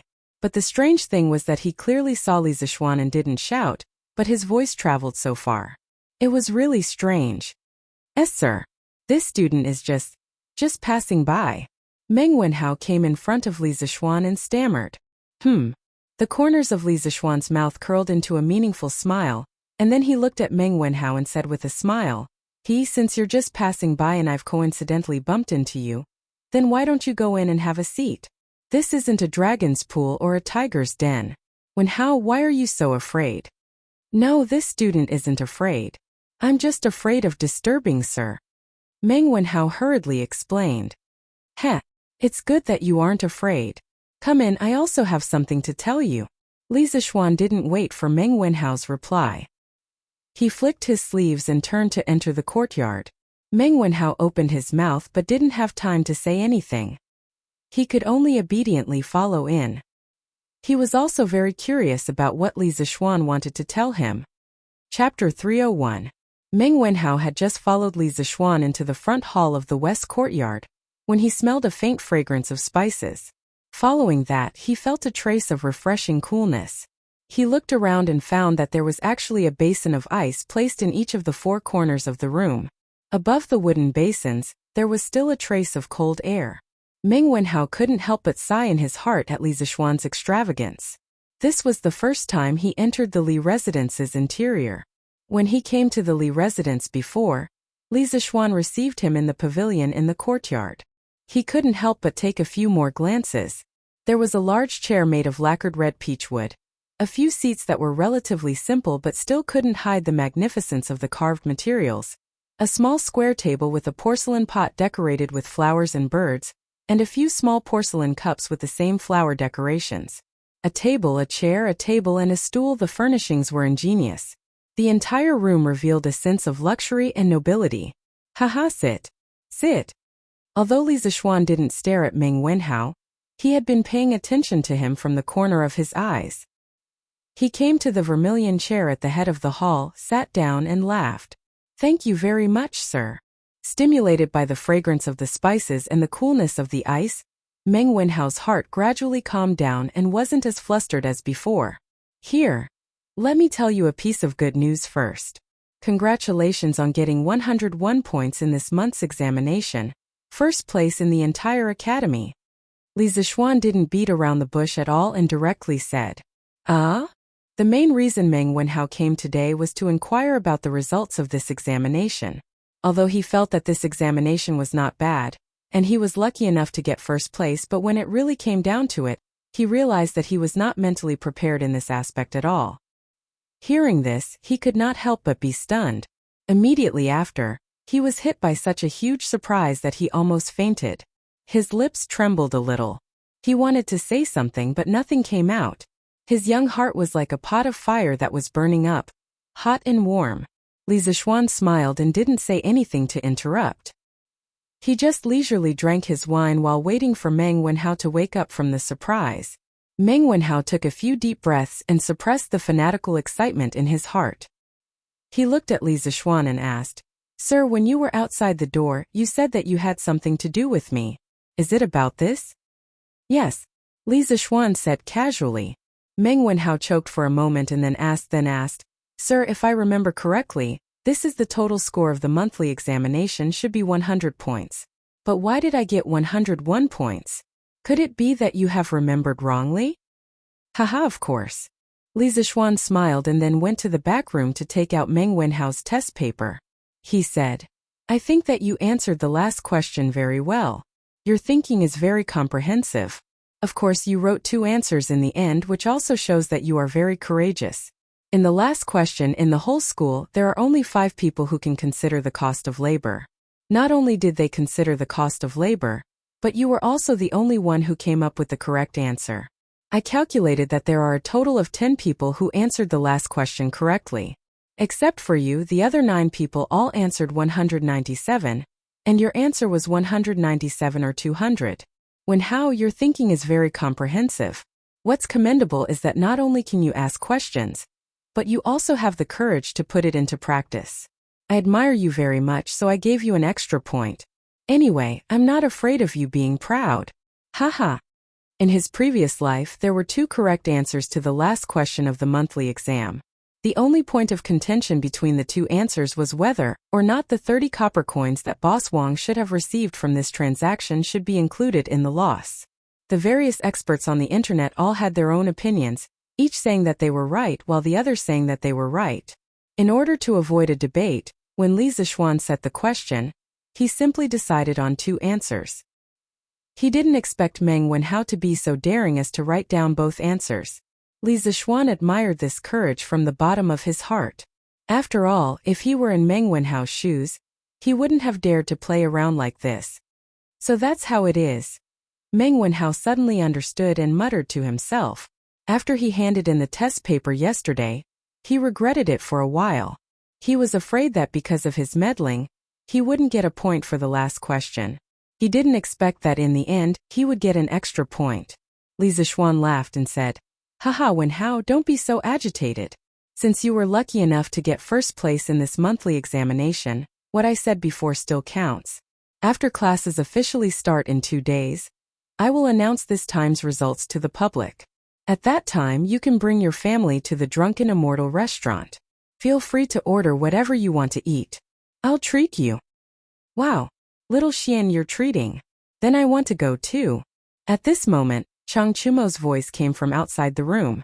Following that, they saw this fool swagger in, followed by San Bao, who had a bitter expression on her face. San Bao pointed at herself and was about to explain something when Li Zixuan waved his hand and laughed. "All right, you don't have to explain.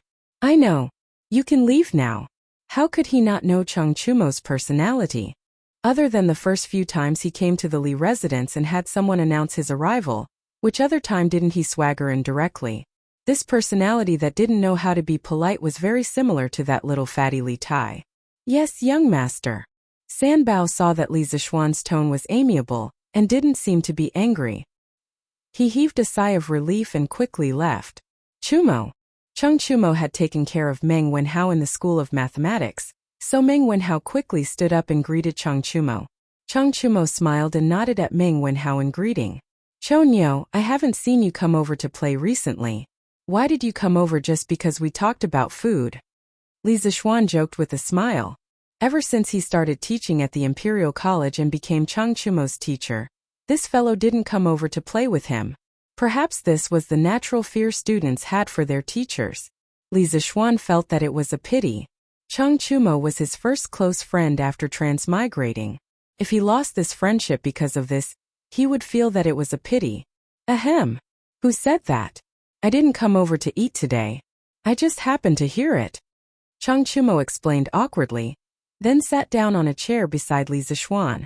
He tsk Xiaoxian, the chairs in your house are still the most comfortable. It's a pity that they aren't sold outside.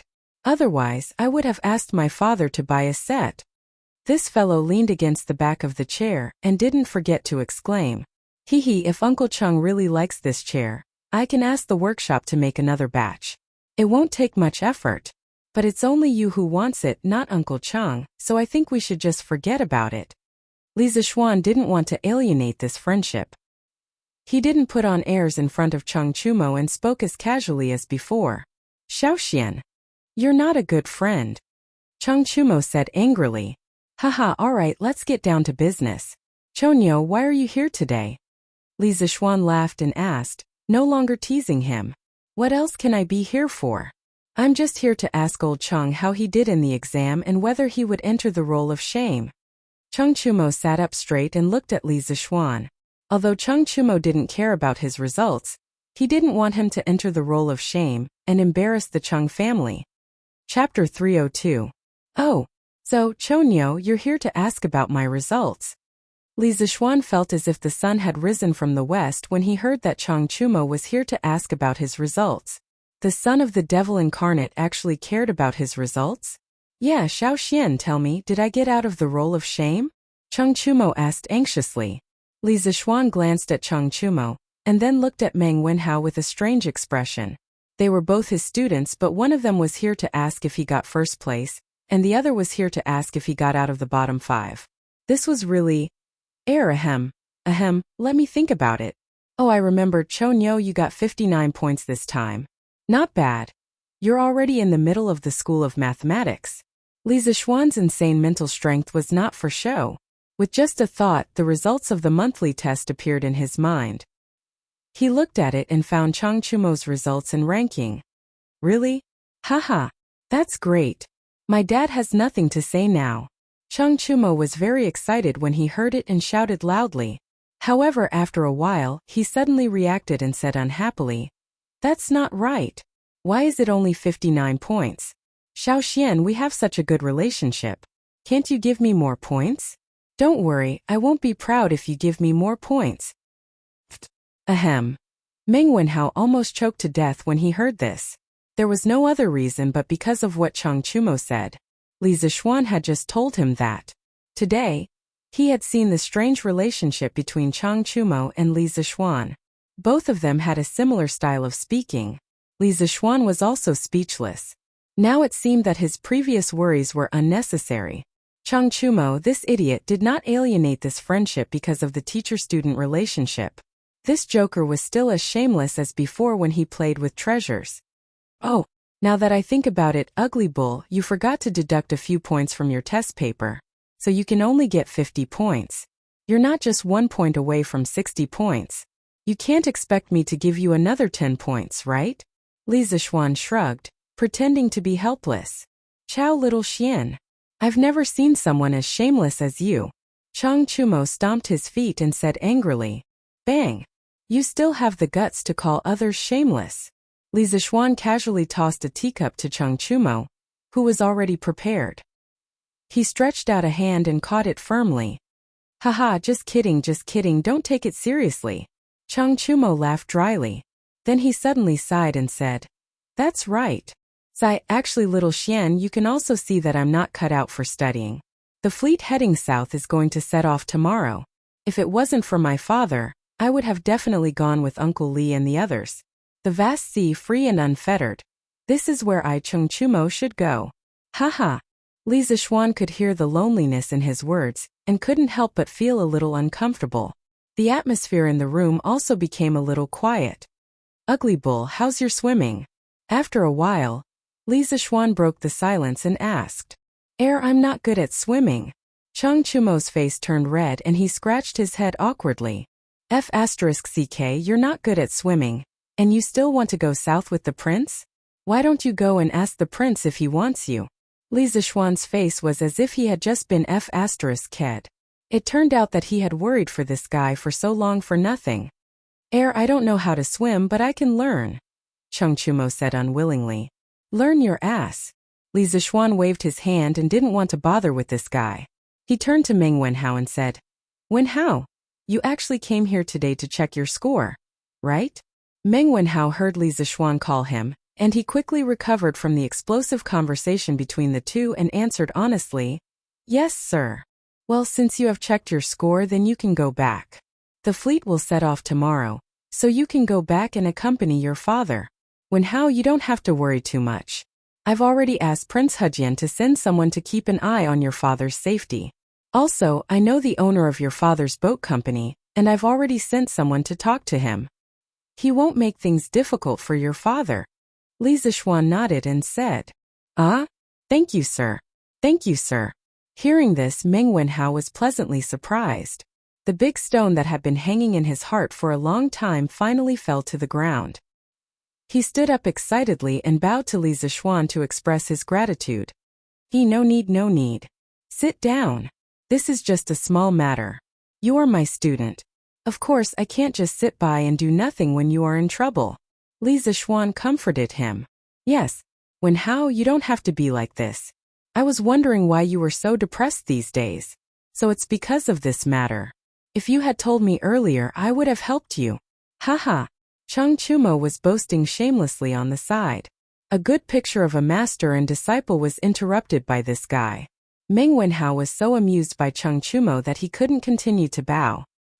He stood up, hesitated for a moment and said to Li Zixuan, Sir, this student has one more thing to ask. If it is convenient for you, please agree. Li Zixuan nodded and said, Say it first.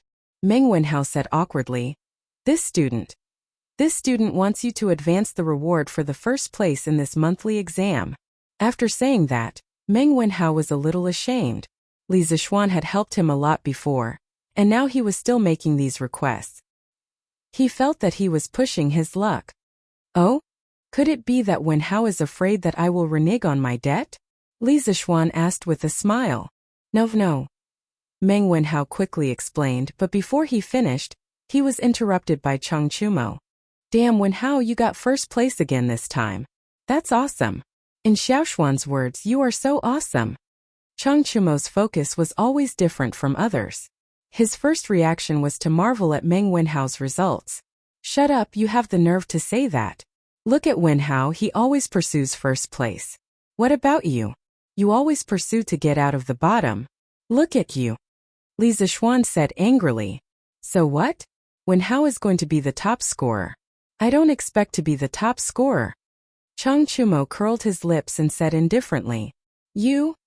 Li Zixuan saw that this guy was like a dead pig that wasn't afraid of boiling water, so he didn't bother to say anything more. He looked at Meng Wenhao and said, Wenhao, continue. What are you thinking? Meng Wenhao continued to explain. Teacher, it's like this. I have always had a dream. I hope that one day, I can take my parents and sister to the best restaurant in Chang'an City for a meal. I came from a small place and entered the Imperial College. In fact, my parents worked harder than me. I want to repay them, but they never let me work for them. I can only study hard. Now that I finally have the chance to realize that dream, my father is going to go to sea. Therefore, I hope that I can redeem the reward for the first place in the monthly exam in advance. I can let my father drink the wine of his dreams before he goes to sea. Please grant my wish, teacher. After saying that, he bowed deeply to Li Zixuan. Li Zixuan was silent. Chang Chumo also stopped joking and became silent. I promise you. Wenhao, get up. These are what you deserve. You don't have to beg me. Chapter 303. Meng Wenhao, why are you looking for me? Li Yu, who was in the editorial department of Datong Daily, was racking her brains to write the news. When she heard that someone was looking for her, she came out and saw that it was Meng Wenhao. She couldn't help but be surprised. No. Nothing. I'm just here to see how you've been recently. Compared to the first time they met, when her clothes were tattered and her face was dirty, the current Li Yu could only be described as stunning. Her eyebrows were picturesque, her lips were red, her small face was like a goose egg, her thin body, and her fiery red clothes fluttered in the wind. She was like a fairy that had descended from the heavens, elegant and otherworldly. She was completely different from the little beggar a few days ago. Meng Wenhao couldn't help but stare blankly at her, stuttering a little. Li Yu was the treasure in the hearts of his adoptive parents. She was afraid that she would melt in their mouths, fall in their hands and touch in their arms. She had been doted on since she was young. Even though their family fled to Qiyun village and their lives weren't as rich as before, Fu Lingyan and Lu Yixue never stopped providing for Li Yu's daily necessities. It could be said that in the first 10 years of Li Yu's life, she didn't understand the suffering of the world at all. It wasn't until her adoptive parents passed away that she stumbled to Chang'an alone and tasted the hardships along the way. At that time, she was thankful to be able to get food to eat, so how could she have the time to dress up? Therefore, when Meng Wenhao met her for the first time, she was in such a terrible state. But now the little girl had a high-paying job that countless people envied.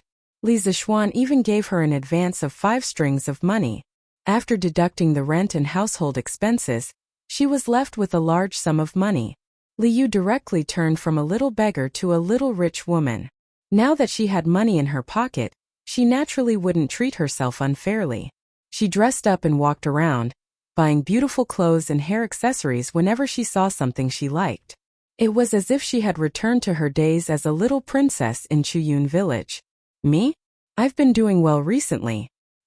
Meng Wenhao, why are you blushing? Hehe, are you mesmerized by my beauty?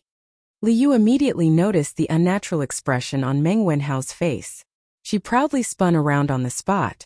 Her fiery red dress was like a ball of fire, dancing in the wind, passionate and unrestrained. Cough cough, of course not. Meng Wenhao coughed dryly, took 2 steps back and flatly denied. Your face is getting redder and redder. And you're still denying it? That day, this lady said that the robber didn't have good eyesight. He only wanted to rob money and not women. At that time you didn't believe me. Do you believe me now? Li Yu pointed at Meng Wenhao's red face and giggled. Meng Wenhao was speechless. He thought to himself that it was a good thing that the robber didn't have a good eye. If he did, you would have been in big trouble that day. Alright, I won't tease you anymore. Tell me, why are you looking for me? I don't believe that you came here just to see me. Li Yu twirled the hair in front of her chest with her fingers and said with an expression that said, I'm very smart, don't lie to me. Meng Wenhao scratched his head and said, also, I'm here to treat you to a meal. You treated me to Yangcha noodles before. Cough, although we didn't eat it, at least we became friends because of it. At this moment, he couldn't help but recall the frivolous words that Li Zishuan had said in the morning at the Li estate. Oh, that's right. Why don't you call Li Yu along as well? I think the 2 of you will be quite interesting together. Sure. It's rare for you to take the initiative to treat me to a meal. Tell me, where do you want to eat? Li Yu was quite surprised when she heard this. She thought for a while and agreed. Let's go to the Drunken Immortal restaurant. Wow! Drunken Immortal restaurant. Did I hear wrongly? How did you get rich? Li Yu shouted excitedly. Although she had some assets now, she didn't dare to go to the Drunken Immortal restaurant. A meal there would cost at least 3 or 4 strings of money. No. It's because I got first place in this monthly exam. Sir gave me a reward. He said that I can bring my family and friends to the Drunken Immortal restaurant for free. We can order whatever we want to eat as long as it's not a waste. When Meng Wenhao said, you can bring your family, he paused for a while. He was afraid that Li Yu would misunderstand, so he quickly added the words, and friends. Li Yu didn't know the rules of the mathematics school, so she didn't suspect anything. She just exclaimed, wow! Wenhao, you're amazing. There are so many talents in the Imperial College, and you actually got first place. Meng Wenhao was very happy to be praised by such a beautiful girl. He said embarrassedly, I only got first place in the mathematics school, not in the entire Imperial College. Little Yuer, don't talk nonsense. That's still very amazing. But is it appropriate for an outsider like me to go when Sir is treating your family to a meal? The mischievous Liu became shy at this moment, which was rare. There's nothing inappropriate about it. Not only my family but Sir and his friends will also go. Meng Wenhao explained. Oh, okay. I'll go to the Drunken Immortal restaurant after I'm done. Liu was relieved when she heard that Li Zixuan would also go, and that she wasn't the only outsider. Although she looked like she didn't care about anything on the surface, she still had a sense of propriety in her heart. She knew what to do and what not to do. Mom, you don't have to cook for lunch. I'll treat you to a big meal at the Drunken Immortal restaurant. Meng Wenhao came back from the workshop and saw his mother picking vegetables in the courtyard. He went up and said with a smile, "Ah? How do you have a fever? Why are you talking nonsense? How can our family afford to go to the Drunken Immortal restaurant?" Meng Wenhao's mother hurriedly put down the vegetables in her hands and got up to touch Meng Wenhao's forehead. Meng Wenhao didn't know whether to laugh or cry as he took away his mother's hand and said, "Mom, I don't have a fever, and I'm not talking nonsense. I went to Sir's house this morning and he said that I got first place in the monthly exam. According to the previous rules of the Institute of Mathematics, the top scorer can bring his family to the Drunken Immortal restaurant for free. I discussed it with Sir and decided to have this meal at noon today. So Mom, you Dad and now quickly pack up and get ready to go." Really? Meng Wenhao's mother widened her eyes in surprise. She wasn't greedy, she just enjoyed the honor. "Really Mom, quickly go," Meng Wenhao said again helplessly. "Ah, that's great. Darling, Hao got first place in the exam. Quickly pack up. We're going to the Drunken Immortal restaurant for lunch." After getting confirmation, Meng Wenhao's mother reacted and ran into the house excitedly, shouting as she ran. Chapter 304. How isn't it inappropriate for us to do this? Sir Li has taught you a lot, and we're here to ask him to treat us to a meal. Isn't that a little unreasonable? Meng Wenhao's family of 4 arrived at the Drunken Immortal restaurant in the East City. Seeing the bustling place, Father Meng was an honest man. Thinking that Li Zixuan was going to treat them to a meal out of his own pocket, he felt a little guilty, so he hesitated. Yaya didn't understand the ways of the world, but when she heard her father's words, she felt that her luxurious lunch was going to be ruined.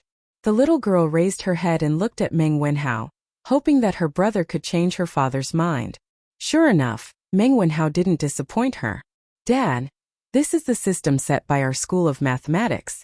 Even if I don't go to the Drunken Immortal restaurant for this meal, Sir won't agree. Sir won't go back on his word for this little bit of money." How are you right? Since that's the case, let's go in quickly. Don't let Sir Li wait too long. Father Meng agreed after hearing his son's analysis and felt that this was indeed the case. Yaya heard this and her little face immediately bloomed with a smile. Meng Wenhao smiled, pulled his little sister, and walked towards the Drunken Immortal restaurant with his parents. "Little you, you're here?" In a private room on the 4th floor of the Drunken Immortal restaurant. Liu was personally let in by manager Lu. After all, the 4th floor was usually not open to the public. Liu wouldn't be able to enter without someone leading the way. Li Zixuan looked at the splendidly dressed Liu, who was pretty and cute, as if she was a different person. His eyes lit up as he greeted her with a smile. Greetings, sir." Liu pursed her lips and smiled. She walked gracefully in front of Li Zixuan and bowed to Li Zixuan. Since the first time she met Li Zixuan, she had been calling him Mr. Li Zixuan like Meng Wenhao. Even though she was working for Li Zixuan now, she couldn't change the way she addressed him. "Haha, come little Yua, let me introduce you. This is Chang Chumo, the eldest son of Duke Lu's family. This is Qin Huayu, the eldest son of Duke Yi's family. This is Yuqi Baolin, the eldest son of General Yuqi's family. They are also one-house schoolmates." Now that someone was treating him to a meal, the thick-skinned Chang Chumo naturally wanted to join in on the fun. Li Zixuan didn't refuse. He thought about it, then asked someone to invite Qin Huayu and Yuqi Baolin over to another table. Their families had always been close, so it wasn't a bad idea for them to meet up occasionally and get to know each other better. When Liu heard Li Zixuan's introduction, she was shocked. Chang Yaojin, Qin Qiong, and Yuqi Jingda were all too famous. It was hard for her not to have heard of them. She didn't expect that she would be lucky enough to meet the descendants of these three famous generals today. Li Yu greets young Master Cheng, young Master Qin, and young Master Yuqi. Li Yu bowed to the three of them. Haha. Miss Li doesn't need to be so courteous. Just be casual. Little Xian has already told us about how you outsmarted the villains and punished the unscrupulous merchants. I admire Miss Li's wit. Qin Huayu politely returned the greeting. Haha, Huayu is right. No need to be so courteous. Yuqi Baolin wasn't good with words. As the saying goes, the more one talks, the more mistakes one will make. He could only agree. Young Master Qin is joking. Those things were just Li Yu's previous playful actions. It's nothing serious. Li Yu said humbly. Li Zishuan rubbed his eyes. He suspected that this little girl in front of him was a fake Li Yu. The Li Yu he knew was clearly a willful, eccentric little girl. When did she become such a virtuous lady? It seems like this little girl could be both a spoiled lowly and a virtuous lady. She really was a little beauty with 100 transformations. Meng Wenhao had picked up a treasure. TSK Wenhao's taste is not bad. Cheng Chumo had obtained more information from Li Zishuan. He pinched his chin and smiled as he looked at Li Zishuan for a moment and muttered in a somewhat improper manner. Li Yu didn't hear it clearly, but Li Zishuan's hearing was good. After he heard it, he glared at Cheng Chumo. He really didn't know how to chat. Who would joke with a girl like this?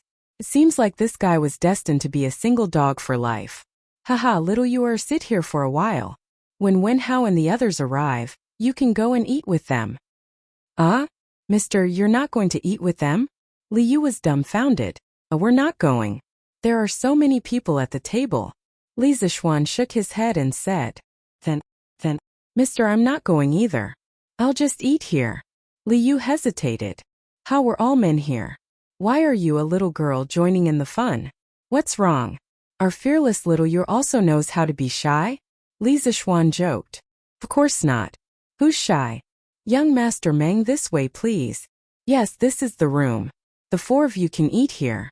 My young master and a few of his friends are next door. He'll be here in a while.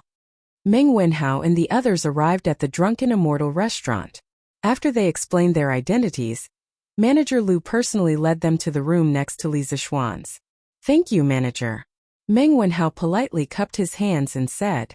Haha. You're welcome, young Master Meng. You're an important guest that my young master specially instructed. Just tell him what you want to eat. I'll take my leave first. Okay. Take care, Manager. Brother Ye wants to eat nibbled chicken. After Manager Lu left, Ye pulled Meng Wenhao's sleeve and said greedily. Nowadays, gnawed chicken was already a household name in Cheng. In the past, Ye could only listen to those rich kids describe how delicious gnawed chicken was, and then she would drool at the side. Now, after coming to the birthplace of gnawed chicken, how could the little girl hold back? Okay, I'll let Ye eat nibbled chicken today. You can eat until you're full.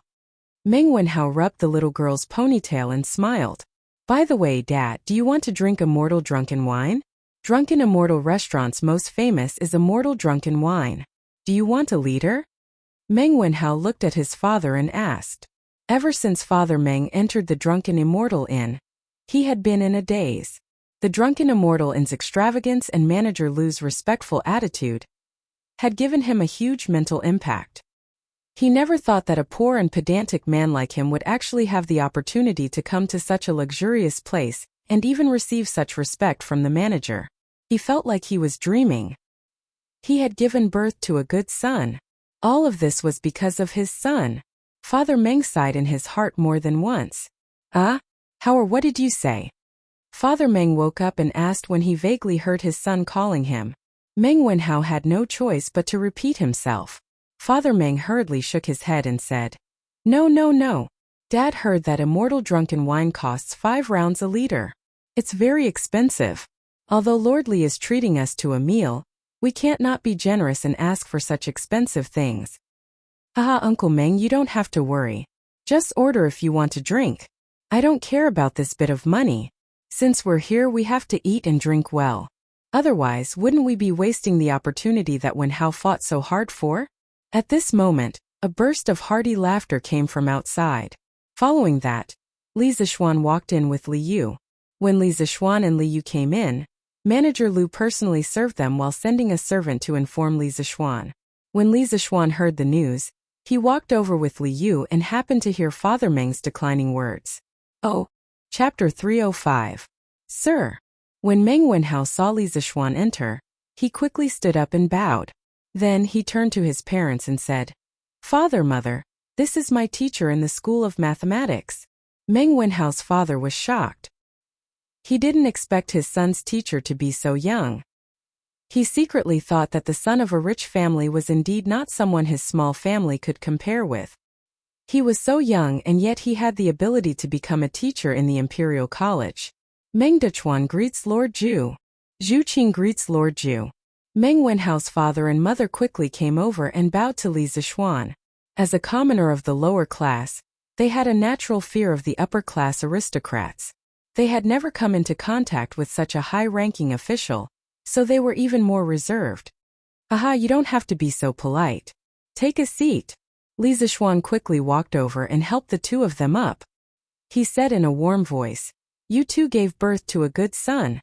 Haha, this banquet is an opportunity that Wenhao fought for himself. Since you are here, don't think about saving money for me. Eat and drink as much as you can. If you don't eat well, I will be unhappy. This is what you deserve. Meng Wenhao's father and mother heard this and were inexplicably excited. They stepped forward and said, Thank you, Lord Zhu. Haha, no need. Wenhao, is this your little sister? Li Zixuan smiled and waved his hand. Suddenly, he saw Yaya hiding behind Meng Wenhao and looking at him timidly. Yes, sir. Come. Yaya, come and greet sir. Meng Wenhao quickly pulled Yaya out and said. Before Meng Wenhao's mother came, she had dressed the little girl up. At this moment, Yaya's hair was neatly combed. Although the clothes on her body weren't luxurious or expensive, they were still neat and tidy. At least there weren't too many patches. But even so, the little girl was too thin and looked malnourished. It was very distressing to look at her. Yaya greets Lord Zhu. When the little girl saw that everyone was looking at her, she couldn't help but feel nervous, uneasy, and shy. She carefully took 2 steps forward and bowed to Li Zixuan and said weakly, Haha, little sister is called Yaya. She's so cute. But Yaya still needs to eat more in the future. Right, what's Yaya's favorite food? Li Zixuan could see the wariness and restraint in the little girl's eyes. He squatted down and tried to use a gentle tone to look into Yaya's eyes. However, with his current appearance, it was unknown whether he would be misunderstood as a wretched uncle who was trying to kidnap a lowly. Oh, Yaya wants to eat the gnawed chicken. Perhaps Li Zixuan's appearance was very deceptive. Hearing this, Yaya tilted her head and thought for a moment before replying in a crisp voice. And the Drunken Immortal restaurant has so many bites of chicken. How many bites of chicken can Yaya eat? 3 portions, no 5 portions.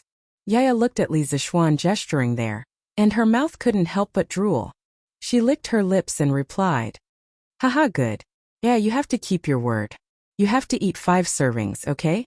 Only by eating more can Yaya grow up to be as beautiful as this big sister. Do you understand? Li Zixuan waved his hand to stop Meng Dechuan, who wanted to come over and scold Yaya. He then pointed at Li Yu and said to Yaya. Yaya looked at Li Yu, who was dressed up like a little fairy. Her eyes revealed an envious gaze. She firmly nodded and said, And Yaya must eat more. In the future, I must grow up to be as beautiful as this big sister. When Li Yu heard the 2 people praising her beauty, the corner of her mouth couldn't help but curl into a beautiful arc. It was obvious that she was very happy in her heart. And Yaya is so obedient. Li Zixuan patted Yaya's head with satisfaction. He stood up and looked at Father Meng and Mother Meng and said, Cough, since that's the case, I won't disturb your family's meal. Oh, this lady is Li Yu. She can be considered as half a disciple of mine. She is also a very good friend of Wenhao. She hasn't seen Wenhao for a long time. Today, she came over to eat together and reminisce about the past.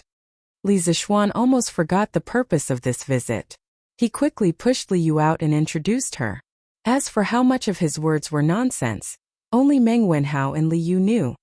Greetings to uncle and aunt. Li Yu knew that it was time for her to go on stage. She gracefully stepped forward and bowed. Good, good, good. No need to be so polite, no need to be so polite. Mother Meng's eyes lit up. She enthusiastically stepped forward and held Li Yu's hand with a smile. Li Zishuan gave Meng Wenhao and Li Yu a look that said, "This is all I can do for you too." Then he bid farewell to Father Meng and Mother Meng and left the room. Sigh. As a teacher, not only do I have to impart knowledge to my students, I also have to matchmake them. TSK. Li Zishuan thought to himself. Haha. How long has it been since the last time we gathered? Today I, Old Cheng, am going to drink to my heart's content. In another room, Chang Chumo poured a glass of drunken immortal for everyone, except for Li Zishuan of course, and laughed heartily. Li Zishuan knew very well that the excuse of not gathering for a long time was just an excuse. Most importantly, he did not have to force them to pay for the food and drinks today. Chonyo is right.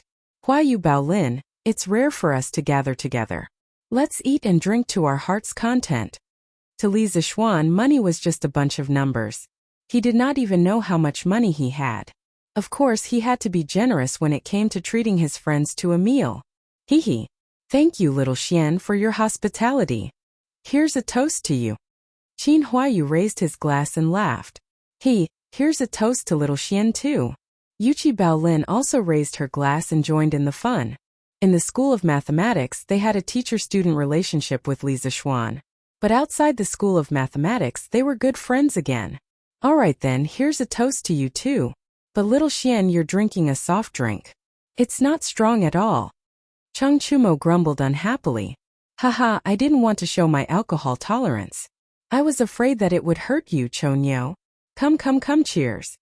Li Zishuan laughed heartily as he drained the cup in one gulp. Of course, what he said just now was not completely nonsense. The weather had been hot recently, and he was addicted to drinking cold soft drinks.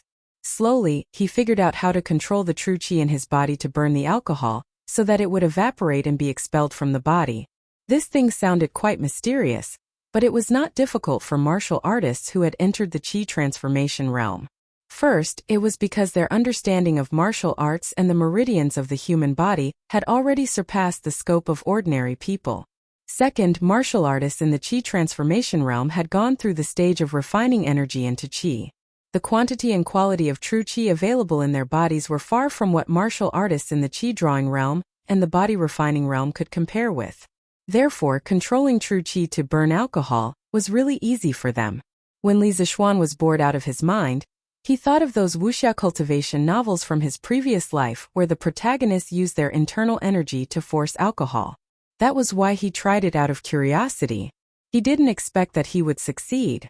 Although the principle of forcing alcohol was different, the final goal was achieved. Haha, tsk good. Little Xian, stop bragging. You should drink your soft drink. Haha. Chang Chumo put down his glass and curled his lips in disbelief. Li Zishuan could not be bothered to argue with him. There was no need to compete between brothers. He smiled and shook his head, minding his own business as he ate. Although Qin Huayu could drink, he was not good at it. After drinking a glass of drunken immortal, his face had already begun to turn red. Chang Chumo looked at him and finally said to Yuchi Baolin. Since both of them are not good at drinking, then Baolin, let's have a drinking game. Okay. Yuchi Baolin hurriedly agreed happily. Chapter 306. You two are good brothers. 3 stars illumination. 4 happiness wealth. 5 champions. 6 smooth. 7 coincidences. 8 immortals longevity. 9 consecutive rings. All of them. Aha, Baolin, you lost. Drink. In the private room, Chang Chumo slammed the table and shouted excitedly. Burp. Let's drink, who's afraid of you? Yuchi Baolin was bigger than Chang Chumo, but she wasn't as smart. She always lost when she played with Chang Chumo, and her drunken immortal level was higher. Therefore, after a while, Yuchi Baolin was a little tipsy and couldn't speak clearly. Li Zishuan and Qin Huayu were almost full. They put down their chopsticks and sat at the side to watch the show with interest. This was the second time Li Zishuan saw the ancient version of the finger-guessing game. The first time was also in this place. That was when the Gnawed Chicken had just come out. Chang Chumo and Li Changqian were playing finger-guessing games here. However, Li Zishuan was accompanying Lanner and Changel to tell stories, so he didn't pay much attention. Therefore, this was the first time Li Zixuan seriously observed the ancient version of the finger-guessing game. The finger-guessing game was also known as finger-guessing, finger-guessing, finger-guessing, finger-guessing, finger-guessing, and finger-guessing. It was a game that people played to liven things up when drinking. It originated from the Han Dynasty. When drinking, two people stretched out their fingers at the same time and each said a number. Whoever said a number that matched the total number of fingers stretched out by both parties would be the winner. The loser would drink. There was a word from 1 to 10 which was collectively known as the fist word. The fist words were generally different from place to place. Later, the finger-guessing game developed into a family, and the method of execution became an independent system. Empty fist, inner fist, 5 poison fist, 5 elements order, 7 stars order, and 3 victories order were all in this category. Haha, come again. As the finger-guessing game required shouting, it was easy to get excited in this kind of atmosphere. At this moment, Chang Chumo was in a state of excitement. This guy had forgotten his purpose of coming here today to freeload. Good again. Again. Yuchi Baolin was tongue-tied, but she still wanted to continue. Li Zixuan shook his head. He might as well let the two of them play to their heart's content. He and Qin Huayu started chatting on the side. What is Lord Li doing? Why is it so lively? On the other side of the private room, Mother Meng heard the commotion and couldn't help but ask. Judging from their voices, it seems to be Baolin and Huayu. They must have come with Sir. Meng Wenhao listened attentively and replied. Yes, it's the young masters of Duke Lu, Duke Yi and Duke Yi. I just saw them over there. Li Yu, who was sitting beside Mother Meng, chimed in. Ah? Since he is the son of the Duke, how high is his official rank? Mother Meng had never been to school, nor had she seen much of the world. She thought that the son of the Duke was also a high-ranking official. Mother, they are still studying in the Imperial College. They don't have an official rank, so they can't be considered officials. That's right, Auntie. These young masters from the High Duke's family are Wenhao's classmates. So that's how it is. Little Yua, you know so much. No wonder Lord Li accepted you as his disciple. Today, Li Yu was going to be a lady to the end. Her words were appropriate and her actions were generous. Meng Wenhao didn't recognize her anymore. However, this made Meng Wenhao's mother very satisfied. She looked at Li Yu with admiration in her eyes, but there was also a trace of inexplicable meaning. Father Meng was greedily drinking the drunken immortal at the side. He didn't have time to pay attention to their conversation. From the moment he took the first sip of the drunken immortal, he had already forgotten the expensive price of this wine. He also didn't remember that he couldn't bear to drink it just now. The wine and meat passed through his intestines. The spiciness of the white wine and the sweetness of the mountain fruit exploded in Father Meng's taste buds. At that moment he really felt as comfortable as a deity. No, he wouldn't exchange it for a deity. As for Yaya, she had transformed into a Taotai and was sweeping the goods like a whirlwind sweeping away the clouds. At first, the little girl ate 2 portions of chicken. Her mouth was full of oil and she was very satisfied. There were bits of meat on her face from time to time. Li Yu, who was beside her, kept wiping her mouth with a handkerchief. After eating 2 servings of chicken, Yaya rubbed her stomach because she felt that she was already half full. She thought about how she told Li Zixuan that she wanted to eat 5 servings of chicken and grow up to be as beautiful as Li Yu in the future. The little girl's eyes flashed with a trace of determination and stubbornness. She started to attack the other 3 servings of chicken. However, the tragedy was that after a while, the waiter came up with 4 more dishes. They were red braised pork, red braised lion's head, dompa pork and twice cooked pork. Just by smelling the fragrance, Yaya couldn't stand it. When she saw the others eating with relish, she could only eat the chicken at the side and watch helplessly. At this moment, the little girl's heart was filled with grievances. She had only heard people say that the chicken was delicious. Who would have thought that there was something more delicious than the chicken in the Drunken Immortal restaurant? Your Majesty, do you have something on your mind? Imperial Palace West Court, Empress's bedroom.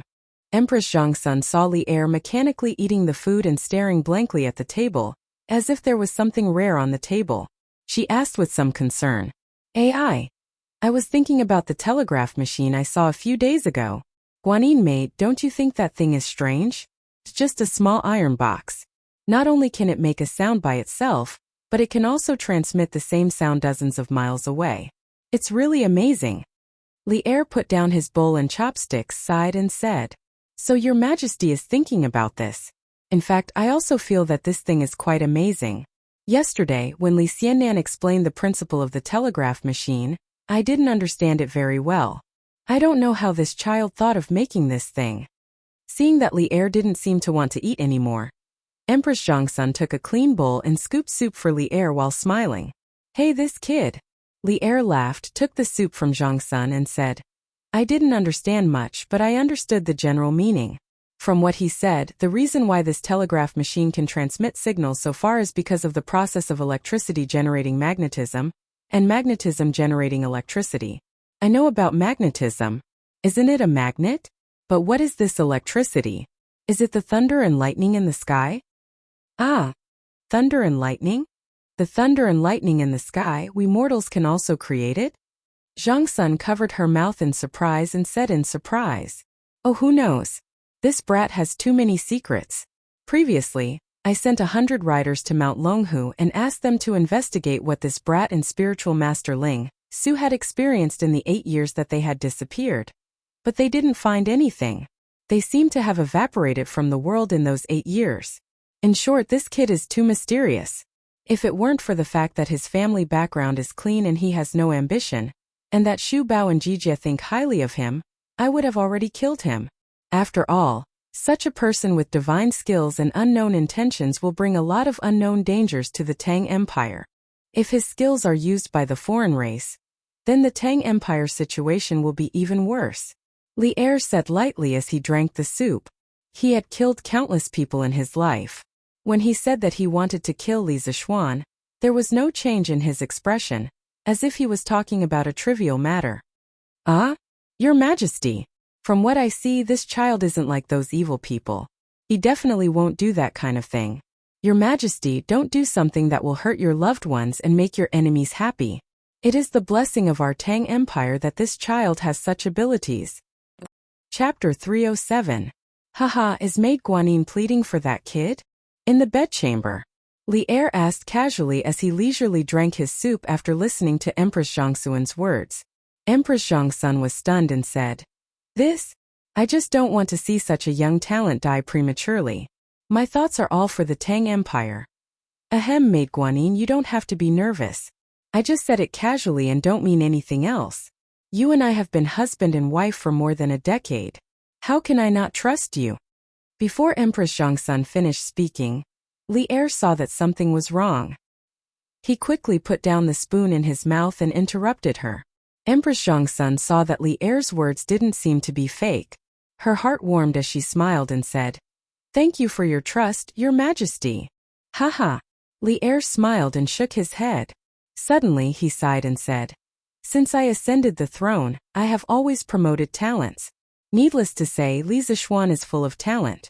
Although his talents don't seem to belong to the mortal world, as long as he doesn't betray the country, I can tolerate him.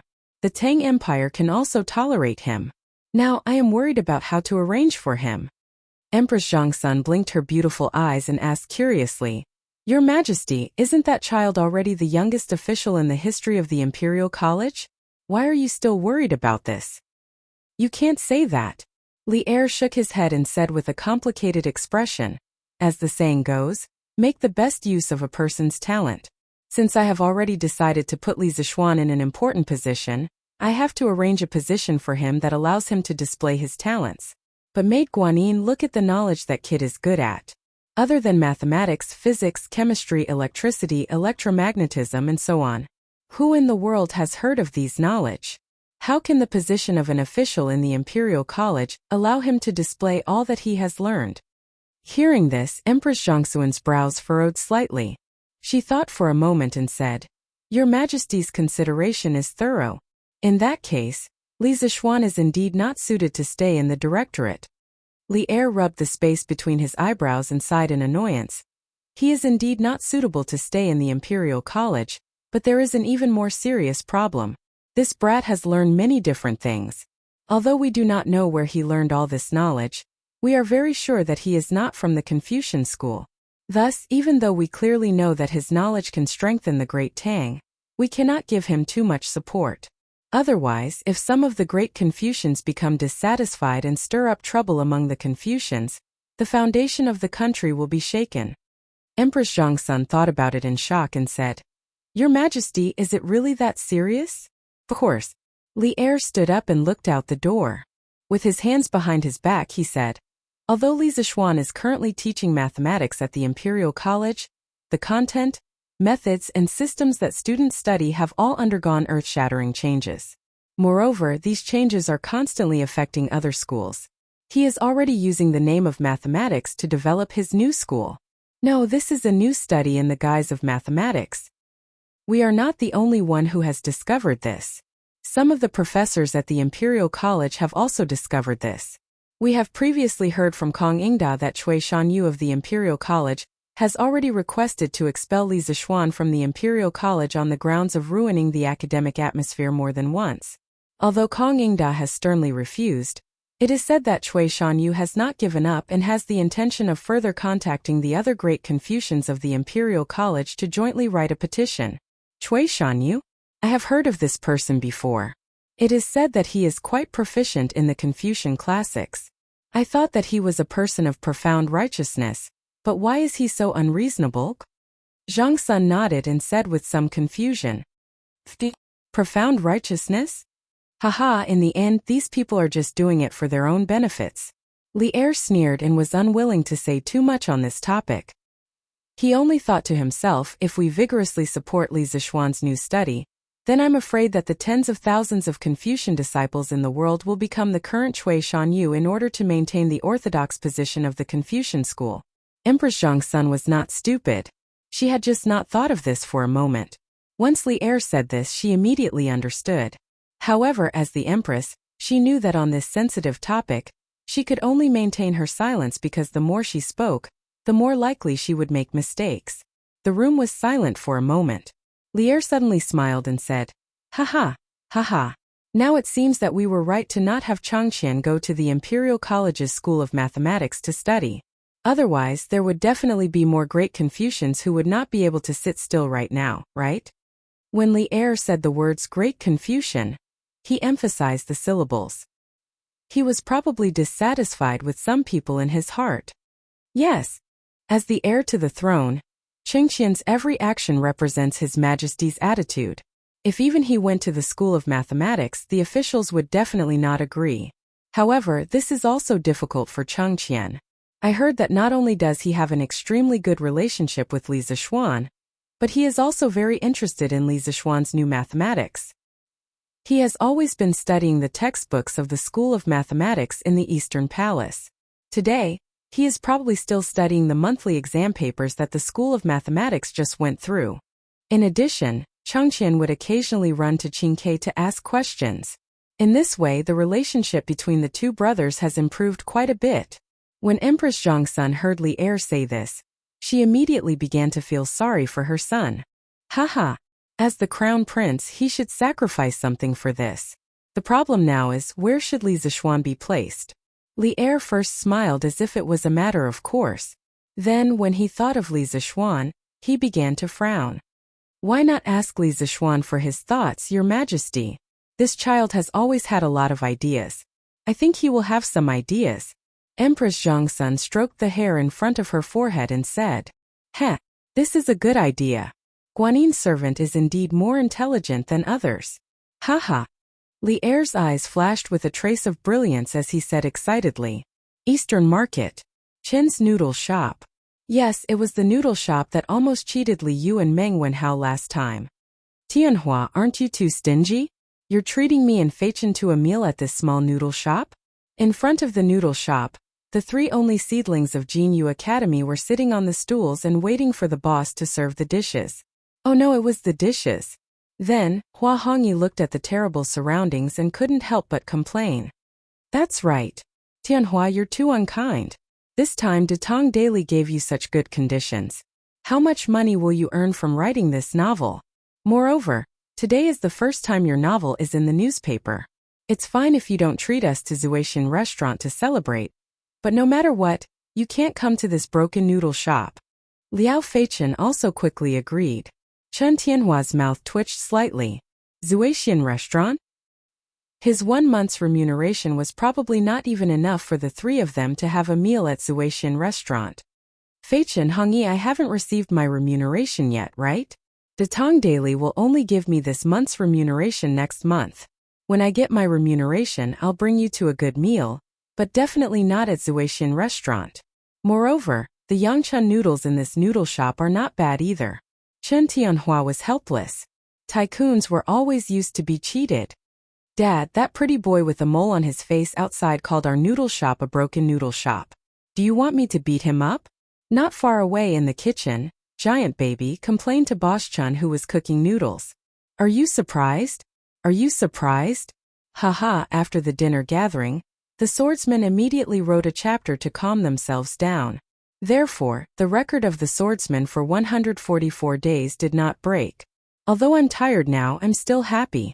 Dear readers, seeing that the swordsmen are working so hard to update, can you come to QQ to read or subscribe to a few chapters on Qidian? Because I found a lot of students who read pirated versions, and some of the pirated versions are very interesting.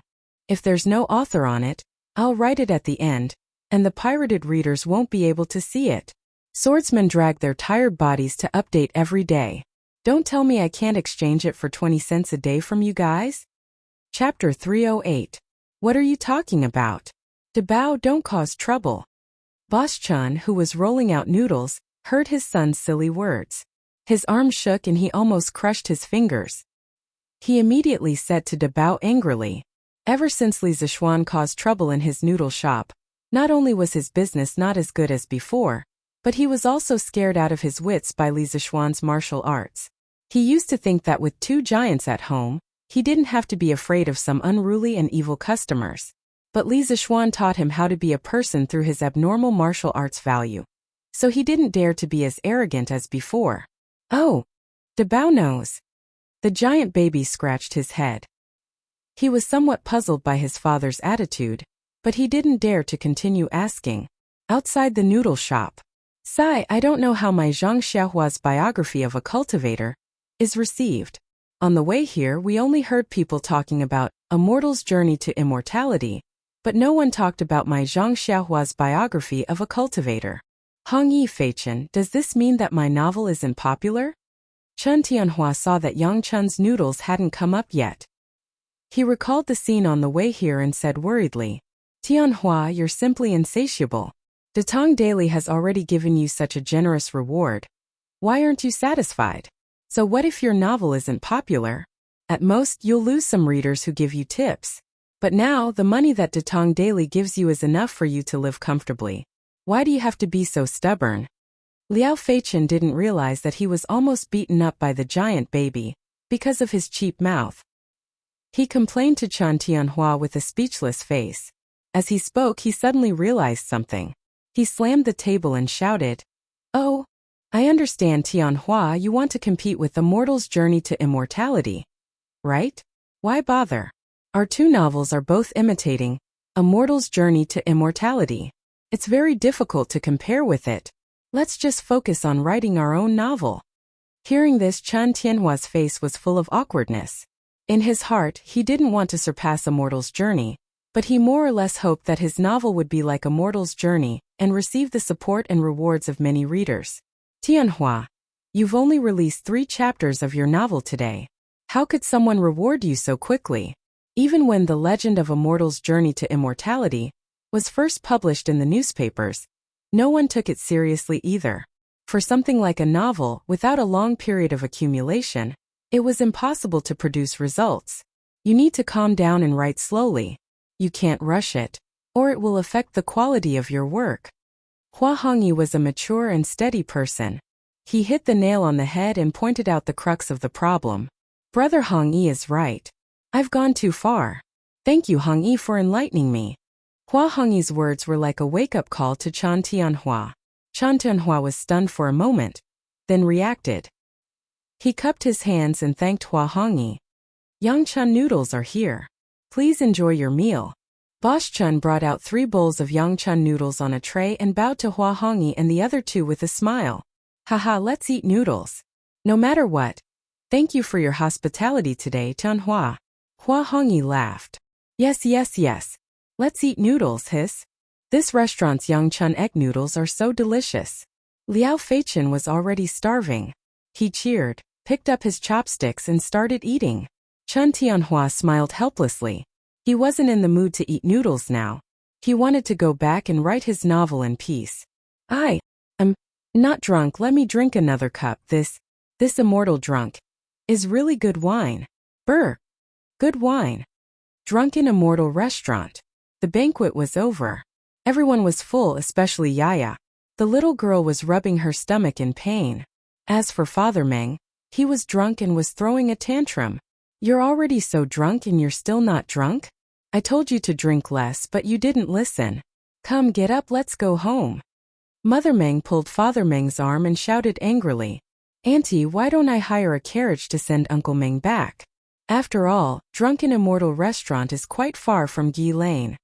After this banquet, Liu had become very familiar with Meng Wenhao's family. She quickly suggested, this. Mother Meng hesitated. Hiring a carriage would cost a lot of money. Haha, there's no need to hire a carriage. Drunken Immortal Restaurant has its own carriage. I'll ask Boss Lu to send someone to send you back later. At this time, Li Zishuan walked in with a smile. The banquet was over. Qin Huayu had already left with the drunk Chang Chumo and Yuchi Baolin in the carriage. Thank you, Lord Ju. Mother Meng was surprised and happy at the same time. She thought to herself that Meng Hao's teacher was not only kind, but also considerate of others. No wonder he could reach such a high position at such a young age. This kind of cultivation was not something that ordinary people like us could have. Thank you, sir. Meng Wenhao also came over and thanked him sincerely. Today was the happiest day of his life. Through his own efforts, he had finally brought his family to Drunken Immortal Restaurant.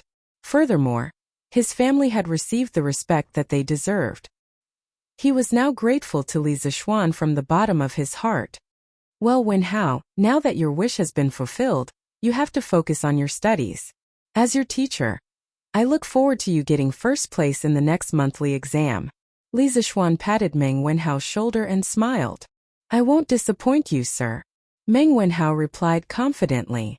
Hehe, good. Wenhao, go find Boss Lu and ask him to arrange a carriage. Yes, sir. Meng Wenhao replied with a smile and went out. Little Yu, isn't it time for you to go back to the workshop? If you don't go back now, Steward Ma will probably come and ask me for you. Li Zishuan looked at the mischievous Li Yu and smiled. At the same time, he secretly felt that it was a pity that there were no televisions or cameras in this era. Otherwise, he really wanted to cultivate Li Yu into a little child star. Because of Li Yu's sweet appearance and her unrestrained and mischievous personality, it would be a pity if she did not become a star. Hehe. Then I'll take Sir's carriage on the way. Li Yu stuck out her tongue and smiled mischievously. Drunken Immortal Restaurant was in the northwest of Chang'an City. Strange Interest Pavilion was in the northeast of Chang'an City. If she did not borrow a carriage, she would probably have to walk for a long time. Anyway, there was a free ride. Why not take it?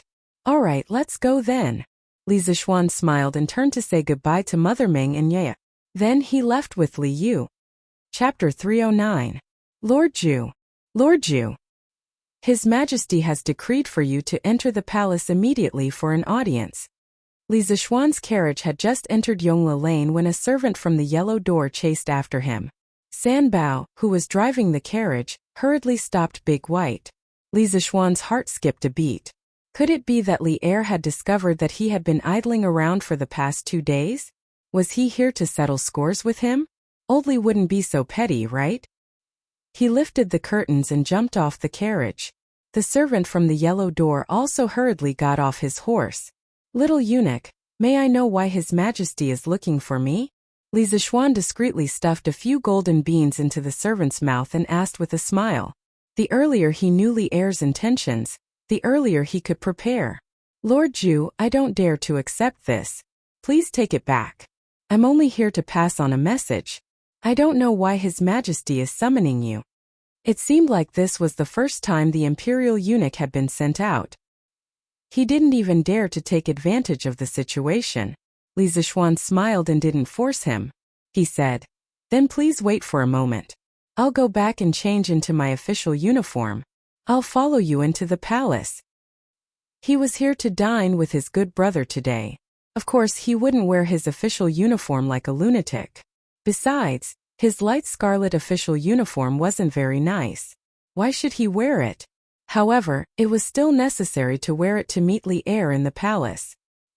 His Majesty specifically said that Lord Ju can enter the palace immediately without changing into your official uniform. The servant from the yellow door added. Li Zishuan was speechless. Li Er was in a hurry to be reincarnated. Of course, he only dared to say that in his heart. He couldn't say it out loud. "Then I'll follow you into the palace." Then he turned to look at Sanbao and instructed. "Sanbao, send little Yor to the workshop and go straight home." "Yes, young master." Sanbao responded and hurried Big White toward Ani Lane. "Let's go." Li Zishuan turned around and said a few words before following the small yellow door to the Imperial Palace. The distance between Yongla Lane and the Imperial Palace was not far. Only about 3 to 4 li. Li Zishuan arrived outside the walls of the Imperial Palace in a short while. The little yellow gate led Li Zishuan through the Gate of Heaven. He passed through the Garter Gate, the Tai Chi Gate, the Zhuming Gate, the Yin and Yang Gate, and the Sweet Dew Gate. He went straight to the Sweet Dew Hall. Unlike the previous summons, Li Er chose to summon him at the Sweet Dew Hall. Li Zishuan was no longer a novice when he first entered the officialdom. He had crammed in a lot of basic knowledge about officialdom. Naturally, he knew that the emperor usually summoned his officials to the Taiji Palace or the Yin and Yang Palace. The Ganlu Palace was where Li Er studied in the inner palace and was rarely used to summon his officials. It seemed like Li Er wasn't looking for him for some trivial matter. The little yellow gate went in alone to announce the reply. Li Zishuan stood in the corridor outside the hall, waiting for the news. After a while he heard a sharp voice from inside. "Summon the Prince of Lantian County, Minister of the Imperial College, Li Zishuan for an audience." Hearing this, Li Zishuan anxiously walked in with small steps. The Sweet Dew Hall looked very simple, but every table, chair, table and stool in the hall was decorated with ingenious ingenuity. The furnace in the room was burning with spices. Li Zishuan smelled it, but he couldn't tell what brand the spices were. Li Er sat upright on the dragon throne, wearing a bright yellow dragon robe. He didn't wear the sky-reaching crown that he wore during morning court. Instead, he used a purple and gold crown to tie up his hair. Li Er probably felt that the sky-reaching crown was too heavy. Li Zishuan silently criticized him. "Greetings, Your Majesty." When Li Zishuan walked in, Li Er was holding a book and reading it with great interest. It was as if he didn't notice that someone had walked in. Li Zishuan didn't care if Li Er really didn't see him or if he was pretending. He went forward and bowed. He guessed that Li Er was most likely pretending. Leaders all like to pretend to be deep. Li Zishuan expressed that he understood. But he didn't want to play along with Li Er. He wanted to finish his work quickly and go home. "Rise. Have a seat." When Li Er heard the voice, he put down his book and raised his head. Of course, he was reading seriously just now. He wasn't pretending to be deep like Li Zishuan thought. He wasn't that bored. The fact that Li Er was able to succeed in the governance of Zhengguan was inseparable from his humility and diligence. "Thank you, Your Majesty." Li Zishuan was happy. Since he came in and had a seat, didn't that mean that Li Er wouldn't make things difficult for him today? 3 days ago, I asked you to hurry up and think of a way to improve the telegraph. How is it? How's the progress now? Li Zishuan had just sat down when Li Er asked. Li Zishuan shouted in his heart. It turned out that he was thinking too much just now. "Your Majesty, there's no progress." Li Zishuan wanted to fool him, but he couldn't fool him. Old Li had too many spies under him. He might have already known. Even though Li Er already knew the result, when he heard Li Zishuan's reply, he couldn't help but get angry. "Are you taking my words as a joke?" Li Zishuan heard Li Er raise his voice by an octave and knew that old Li was a little angry. However, he was already mentally prepared. "Your Majesty, that's not the case. With the current technology of Tang Dynasty, 20 to 30 li is the maximum distance that the telegraph can transmit. If we want to break through this limit, we need to create a new device, the triode. It can amplify the signal from the telegraph so that it can be transmitted further. However, the triode requires 2 new materials that I haven't found yet. Even if I find them with the current technology of Tang Dynasty, it's very difficult to create them. On the other hand, regarding the problem of power supply, the power source that I currently use can only supply power on a small scale. If I want to achieve a large-scale power supply, I need to build a large generator and a container to store the power. I also need to build a huge power transmission line. To do this, in addition to a huge amount of financial and material resources, the most important thing is that I need a group of corresponding talents. Otherwise, I won't be able to do it alone. When Li Zixuan decided to quit, he already knew that he would be questioned by Li Er. He also had a draft of the relevant excuses. At this moment he spoke one set of words after another. It seemed like he was really serious.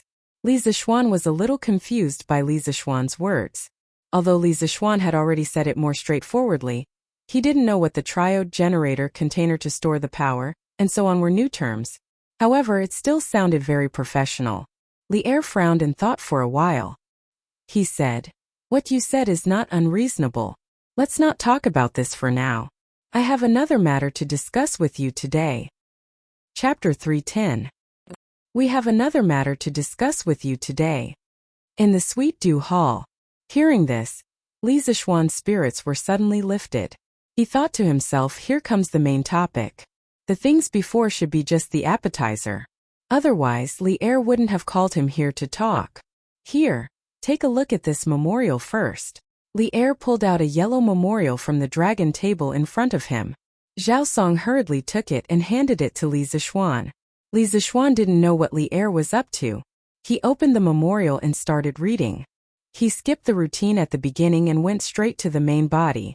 Today this subject, Cui Shanyu, together with 7 professors from the Imperial Academy, and the 4 Gates Academies, will jointly impeach Li Zixuan, the Secretary of the Imperial Academy, for corrupting the academic atmosphere of the Imperial Academy, disrupting the teaching order of the Imperial Academy, and privately spreading and teaching miscellaneous studies. Your subjects do not deny that Li Sai has brought some positive changes to the Imperial College since he joined, such as the blackboard and chalk.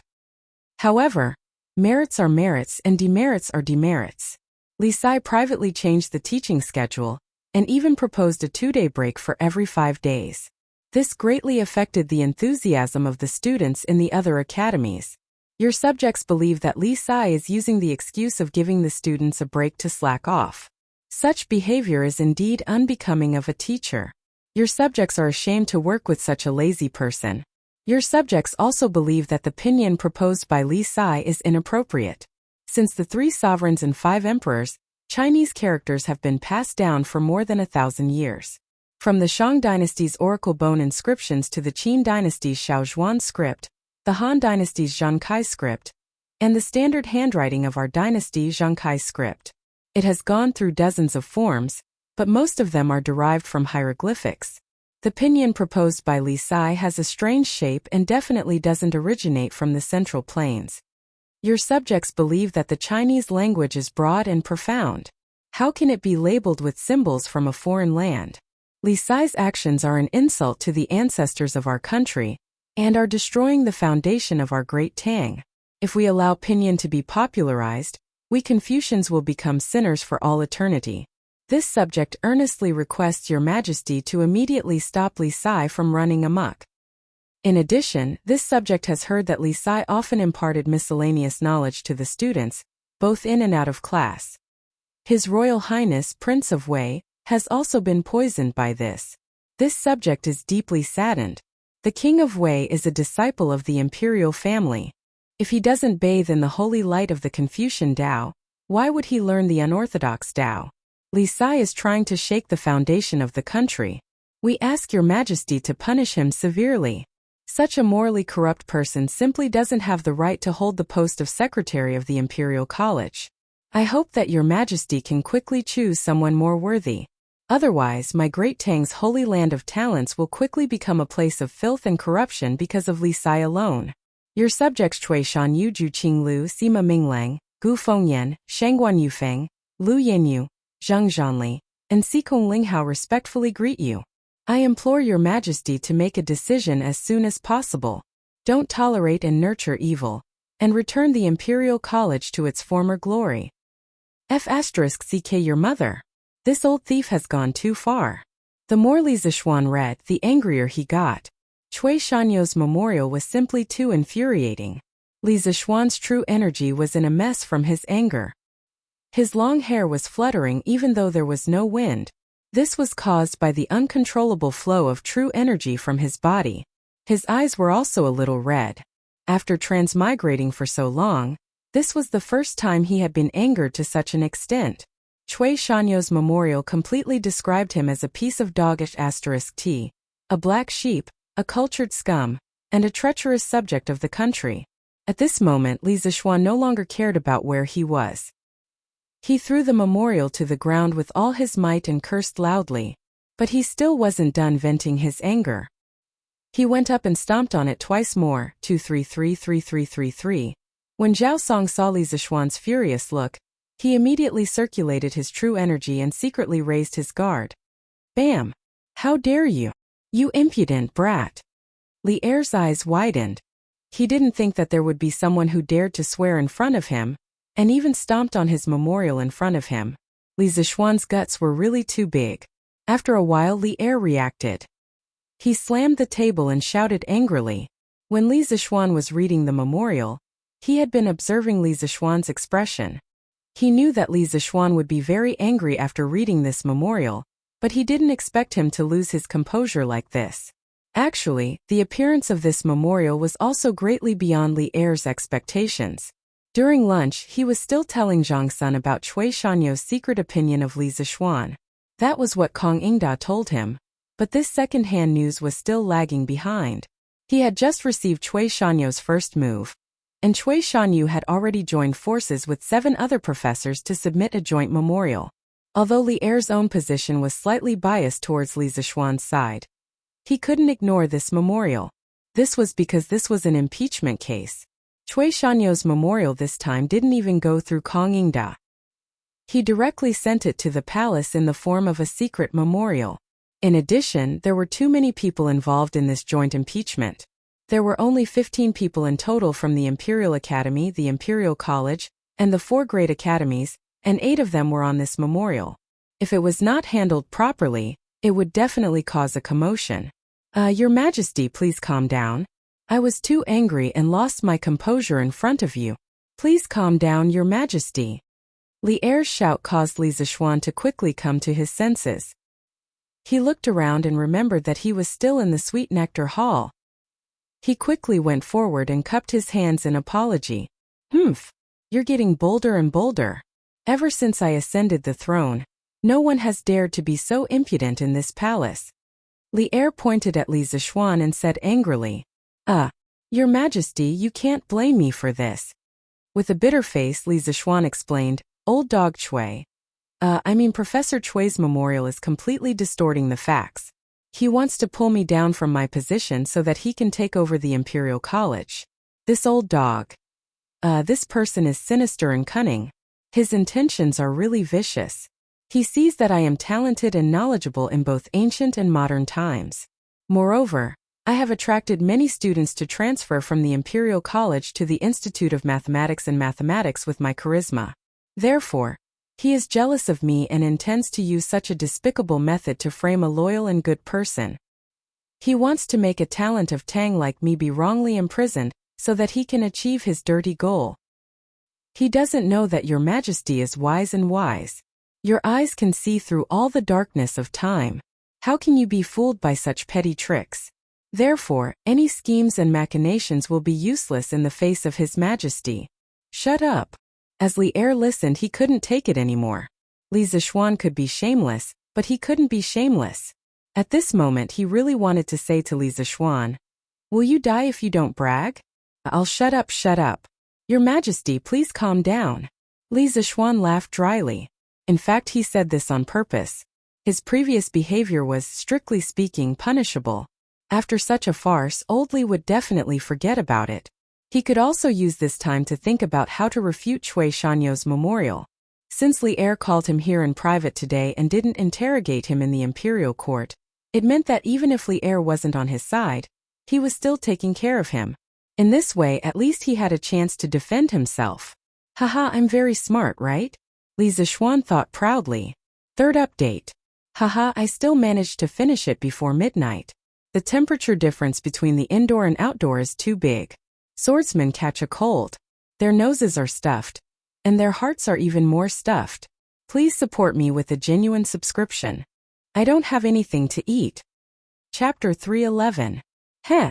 Since you say that Cui Shanyu, Lu Yanyu, Zheng Zhanli, Xikong Linghao, and the other professors are slandering you, do you have any evidence? Ganlu Hall. Li Er leaned back and looked at Li Zishuan sternly. Li Zishuan's previous thoughts were indeed correct. Regarding this matter, Li Er indeed had the intention of opening a back door for Li Zishuan. Calling Li Zishuan over for questioning today more or less, had the intention of practicing in advance. Your Majesty, this matter doesn't require any evidence. Do you have any evidence for the 3 crimes that Cui Shanyu and the other professors have accused me of? They were just using their own opinions to judge whether I was guilty or not. Could they possibly represent the students of the Imperial College? Can they represent the millions of people of the Great Tang Empire? As the saying goes, justice is in the hearts of the people. If they convict me based on their words alone, then I won't accept it. Firstly, Cui Shanyu accused me of implementing a 2-day break system in the School of Mathematics after 5 days of classes. He also thought that I was using the excuse of a break to slack off. I just want to say that it's bullsh*t. All of the above are just his personal conjectures. Did he investigate beforehand? How did he know that I was slacking off? The break system that I set doesn't contain any selfishness. Ever since I took over the School of Mathematics, the students' homework has become increasingly heavy. Coupled with the exam reward and punishment system that I set, the pressure on the students has also increased. If they can't strike a balance between work and rest, their learning efficiency will greatly decrease. Although compared to the other schools, the School of Mathematics usually has a lot more holidays, but this official dares to say that in terms of academic pressure and academic performance, the students of the School of Mathematics definitely won't lose to the other 5 schools. If anyone is unconvinced, they can come out and compete. If they lose, this official is willing to accept this crime. Li Zishuan said heroically. Heh, what arrogance. I know that you are proficient in mathematics, but that doesn't mean that the students of the School of Mathematics are also proficient. Why are you so confident? Li Er couldn't help but laugh and interrupt. Of course. As the saying goes, great teachers produce great students. Like teachers like students. I have absolute confidence in my students. Li Zishuan raised his chin and said affirmatively. Li Er was speechless. If he could, he really wanted to spit tea all over Li Zishuan's face. How could the saying great teachers produce great students be used in such a way? Secondly, regarding pinyin, when pinyin was first introduced, His Majesty Kong Jijio and all the important officials in the imperial court unanimously approved it. Why didn't Cui Shanyu and the others jump out to oppose it? This old dog only knows how to bully the weak and fear the strong. Does he think that I'm a pushover? In the Imperial College's actions was the Great Tang Empires is the Tang Empires is the Tang Empires Tang's the Foundation Empire as will. If pinyin is successfully popularized, we Confucians will become sinners for all eternity. Thus Li Zishuan felt a wave of anger rush to his head, and vulgarities involuntarily escaped from his mouth. He had probably used more profanity today than he had in the past 20 years. Speak! If we hear any more obscenities, we will have you thrown out. Li Er frowned when he heard this and could not help but scold him. Cough, Your Majesty, please forgive me. Let's continue with pinyin. After interacting with Li Er for a long time and grasping his temper, Li Zishuan was no longer as afraid as he was in the beginning. Although Old Li liked to trick people, as long as they didn't commit crimes of principle like treason, Old Li wouldn't chop off people's heads. He wasn't like the Braid dynasty 1,000 years later, where they often held literary trials and had to be careful with their words. The benefits of pinyin are obvious. It will allow our Great Tang to have thousands upon thousands of people who can read and write. It will definitely be a blessing to the poor. This subject believes that Cui Shanyu and the others must have ulterior motives for objecting in such a hurry. They are afraid that once there are more scholars, they will lose their sense of superiority. This subject has every reason to suspect that Cui Shanyu and the others are lackeys sent by the noble clans to obstruct the imperial court's education. I hope that your majesty will investigate this. Li Zishuan smiled sinisterly and began to paint Cui Shanyu and the others in the eye in front of Li Er. He knew that Li Er had the intention to attack the noble clans, so it was a good opportunity to have 2 appetizers. Among the 8 professors who impeached him, there were those with the surname Cui, Lu and Zheng. He didn't know if these people were related to the 5 surnames and 7 hopes. In any case, even if they weren't related, this young master wanted to be related to them. Who asked you to stab this young master in the back? If I don't take revenge, I'm not human. As expected, Li Er's expression gradually turned serious when he heard this, but he didn't say anything in the end. Li Zishuan was slightly disappointed and could only continue. Regarding Cui Shanyu's words about pinyin being like a foreign language, this subject has something to say. First of all, Cui Shanyu's words have no proof. Since he said that pinyin is a foreign language, then he has to show proof and let everyone see which foreign language pinyin is from. Secondly, so what if pinyin is a foreign language? As long as it can allow more people to become literate and make our Great Tang stronger, then it is a useful language. If our Great Tang wants to stand at the top of the world, then we must learn to be tolerant. Take the strengths of others and make up for our own shortcomings. Only by being tolerant can we become the strongest Great Tang. If my Great Tang wishes to stand at the peak of all countries, it must learn to be tolerant, to take the strong points of others and make up for our weak points. Only by being tolerant can the Great Tang become the strongest and most prosperous. Li Er's expression froze. He couldn't help but repeat Li Zishuan's words to himself. He asked Li Zishuan to come over today just to hear what Li Zishuan would say about Cui Shanyu's impeachment. He never expected to hear such a warning that made his heart surge with emotion and even made his blood boil. He was really touched. If our Great Tang wants to stand at the top of the world, then we didn't expect you to understand such a principle of life.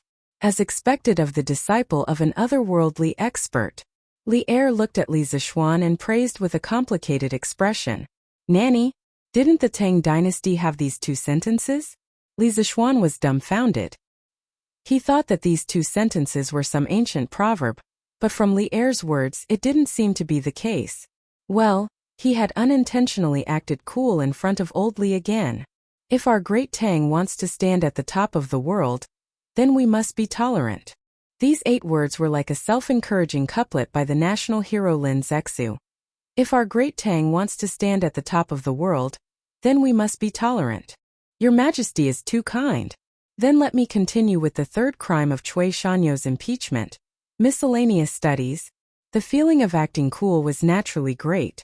Li Zishuan felt as if he was possessed by Zhuge Liang. He was about to engage in a war of words and unleash a wave of damage that ignored all skills. There's no need to say anymore. It's enough that you know about Cui Shanyu's impeachment. As for how to deal with it, I have my own plans. Go back and do some self-reflection. Tomorrow morning there will be a verdict on your matter. Come to the court when the time comes. All right, if there's nothing else you may leave. Li Er's mind was no longer on this matter.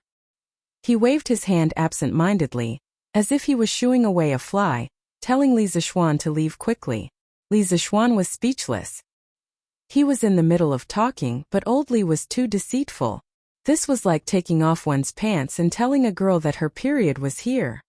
Then I shall take my leave. Li Zishuan had no choice but to cup his hands and leave. Chapter 312. He was impeached for no reason, and he had to attend the morning assembly tomorrow. He was just sitting at home, and trouble came from the sky. F***ck that old dog Cui. You've gone too far, damn. I'm going to kick you to death. Li Zishuan was getting angrier and angrier as he wandered along the streets. He kicked everything he saw. Luckily there weren't many people around. Otherwise he wouldn't have felt good. Young master, you're back. San Bao was the first to welcome him when he reached the door. Have you sent Li Yu over? Li Zishuan nodded and asked casually. Replying to young master, it has been delivered. That's good. Li Zixuan waved his hand and was about to return to the house. Suddenly, he stopped in his tracks and waved at San Bao. San Bao, come here. Young master has something to tell you. Hey! Young master, please tell me. When San Bao heard this, she hurriedly ran over excitedly and said, You go. Hey, come in, come in. As soon as Li Zixuan opened his mouth, he realized that something was amiss. He hurriedly brought San Bao into the manor. Thus, the servants of the Li residence saw this scene from afar. Their young master was sneakily discussing something with the servants of the manor under the large locust tree in the front courtyard. One of them was babbling non-stop, gesturing with his hands as he spoke. The other had his eyes wide open with a completely dumbfounded expression. Do you understand? Young master, isn't this too wicked? Wicked your head. Do you still want your job? Young master, please calm down. I'll go now. But if someone finds out, I'm afraid it'll be hard to explain to old master. Are you King Pig? I didn't ask you to go personally. Don't you know how to cover your face and secretly hire a few people to help you recruit people? Yes, young master is right. I'll go now. Wait, I haven't paid you yet. Where are you going? You brat, your brain isn't working so well today. Go to Butler Wang and give him 100 strings of coins. If it's not enough, there's more. Young master, why do you need so much? 10 strings of coins is enough. San Bao almost knelt down as he said bitterly. What do you know? The more money there is, the bigger the matter will be, and the happier I will be. This young master doesn't lack money. If you do a good job, you will be heavily rewarded. Hurry up and go. Li Zixuan slapped the back of San Bao's head and said in annoyance. This lackey of his was not good enough. He was too honest and not arrogant enough. It did not suit his status. Yes, young master. I will go immediately. When San Bao saw that his young master was getting impatient, he didn't dare to hesitate any longer. He quickly ran off like a rabbit. He cherished his status as Li Zixuan's #1 lackey very much. Cough cough. What are you looking at? Get to work. Li Zixuan scolded angrily when he saw the servants and maids in the distance looking at them with gossipy expressions. Immediately, the servants and maids scattered in all directions. The next day, 4:45, 4:15 a.m. Some people were still asleep, while others had already woken up. The only people who had woken up so early were the peddlers and the ministers who were rushing to attend the morning court. Thus, from this point of view, the officials of the imperial court had something in common with the common people, and that was that they all needed to wake up early. However, today was a little different. Because the fleet heading south was about to depart in the morning court was pushed back. All officials of the 5th rank and above had to go together to the docks on Murky Island in the eastern suburbs of Chang, and to send off the army. Oh, madam, you can buy more meat in the future. We won't have to live such a poor life anymore. Haha. Xingye Fang. In a shabby and narrow courtyard, Cui Shanyu was drinking porridge and eating vegetables as he spoke to the middle-aged woman in linen clothes in dissatisfaction. Master, you're not talking nonsense, right? With your little salary, how can our family afford to buy meat? The woman in linen clothes said with a strange expression. Haha, short-sighted. It won't be long before this old man can return to the family. By then, what can we not have? Cui Shanyu laughed proudly. What? Master, are you telling the truth? The woman in linen clothes raised her voice by an octave. She was extremely excited and even used master. It was obvious that she cared a lot about her family identity. Of course, I can't tell you the specifics now. You'll know after a while. Yes. Come, master, eat more. Madam, I'll go to Murky Island now. Today, His Majesty specially summoned me to attend the morning court, so I may be back later. You can have lunch first. Don't wait for me. Cui Shanyu finished his breakfast happily and was ready to go out. Of course, he didn't mean that the food was delicious, but that he had gained respect from his wife and could finally straighten his back. Okay, master, take care. The woman in linen clothes said quickly. Haha, silly tiger, let's go. To Murky Island. Cui Shanyu waved his hand in high spirits and was ready to go out with a hunchbacked young man. With Cui Shanyu's poor appearance, how could he afford to buy a horse and carriage? That was why he woke up early today, because the journey was long and he had to leave early. Ouch! Cui Shanyu pushed open the shabby courtyard door and took a step out. He almost slipped out of the door. Master, what's wrong with you? The young man named Silly Tiger seemed to have something wrong with his brain. His master was in trouble, but this idiot could still laugh foolishly. He really didn't know how many episodes he could survive. I think I stepped on something soft. Silly Tiger, help me take a look. My eyesight is not very good. Oh, my other foot stepped on something too. Cui Shanyu didn't care about Silly Tiger's untimely laughter. Perhaps he was already used to it. It's just that he moved around like this, and his other foot immediately stepped on something soft. At this moment, the sky was just beginning to brighten. He was old and dizzy, so naturally he couldn't see anything clearly. He could only ask Silly Tiger for help. Hee, master. I'll help you take a look. Silly Tiger chuckled and quickly ran over. Hurry up and look, what did you step on? Could it be a poisonous snake? Speaking of this, Cui Shanyu immediately broke out in a cold sweat. Even a big man would be afraid of snakes. Hee, no master, you stepped on shit. Hee. Stepped on shit. Shit. Shit. Hee, your mother. Cui Shanyu's face was full of Sparta. Even though he was used to Silly Tiger's way of speaking at this moment, he still felt that the word hee was extremely harsh. Preposterous. Preposterous. Under the feet of the emperor, someone actually dares to pour such filth in front of my door. It's really outrageous. Cui Shanyu was trembling with anger, and his beard was almost sticking up. No one could stand a pile of shit in front of their door. However, what was even more unbearable for him was yet to come. Hee. Master, this isn't someone's feces, it's someone's feces. Look, it's still warm. It was still warm. Still. Ah. Ugh, wah. It was no wonder that Cui Shanyu's mental fortitude was weak. The scene was just 2F* king strong. Cui Shanyu could no longer hold it in. He ran to the corner of the wall and began to vomit. However, as he ran, he inevitably stepped on a few more piles of feces. Master, what's wrong? I'm not done yet. I can see that this shit is from a child. Look how thin are these strands of feces. Hee. Blurg. Shut up. Oh. Holy shit, I've unknowingly written 700,000 words. Most importantly, I've written so many words, but there's no eunuch at all. This was too rare. Isn't everyone going to subscribe 2 chapters to support me? If very few people read the original version, it's easy for me to get castrated.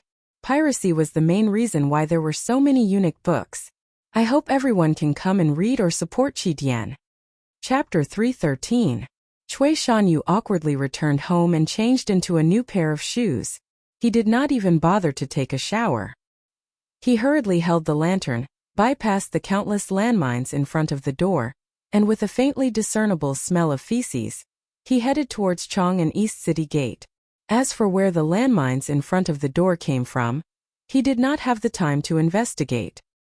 He thought that when he came back from the morning court, he would find the people from Wuho government and let them investigate.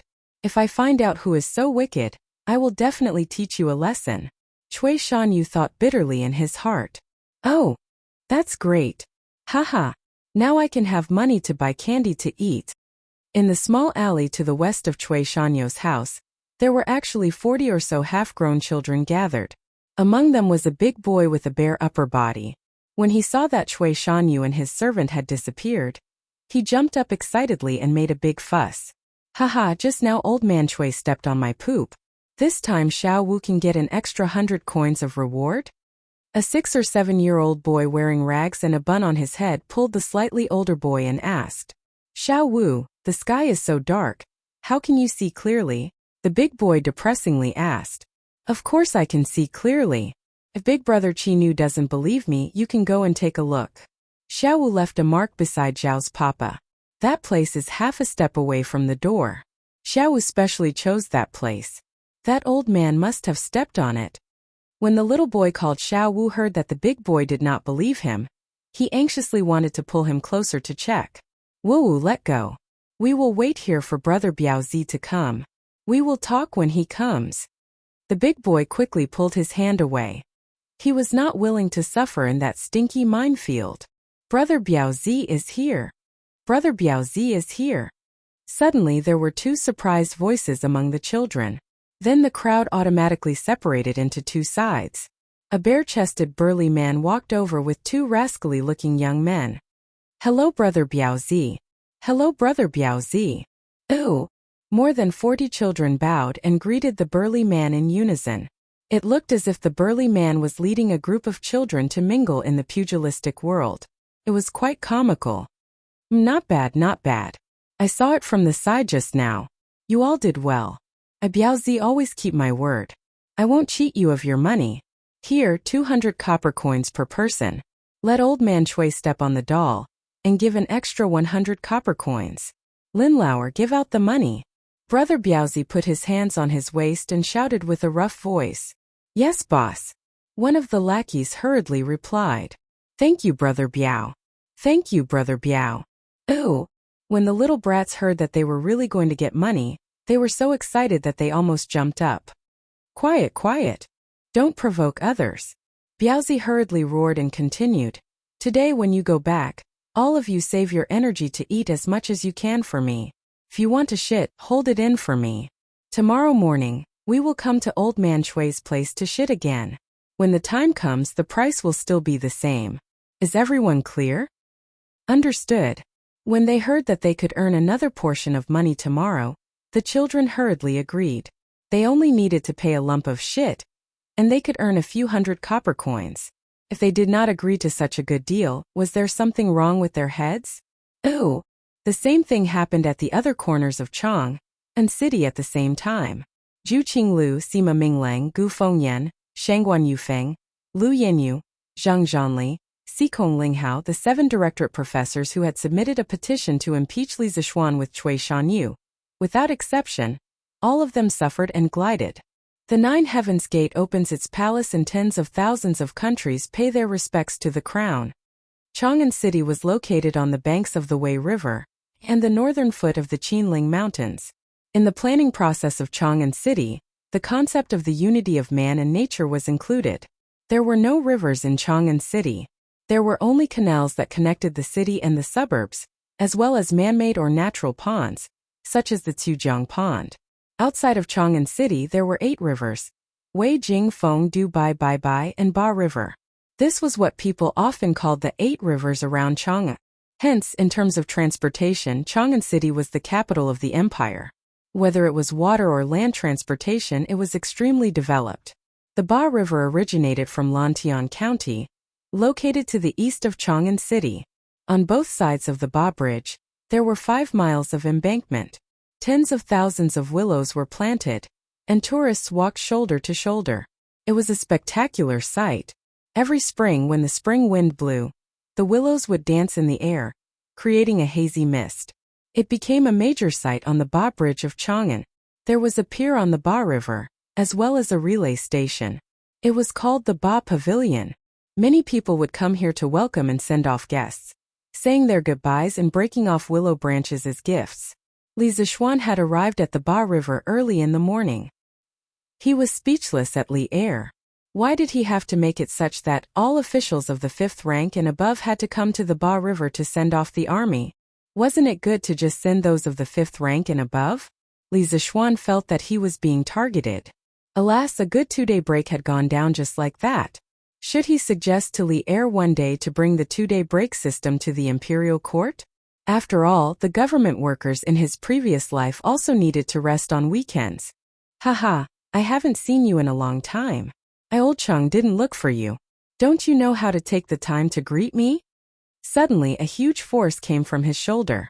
If Li Zishuan's lower body was not stable, he would have been slapped into the river. There was no need to look. Only great demon King Chang would do such a thing. Uncle Chang, you're right. I didn't think it through. I'll invite you and Uncle Qin to my residence for a drink some other day.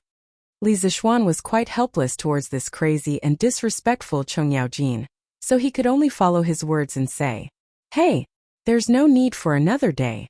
You're about to get married. When the time comes, Old Chang will go to your house for a big meal. Haha, you're not allowed to keep anything to yourself. You have to bring all the good wine and dishes for me. Cheng Yaojin patted Li Zishuan's shoulder and laughed. Jijia, how can you be an elder like this? Qin Xiong couldn't help but frown. Hey second brother Qin, this kid is also one of us. Why do you need to be polite with him? Eh? What's that smell? Why is it so smelly?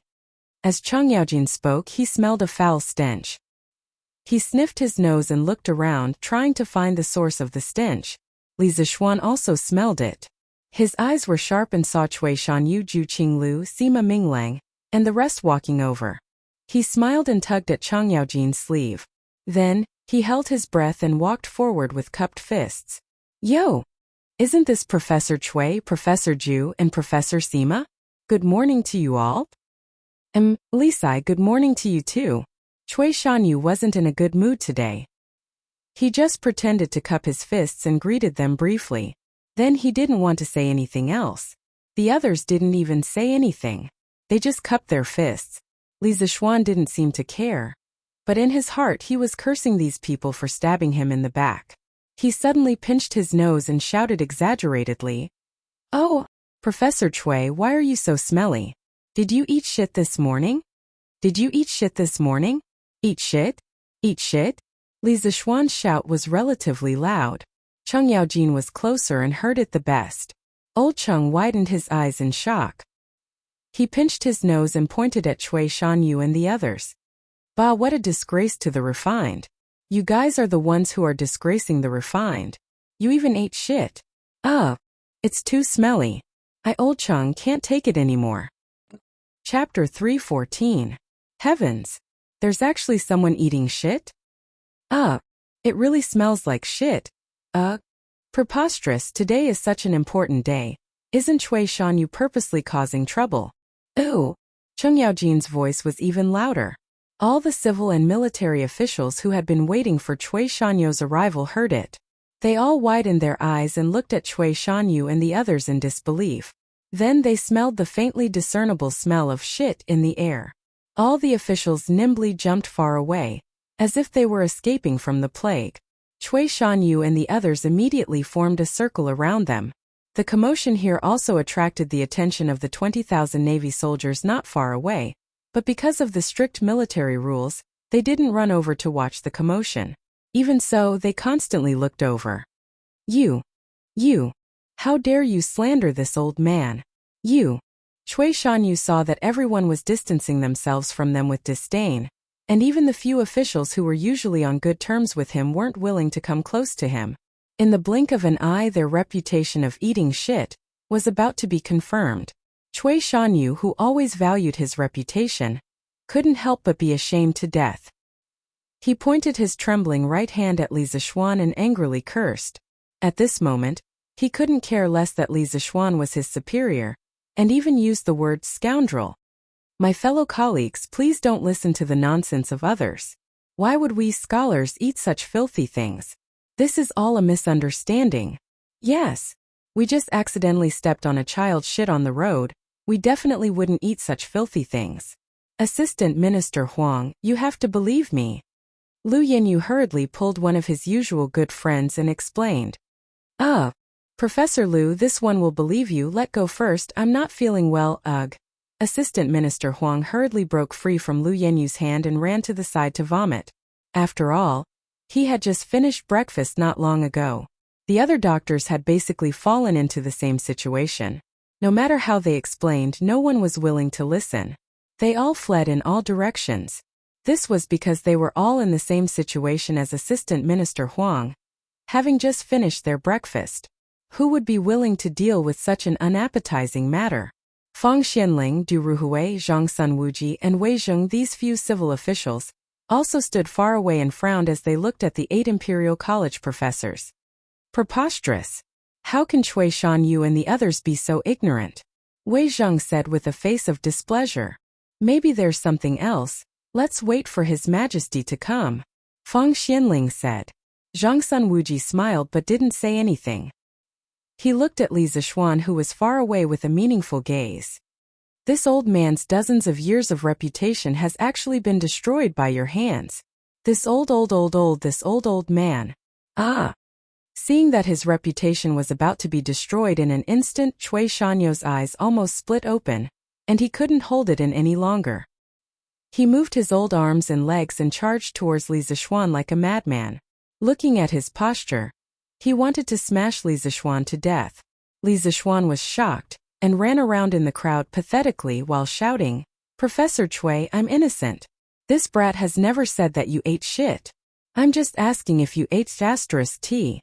With his skills, even if he stood still and let Cui Shanyu hit him for a year, he would be fine. However, he was afraid that Cui Shanyu would scam him. Seeing that this person was already so old, if something happened to him, wouldn't he be blackmailed for a large sum of medical fees? Bastard! This old man will not live under the same sky as you. When Cui Shanyu heard Li Zixuan say "eat shit" again and again, and that he was as slippery as a loach and couldn't be caught at all, he couldn't hold it in any longer. He staggered 2 steps and spat out a mouthful of blood. Professor Cui, are you okay? Zhu Qinglu, Sima Minglang, Gu Fengyan, Shangguan Yufeng, Lu Yanyu, Zhang Zhanli, Xikong Linghao, and the rest rushed over to support Cui Shanyu. They had smelled this H*T smell for so long that they had developed a certain level of immunity. Therefore, no one would despise each other at this moment. Sigh. It's none of my business, okay? Professor Cui, why are you so persistent? Look at how old you are. If others see this, they might say that I'm bullying you. Li Zixuan said with pity. You. Cui Shanyu said, you for a long time. Finally he couldn't take it anymore. His eyes rolled back and he fainted completely. Professor Cui, wake up. Professor Cui, wake up. The other 7 directorate professors instantly lost their backbone. All of them grabbed Cui Shanyo's arm and cried sorrowfully. You bring a few people and carry him to the Imperial Physician Department. From afar, Zhangsun Wuji finally couldn't take it anymore. He decided to end this farce. He called a soldier over and ordered. Yes, the silver-armored soldier bowed and received the order. He brought 2 of his subordinates and ran towards the scene. Hey, what's wrong with you today? Did these people offend you somehow? After the scene regained its calm, Cheng Yaojin grabbed Li Zixuan and laughed. I'm innocent. Uncle Cheng, I was just making a wild guess. I didn't expect your reaction to be so big and shout out those words. Li Zixuan definitely couldn't take the blame for this. It would really damage his perfect image of being a righteous person who respected the elderly and loved the young. Thus, he casually threw the blame to Cheng Yaojin. Anyway, this old demon was already full of lice. There were plenty of people who hated him anyway. Smack. Cheng Yaojin was so angry that his beard blew and his eyes widened. He slapped Li Zixuan's head and scolded. Bullsh T. You were the one who said it. How dare you put the blame on me? You brat, you've grown up. Li Zixuan rubbed his head and muttered to himself. No wonder Chang Chumo's brain isn't that bright. He must have been beaten up by Cheng Yaojin since he was young. Haha, it's been a while since we last met. And Shaoxian has become even more powerful. First, he angered Cui Shanyu until he fainted. Now he provoked Chengji. Looks like there's going to be another demon king in Tang Dynasty. At this moment, a middle-aged general in full battle armor walked over with a majestic gait. It was Li Xiaogong. Your Highness, how come you're free now? Although Li Zixuan didn't agree with Li Xiaogong's statement that the Great Tang is about to have another demon king in chaos, he was more surprised that Li Xiaogong still had the time to talk to them at this time. Haha. Why wouldn't I be free? Look, the army has been reorganized. The civilian caravans and sailors have also gathered. They're just waiting for His Majesty to come. Why can't I be free? Li Xiaogong pointed at the neat and orderly army in the distance and said casually. Li Zixuan praised. Your Highness is indeed strict in managing the army. It's obvious that this is a tiger wolf army. Haha, you really know how to talk. Li Xiaogong smiled proudly. TSK, this little ability is far inferior to me, old Cheng. Didn't you steal it from the pharmacist? Others would give Li Xiaogong some face, but Cheng Yaojin wouldn't. When old Cheng heard Li Xiaogong bragging and showing off, he couldn't help but mock him. Cough. Jijiayu. Li Xiaogong almost fainted from anger. However, Cheng Yaojin wasn't completely wrong. Li Xiaogong's ability to command the army was mostly learned when he fought side by side with Li Jing in the early years. Therefore, he could only glare at Cheng Yaojin. Chapter 315. Brat. I've been thinking about it for the past few days, and have decided to send my second son to your place. Otherwise, when I go out to sea, no one will take care of him. That brat will be out of control again and cause trouble everywhere. Cheng Yaojin, Qin Qiong, and Li Xiaogong were all generals who had fought together on the battlefield. Normally, they would bicker and joke with each other, and none of them would take it to heart.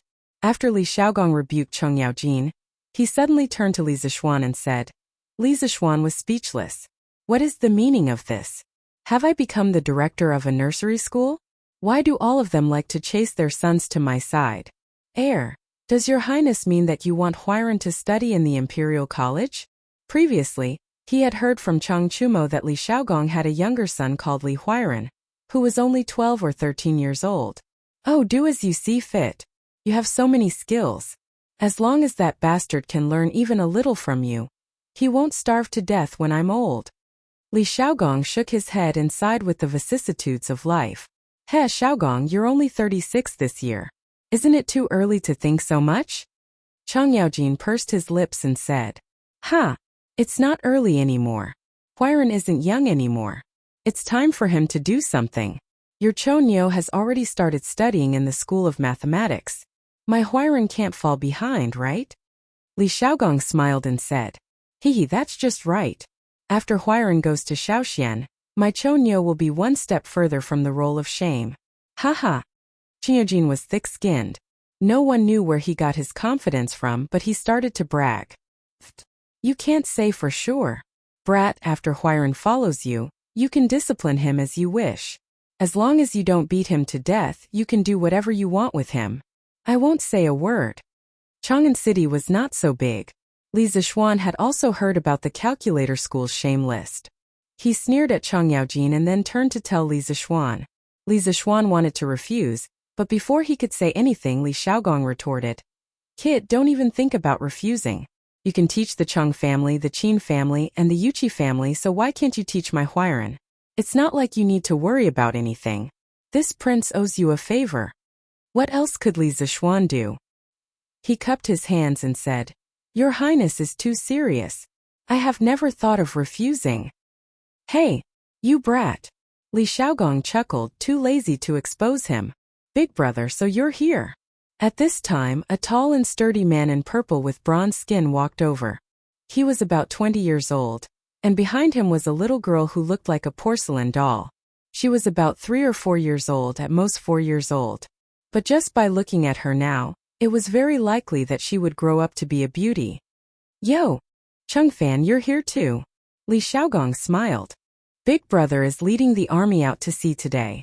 Of course I have to come and send you off. Uncle Cheng, who is this person? Li Zishuan quietly tugged at Cheng Yaojin's sleeve and asked softly. This is the king of Jiangxia. How come you don't even know him? Cheng Yaojin muttered with a strange expression. Li Zishuan was stunned for a moment. He didn't expect that this ordinary-looking man was the king of Jiangxia, Li Daozong. At the mention of Li Daozong, people immediately thought, isn't he the prince who framed Shui Rengui? But in fact that was a novel. He didn't frame Shui Rengui at all. Li Daozong, who had outstanding military achievements, was vilified for 1,000 years for no reason. Li Daozong's courtesy name was Cheng Fan. He was Li Er's cousin, and also Li Xiaogong's cousin. He participated in many battles in his life, such as defeating Lu Wuzhou, defeating Wang Shichong, destroying the Eastern Turks, Tuyuhun, and conquering Goguryeo. He made outstanding military achievements for the unification and expansion of the Tang dynasty. In his later years, Li Er evaluated Li Daozong as a famous general on the same level as Li Ji and Shui Wanche. During the period of Wuda Zhongjin Temple, only Li Xiaogong and Li Daozong were in the imperial family. Li Daozong's great contributions could be seen from this. As for why he wasn't listed in the Lingyam Pavilion in the end, no one knew. Since this person was Li Daozong, then the identity of the little girl behind him was obvious. Wasn't she the famous Princess Wencheng, Li Xuan? Li Zixuan looked at the quiet little girl who was only as tall as his knee, and didn't know whether to laugh or cry. This was because when he had just transmigrated, he more or less had some thoughts about the famous beauties of the Tang dynasty. Princess Wencheng, who had left a thick mark in the history of the Tang dynasty, was naturally among them. But now what was there to think about? Hey, Shuoyan, come and let Grandpa Cheng hug you. Old Cheng ignored Li Zixuan, who was in a daze. He squatted down and opened his arms to Li Shuoyan as he chuckled. Hello, Grandpa Cheng. The little girl obviously knew Cheng Yaojin. Seeing this, she ran over with small steps. Hey, I haven't seen you for a few days. Our little Shuoyan has become prettier? Cheng Yaojin picked up the little girl and coaxed her with a smile. You old man, you're clearly an uncle. How are you a grandfather? Shuoyan, come here, come to uncle. Li Xiaogong, who was talking to Li Daozong, suddenly had a dark expression on his face as he shouted angrily at Cheng Yaojin. He had to be angry. Cheng Yaojin was too shameless. He wanted to be older than him for no reason. Haha, this is what Shuoyan usually calls me. It's not like I instigated her. Cheng Yaojin laughed proudly as he hugged little Shuoyan. First of all, he was 2 years older than Li Xiaogong and 11 years older than Li Daozong. Moreover, old Cheng always liked to grow a large beard on his chin and cheeks, which made him look even older. Therefore, when Li Shuoyan first learned to speak, she often called Cheng Yaojin Grandpa Cheng. Now she couldn't change it. I think you're the one who instigated her. At the mention of this, Li Xiaogong was a little flustered and exasperated. Li Daozong was also a little annoyed. However, in front of these old generals, he was indeed a little too inexperienced and couldn't say anything. Haha, lunatic Cheng is still as shameless as ever. At this moment, Yu Qijingda and Niu Jinda arrived. Together with Li Ji, Duanjishuan, Lu Hongji, Chai Xiao, Ho Junji, and Li Jing, all of the upper echelons of Great Tang were here, paying respects to Uncle Yuqi and Uncle Niu. Li Zixuan stepped forward and greeted the two of them with a smile. After all, he was a junior. Bullshit, you're the one who's shameless. Look at how thick your skin is. He, little Shuan, isn't Grandpa Cheng, right? It was as though Cheng Yaojin and Yu Qijingda were enemies in their previous lives. The moment they saw each other, they started bickering. Pooey. Lunatic Cheng, do you want to fight again? Haha. Do you think I'm afraid of you? But not today. Old Cheng, will fight you for 300 rounds another day. Cheng Yaojin retorted as he played with little Shuoyan. His Majesty has arrived. At this moment a sharp voice sounded, following which, a series of orderly and powerful footsteps could be heard. The noisy civil and military officials, as well as the commoners who were sending their loved ones off, quickly quietened down. Li Zixuan thought, the main show is finally here. Chapter 316. Hearing that Li Er had arrived, Li Xiaogong hurriedly ordered a guard to bring Li Shuoyan to the carriages outside. That was where the family of the Junwang manor was. The Junwang consort had also come to send them off. After giving his orders, he hurried back to the front of the army to wait for Li Er's arrival. Today, Li Er did not ride the imperial chariot, nor did he muster a large force. He rode a strong black horse and wore the Mingguang armor. He only brought a few dozen guards and eunuchs with him. Of course, as the heir to the throne, Li Chengqian also came. Greetings, Your Majesty. Greetings, Your Majesty.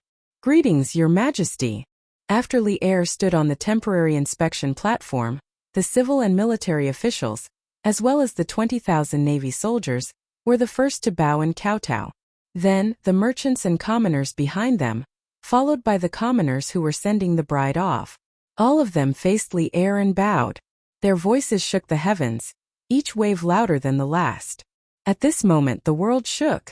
Countless people knelt on the empty ground and around the Ba River. Other than Li Er, no one else stood with their heads held high. There were no 3 cries of long live. When meeting the emperor, the 3 cries of long live were first passed down from Wu Ziqian's coronation, nor were there any kneeling. In the Tang dynasty, kneeling was not practiced. Unless it was a large-scale sacrifice to the heavens, one would not kneel when meeting the emperor. But Li Zixuan, who was present, was still shaken by these mighty cries. Rise! Li Er was dazed. How long had it been since he had heard the mighty cries of the soldiers in front of the battlefield? How nostalgic! After a moment, he came to his senses and shouted. His Majesty has decreed that everyone rise. His Majesty has decreed that everyone rise. Oh! Naturally, there were eunuchs below who passed on Li Er's words. Thank you, Your Majesty. Thank you, Your Majesty. Tens of thousands of people stood up and then stood ramrod straight by the Ba River. Sovereign of the heavenly Tao, Sovereign of the heavenly Tao, let the sun and moon remain the same. Soldiers, today you will set sail. Unlike the usual battles on the battlefield, you will face countless unknown dangers on the vast sea. You are all good men of my great Tang, and we hope that in 3 months, you will all return alive. Of course, once outside the borders of the Great Tang, as soldiers of the Great Tang, you must ensure the safety of the people of the Great Tang traveling with the fleet. The people of the Great Tang are not to be bullied anywhere. If they encounter an enemy, they must be exterminated with all their strength. Did you all hear that? Li Er roared.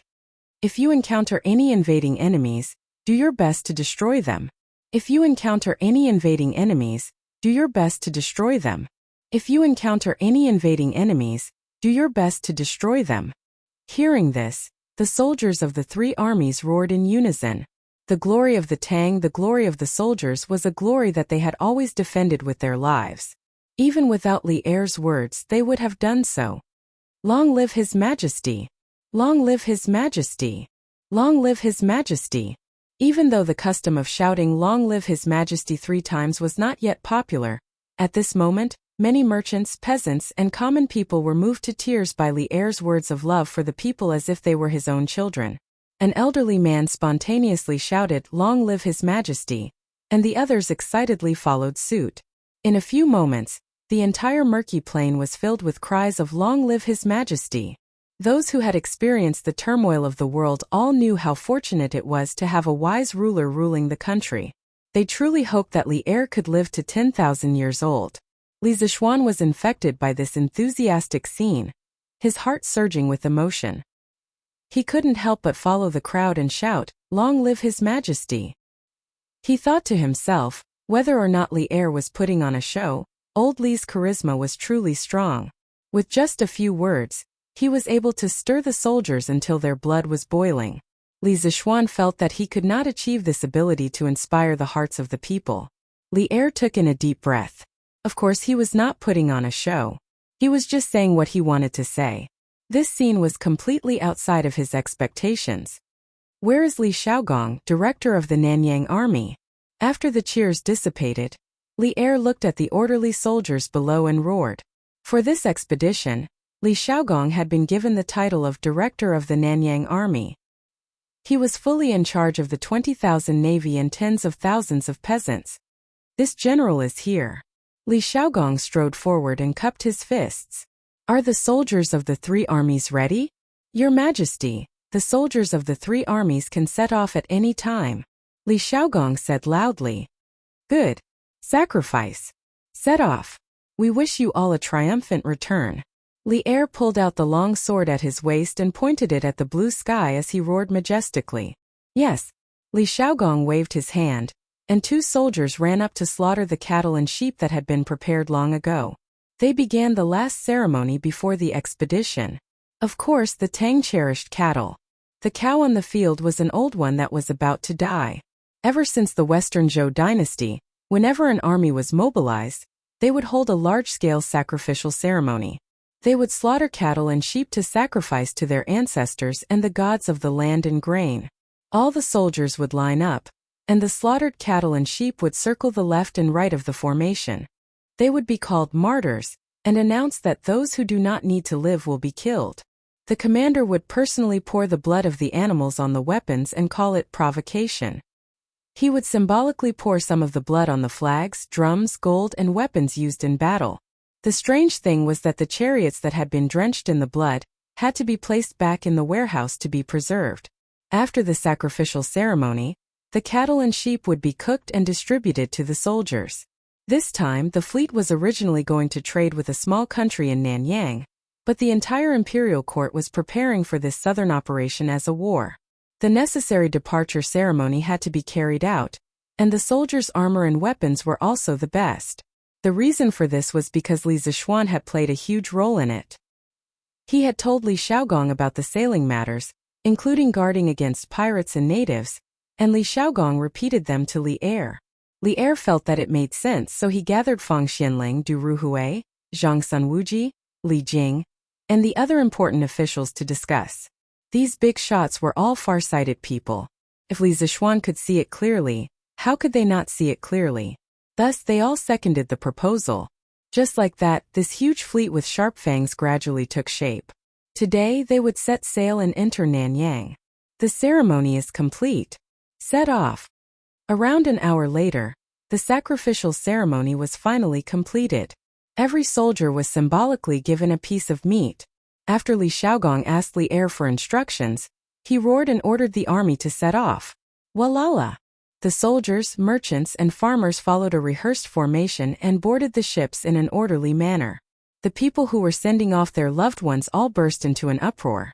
Everyone was shouting the names of their loved ones. Father, mother, and I will wait for you to come back. In front of the crowd, Meng Wenhao's nose twitched.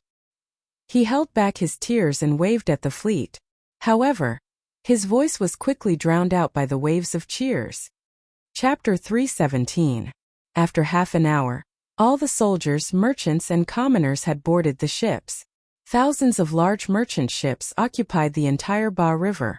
It was a vast expanse of boundless expanse. It was very majestic. Dong dong dong dong dong dong dong dong dong. On the shore, two strongmen began to beat the battle drums.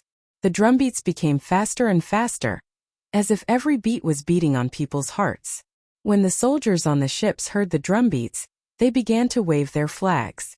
All the merchant ships immediately hung up their sails and set sail. For a moment the sails covered the sky. Along with the battle drums, the people on the shore inexplicably felt a sense of majesty and desolation. Some old people and women silently put their hands together and prayed that their loved ones would return safely. Sigh. I hope that you will all be safe. I have tried my best. Although he knew that there would be sacrifices at the beginning of every great era, Li Zixuan still hoped that no one would die. The plan to trade grain in the south was proposed by him. If many harmonious and happy families were broken because of this, he would feel uneasy. However, there were always gains and losses. This sea trade trip would definitely produce results that would shock everyone. In the next year's locust plague, many people would starve to death because of it. For the first time, the Tang Empire extended its claws and fangs overseas. Perhaps it would start a mighty era of great voyages. Fortunately, I have transmigrated to the Tang dynasty. In this era, the emperor was wise and the ministers were virtuous.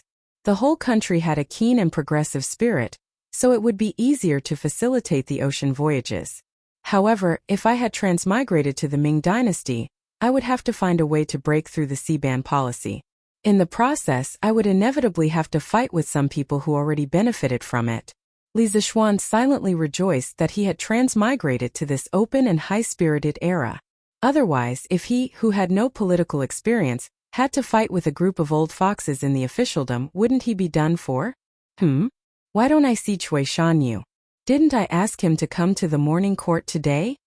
After the departure ceremony, Li Er brought the civil and military officials back to the palace and started the morning court session. After an hour, there were no more ministers who had anything to report. At this moment, Li Er glanced at Zhu Qinglu, Lu Yanyu, Zhang Zhanli, and the others. He suddenly remembered that Cui Shanyu had submitted a secret memorial to impeach Li Zixuan yesterday. Hence, he asked softly, "What's the matter?" Li Zixuan had woken up too early in the morning and was dozing off with his back leaning against a huge wooden pillar. When he heard Li Er's question, his spirit was roused and he woke up.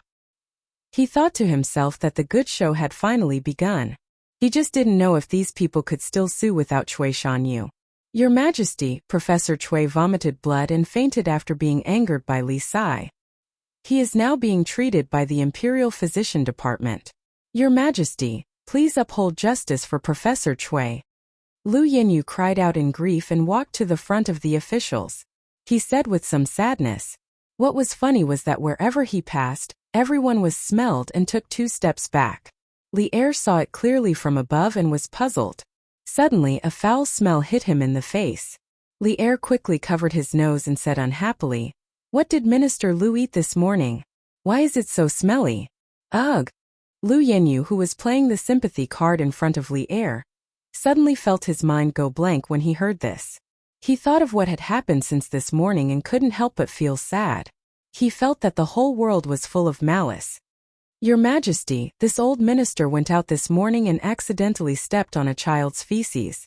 In order to participate in the departure ceremony, this old minister only washed it hastily. This caused a breach of etiquette in front of you. Your Majesty, please forgive me." After being stunned for a while, Lu Yenyu could only admit defeat and beg for forgiveness with a bitter face. "Oh, forget it. Considering your loyalty, I won't pursue the matter." Although Li Er was unhappy, he couldn't punish someone for such a small matter. He waved his hand and said magnanimously, "Thank you, Your Majesty." You said that Cui Shanyu was angered by Li Zishuan to vomit blood. What happened? Quickly tell me. Li Er looked indifferently at Li Zishuan, who was leaning on the coiling dragon pillar, and asked indifferently. He was a little annoyed and secretly blamed Li Zishuan for causing trouble for no reason. "Your Majesty, today on Murky Island, Li Sai slandered us for eating feces. Everyone knows about it. Professor Cui has always valued his reputation.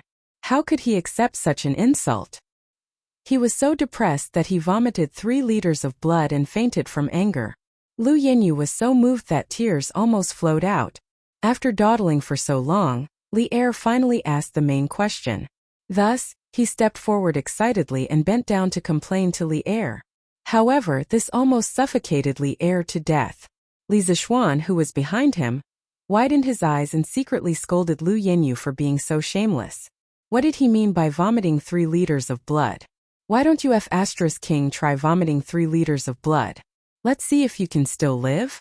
As expected, a scholar didn't use a knife to kill people.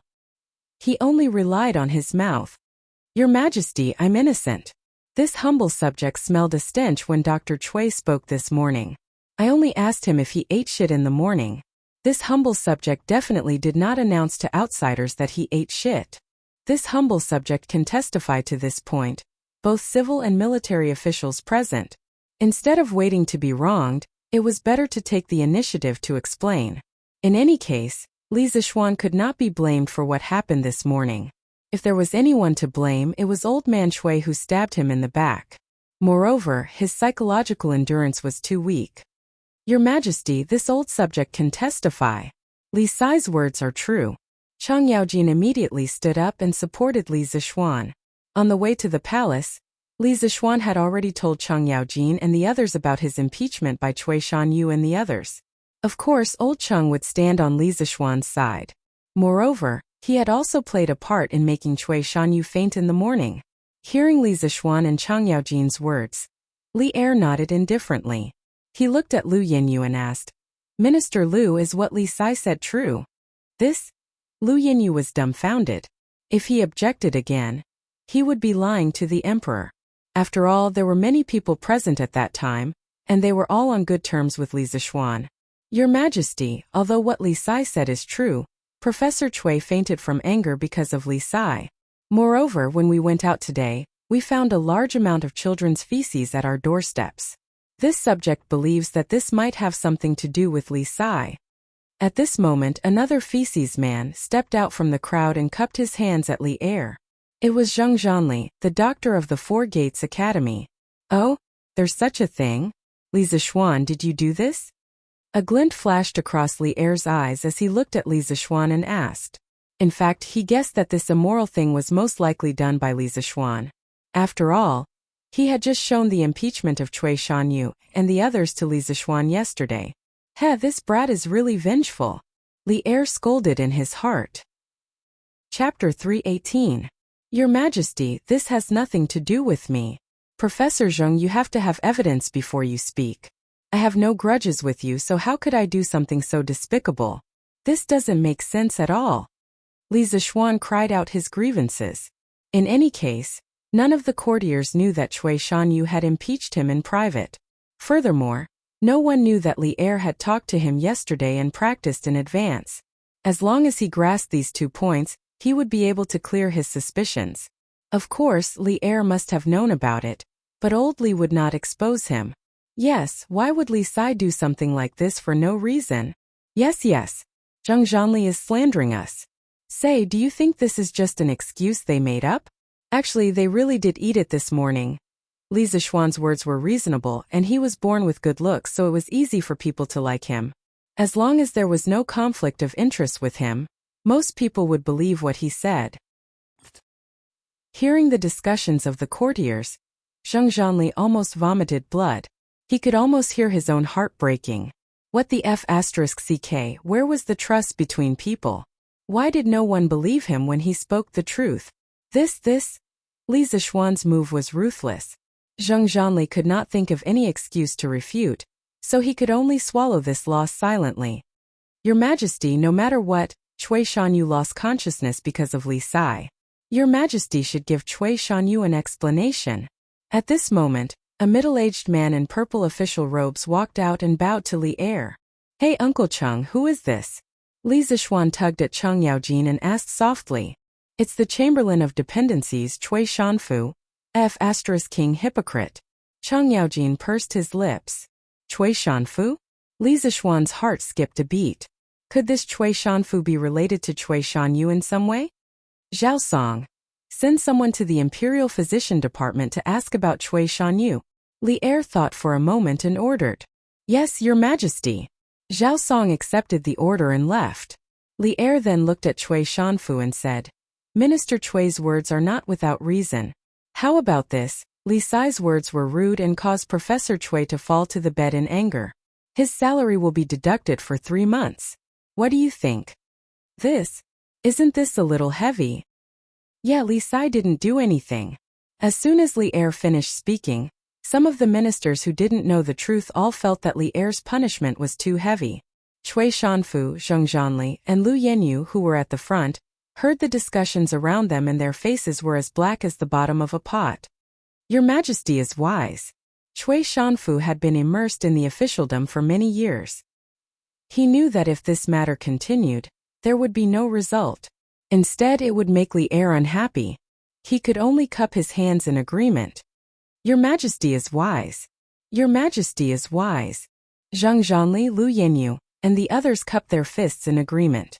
The other big shots in the imperial court were all watching coldly from the sidelines. They didn't care about such a small matter, and there was no need for them to stand up for anyone. Only Li Zishuan was cursing in his heart. As expected, this Cui Shanyu was not a good person. His heart was weak and he fainted from anger, and he blamed it on him. He had taken so many precautions, but he didn't expect that he would still be blackmailed. It wasn't that he was unwilling to part with the 3 months' salary. He just felt that his salary would be deducted by Li Er because of this trivial matter. Since there are no objections, then let's talk about Minister Lu and the others impeaching Li Zishuan. Li Er nodded in satisfaction and started talking about the important matter. When the ministers who were watching the commotion heard this, their eyes lit up. They knew that this was the secret that they didn't know. I've been impeached? Lord Lu, Lord Zheng. I've just arrived at the Imperial College and don't know the rules. If I've done anything inappropriate, please point it out to me. I'll definitely consider your opinions carefully. But why did the two of you? At this moment, Li Zishuan's face turned pale with fright.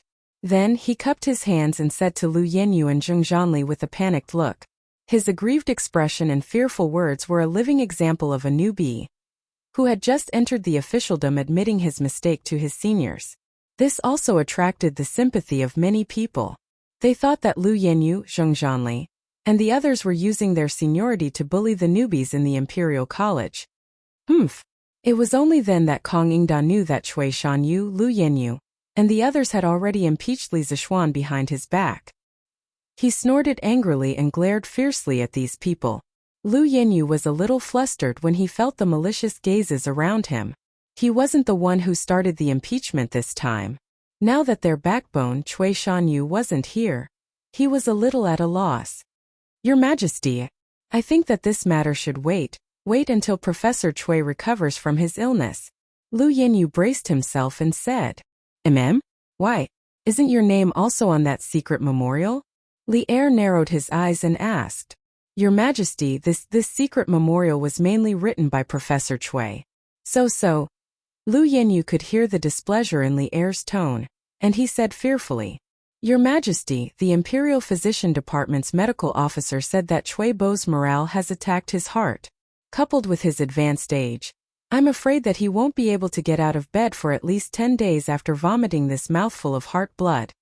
At this moment, Zhao Song came in from outside and reported to Li Er with a bow. It's actually that serious? It looks like Professor Cui won't be able to come. What should we do? Behind him, Zhu Qinglu, Sima Minglang, Gu Fengyan, and the other doctors discussed in low voices worriedly. Go and get the Imperial Physician Department's medical officer to treat Cui Shanyu properly. Li Er instructed Zhao Song. Yes, Your Majesty. Since Minister Cui is unwell, then we'll discuss this impeachment after Minister Cui recovers. How about that? Li Er thought for a while, looked at Lu Yanyu and the others and asked. Your Majesty is wise. Lu Yanyu and Zheng Zhanli heaved a sigh of relief and hurriedly agreed. I didn't expect that my little trick would actually cause Cui Shanyu's long-planned impeachment to fail. What a pleasant surprise. Li Zishuan heard and thought happily in his heart. Then all officials please report if you have something to report. If there's nothing, the court is dismissed. Li Er estimated that the time was about right. He heaved a sigh of relief and said, Court is dismissed.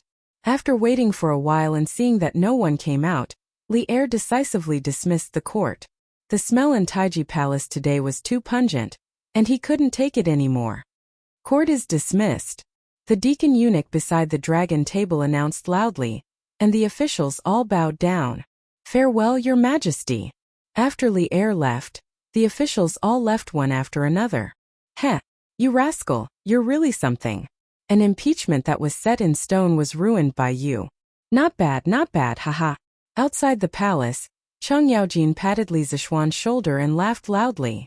Chapter 319. Boss, if you ask me, those kids would be satisfied if you gave them 10 copper coins each. Why do you have to give them so much? In a small tavern in the East Market, a hooligan-looking young man said as he ate. Humph. What do you know? This time the higher-ups gave us an extra 5 copper coins as a reward for our hard work. If we continue to embezzle and are discovered by the higher-ups, how can we get a share of such a good thing next time? The burly man opposite the young man happily took a sip of wine and said snappily. This person was Biaozi, who led a group of children to Cui Shanyo's house to shit in the morning. Biaozi was a hooligan in the southern part of Chang'an City. He had more than 10 underlings under him.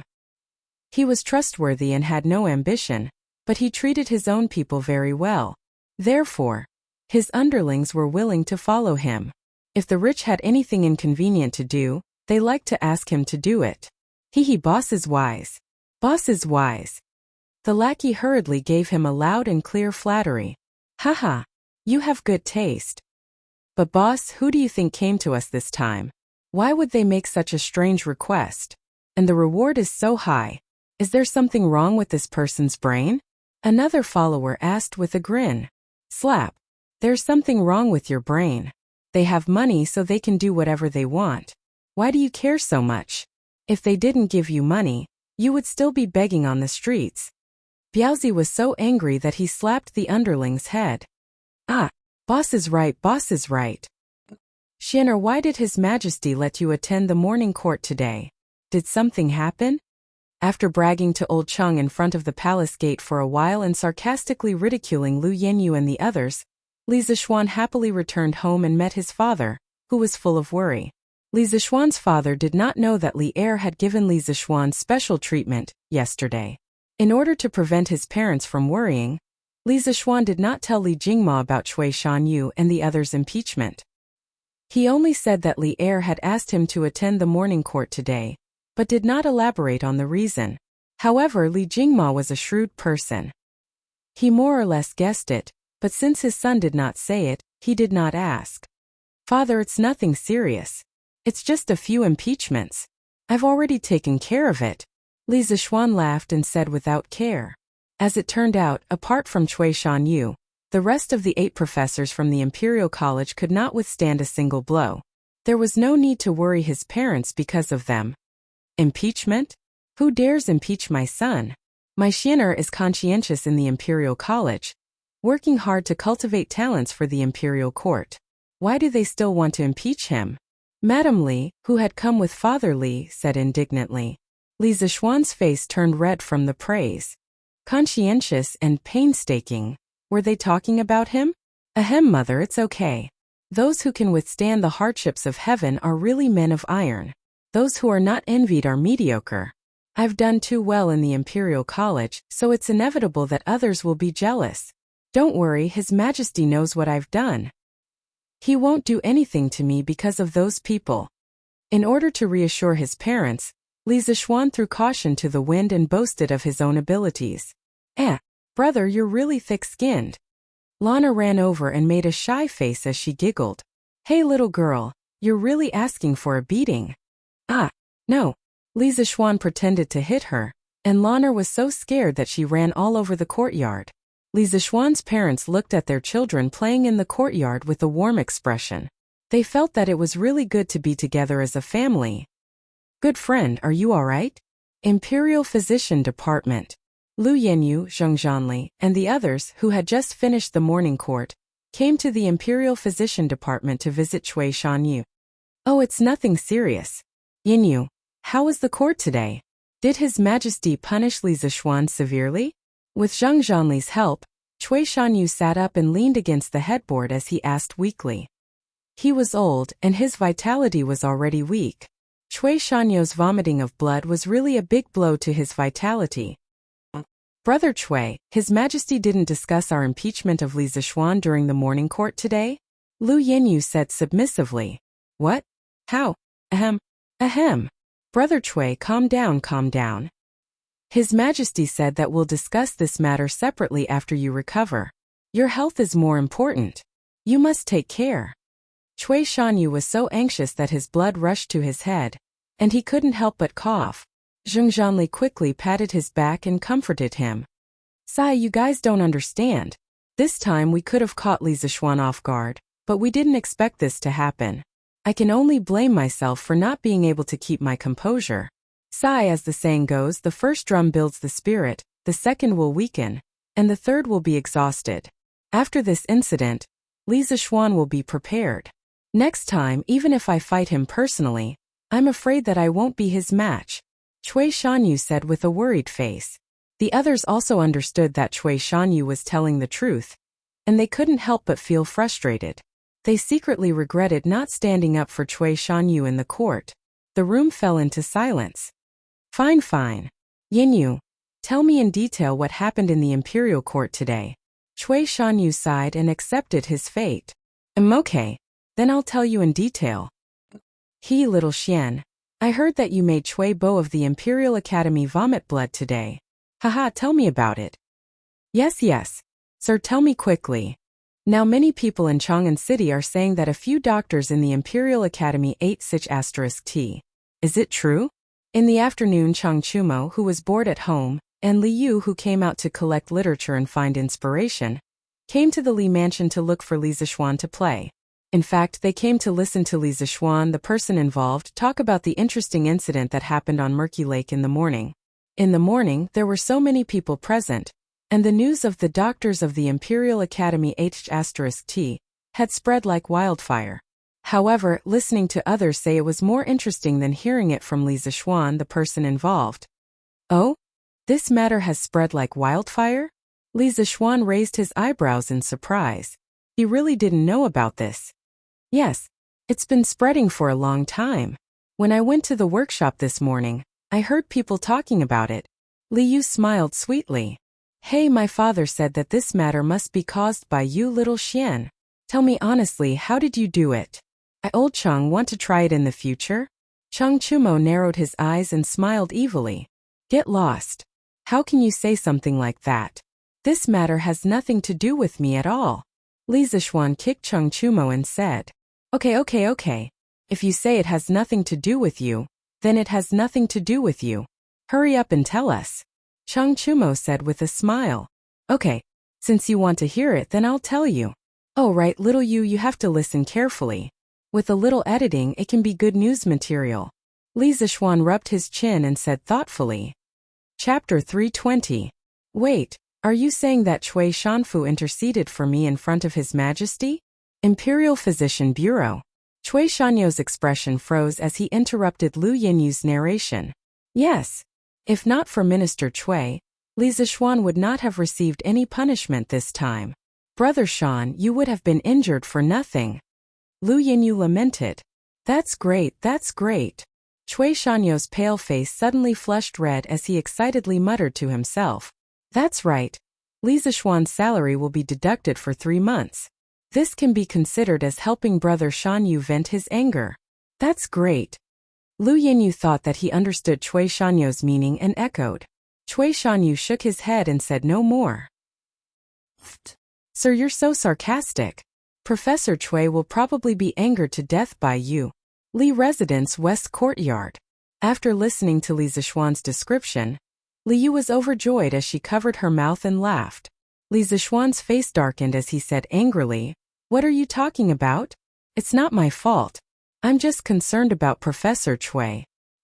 He's the one who's narrow-minded and misunderstood." Little Xian, you're so thick-skinned. Cheng Chumo curled his lips. Get lost. No matter how thick-skinned it is, it's not as thick as yours. Li Zishuan threw a cherry at him and said angrily. There weren't many types of fruits in ancient times. Li Zishuan ate whatever he could get his hands on in the hot weather. It was worth mentioning that cherries were already available in the Western Zhou dynasty, but they were only high-grade offerings for the imperial family and the emperor to worship the ancestral temple. Cherries were known as the #1 fruit. It was said that orioles loved to peck on these fruits, hence the name Yingtao. In ancient times, cherries were often used by the emperor to reward important officials. Wang Wei, Han Yu Zhangji by Juyi, and the others were overjoyed and grateful after eating them.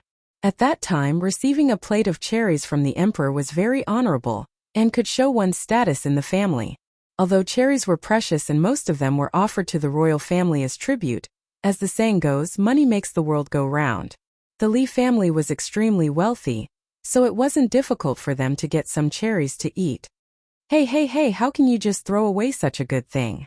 Cheng Chumo mumbled as he caught the cherry flying towards him with one hand and threw it directly into his mouth. Li Zishuan didn't care about these things, but to him it was a rare thing. Dee. At this time, there was a sudden dee sound coming from the inner room. Cheng Chumo was surprised and immediately stuck his head out to look inside. Wow! What's ringing? You guys wait here for a while. I have something to do. Li Zishuan could not be bothered with him. He rushed into the room and began to record the telegram. Han Yushi. Young master, are you there? Li Zishuan immediately replied. Yes, what's up? And didn't I tell you not to call me young master? Why did you forget again? A moment later, Han Yushi. I forgot, I'm sorry. Li Zishuan smiled and replied. It's fine, Yushi, do you want to say something? Han Yushi. No, I'm just alone, and I can't help but let my imagination run wild. Li Zishuan. What are you thinking about? Han Yushi. I'm wondering if I'm not good enough for Big Brother Xiaoxian. Well, could this be the legendary premarital anxiety? Li Zishuan shook his head. This was the first time he had encountered such a situation. After thinking for a while, he replied, Silly girl, don't think too much. Have you heard any gossip recently? Don't care what others say. Whether I'm good enough for you or not is only up to me. Understand? Han Yushi. Then Big Brother Xiaoxian, do you think I'm ugly? Li Zishuan was taken aback and said, I don't mind. When have I ever? Yushi, why do you ask? Han Yushi. Sob, so you're saying that I'm ugly? F*ck, a modern man like me was tricked by an ancient girl? Li Zishuan looked at Han Yushi's reply and was stunned. Xiaoxian, are you sick? Why are you smiling and frowning at a metal box? Cheng Chumo and Li Zishuan waited outside for a long time, but Li Zishuan did not come out. Instead, they heard beep sounds coming from inside. This guy was never a patient person. Although Li Zishuan did not let him in, he still sneaked in. You're the one who's sick. Li Zishuan really wanted to take a smelly sock and stuff this guy's mouth, he said unhappily. Then Xiaoxian, what are you doing? Looks like it's pretty fun. Cheng Chumo was clear in his heart. He also knew that something that Li Zixuan cherished so much must be something good, so he said shamelessly, "This is a telegraph. I'm sending a message to Han Yushi." Li Zixuan explained as he replied to Han Yushi, "Sending a message? How do you send a message with this thing?" Cheng Chumo was shocked. "It's through this beep beep beep." The different rhythms of the beep, beep, beep, beep represent different characters. When combined, it becomes a letter. Cheng Chumo would definitely not understand if it was difficult to explain, so Li Zixuan could only explain it in simple terms. "Sir, were you making this telegraph when you were at Drunken Wind Pavilion in the workshop a few days ago?" Li Yu heard the conversation inside and couldn't hold back her curiosity. She walked in and asked. During those few days when Li Zixuan was secluded in Drunken Wind Pavilion to study the telegraph, Faubert marked the pavilion as a forbidden area. Therefore, although Li Yu knew that Li Zixuan was in the workshop at that time, she didn't have the chance to greet him. "Yes, that's right." Li Zixuan chatted with Han Yushi for a while, then turned around and said, "That's not right. The Han family manor is more than 20 miles away from here. Xiao Xian, how can your telegraph transmit so far?" Cheng Chumo still had some brains, so he asked in puzzlement. What's impossible about that? Facts have proven that it can transmit so far." There was no need to explain electromagnetism to Cheng Chumo. Even if he did, he wouldn't understand. Cheng Chumo rolled his eyes and was speechless. Suddenly he said excitedly, "Xiao Xian, since this telegraph is so useful, why don't you give me one too?" "No way." "Why? I have money, I can buy it with money." Cheng Chumo stomped his feet. "Go away. I don't care about your money. There are only 2 telegraph machines in the world. Where am I going to get you another one?" Li Zixuan was so angry that he laughed. This guy actually had the nerve to show off his wealth in front of him. "Then you can make me another one," Cheng Chumo said unyieldingly. "No, why do you have to have a telegraph machine? Who do you want to send messages to?" Li Zixuan said impatiently. "You, of course. With this, I won't have to come all the way here if I have something to do." What do you think?" Cheng Chumo said matter-of-factly. "Scram. F*CKU. I'm not gay.